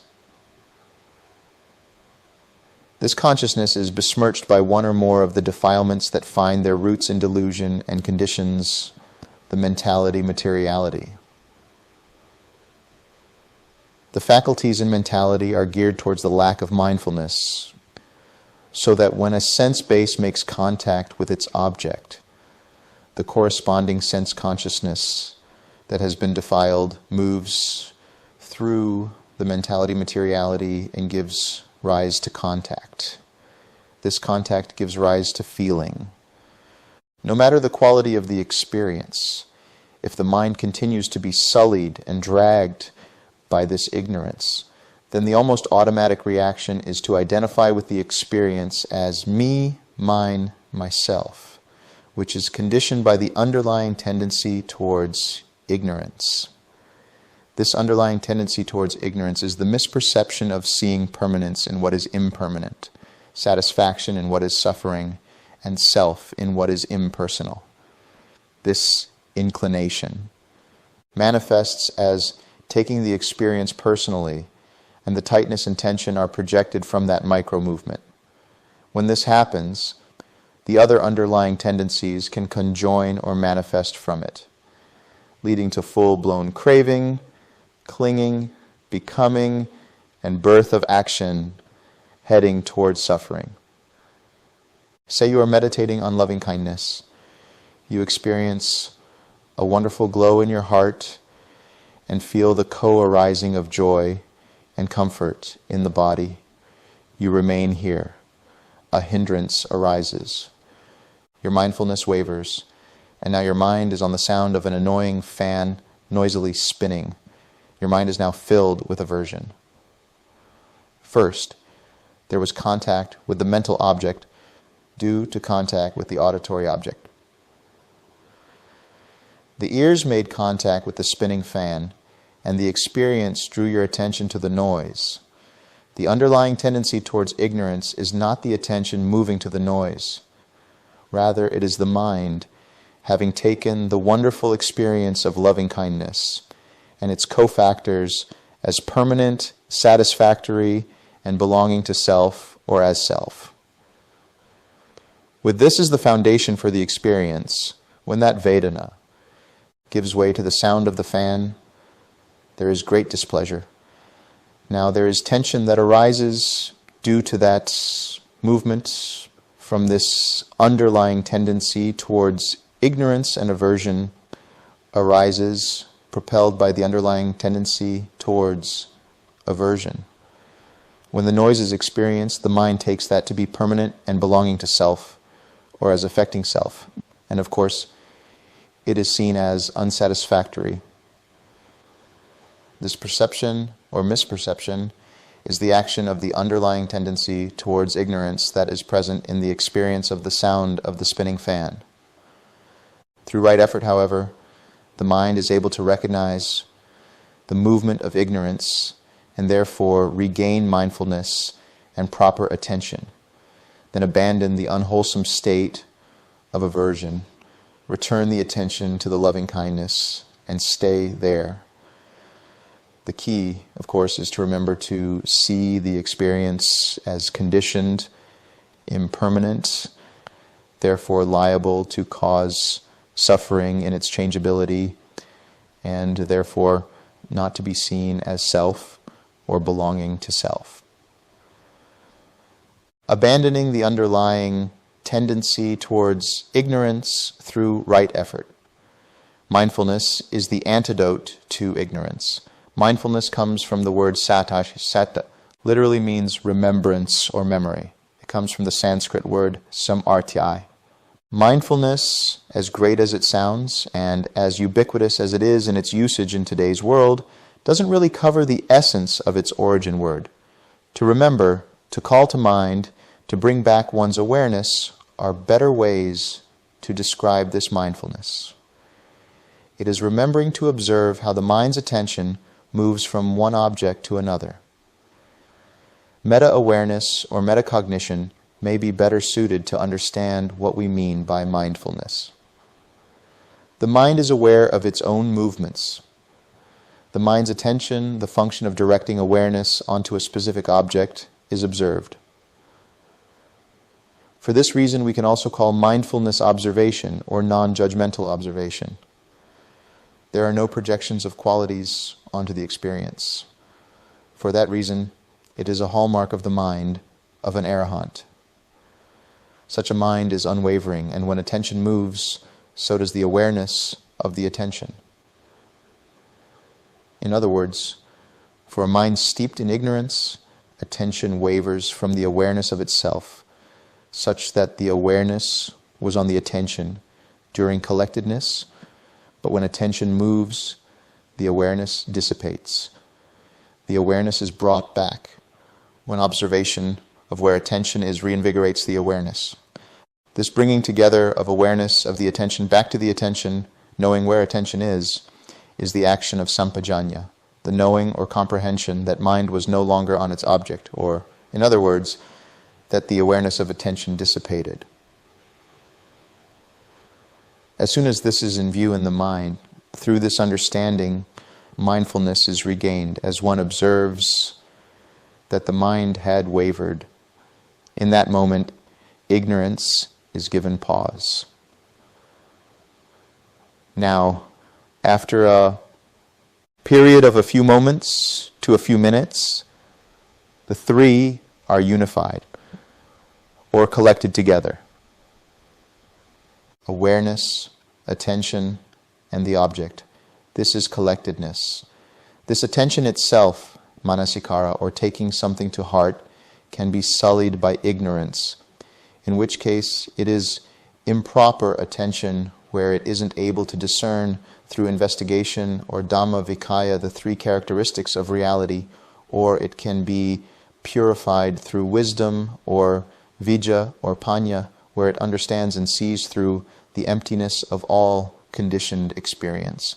In the latter case, such attention is called yoniso manasikara, or proper attention, or attention rooted in reality.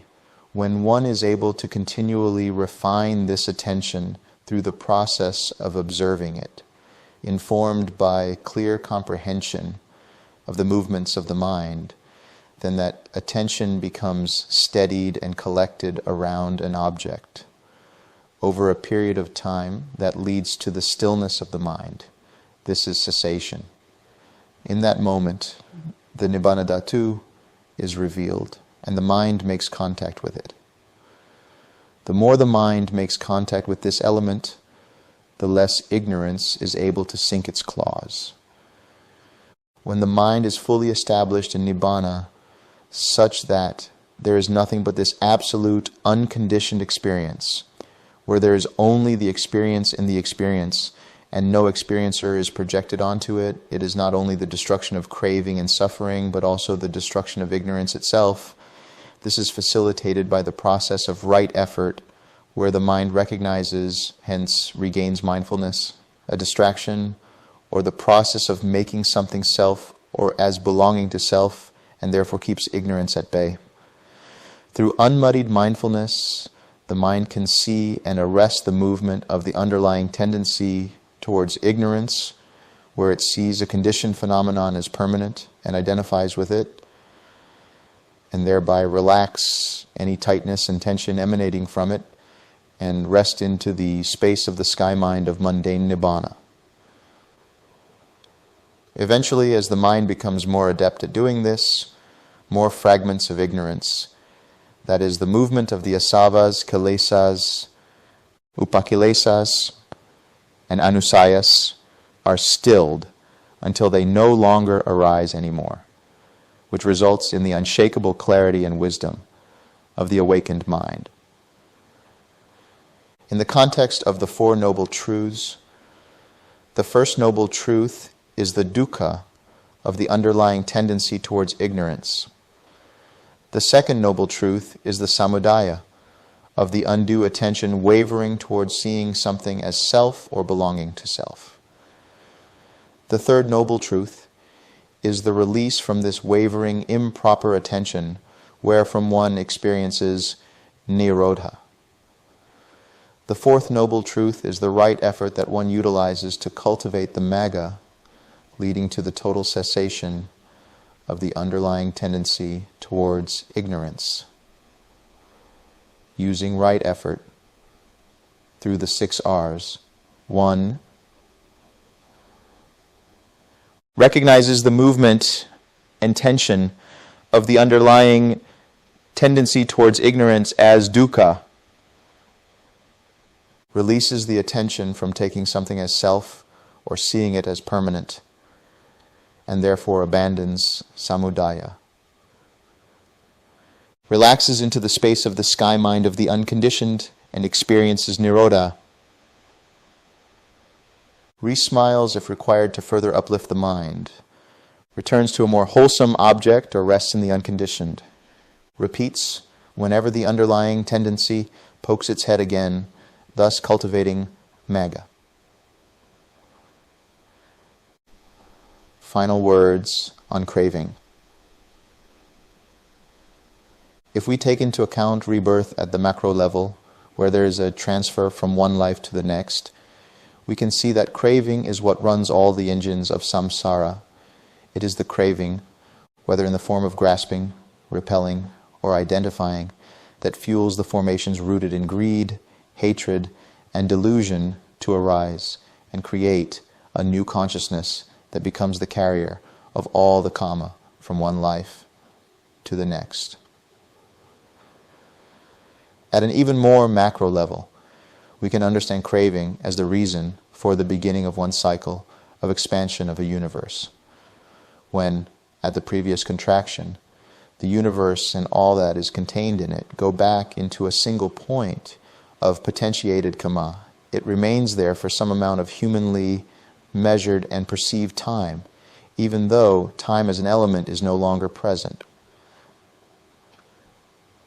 That which triggers the arising and expansion of one universe is the craving from the previous iteration of the universe. This craving then solidifies at various levels. Consider the following levels. Level 0 for the substrate of the Nibbana dhatu, or the unconditioned element. Level 1 for the arising of one particle just after the first movement of expansion of the universe. Level 2 for when more than one particle arises. And level 3 for when there are further complexities of particles creating worlds and beings in those various worlds. Level 0 is the unconditioned principle or element that neither changes, decays, increases, nor decreases. It is at total stillness and no vibration. Level 1 is when craving arises due to previous iterations of Kama and is the beginning of a single vibration. This vibration causes the layering of further particles, and now with consciousness present in the first particle, and there being a second, there is now conceit that says, I am, between the two particles, and the corresponding consciousnesses. This is level 2. At level 1, there was a consciousness that arose as the non-reflective awareness dependent upon having touched the unconditioned element. Now with level 2, there is the reflective or manifestative consciousness in each of the two particles. At level 3, dependent origination has taken full swing, and now the dendrites of the asavas latch onto every particle that then forms the worlds and the beings inhabiting those worlds. Now craving courses through every single aspect of creation in this iteration of the universe. At level 1, the vibration reverberates to bring about level 2, and by level 3 there are many frequencies of vibrations which are the formations of every world and its inhabitants. These vibrations are the various potentiated Kama, now turned kinetic. Level 0 remains unaffected, as the substrate of every arising and passing away of a universe. All these various vibrations interact and are interdependent, resulting in countless various intentions, beings, and actions from those various potentiated Kama, now turned kinetic. For one who is in this iteration of a universe, they go through the process of craving at what seems like a personal level. It is the dendrites of viruses of the asavas that make it seem personal. Therefore, the conceit that is I am, having been innately present at level 2, now becomes part of every aspect of creation at level 3. However, when one understands this, sees through it, abandons the craving at every level, from the internalized sense of self to the projection of self onto other experiences, they become fully awakened from the dream of so-called existence. They have not only touched the unconditioned element, but become an embodiment of it. What is the mind of the Arahant is the same as the unconditioned element that remains independent of all levels at what we can consider as level 0. At level 0 there is no consciousness or sentience, but there is neither unconsciousness nor insentience. We can only go as far to say that there is an intelligence that is the projection of the unconditioned element, which is the impetus of all iterations of creation. Therefore, when we look at the 4 possibilities of an arahant exists after death, doesn't exist after death, both exists and doesn't exist after death, or neither exists nor not exists after death, none of them can apply.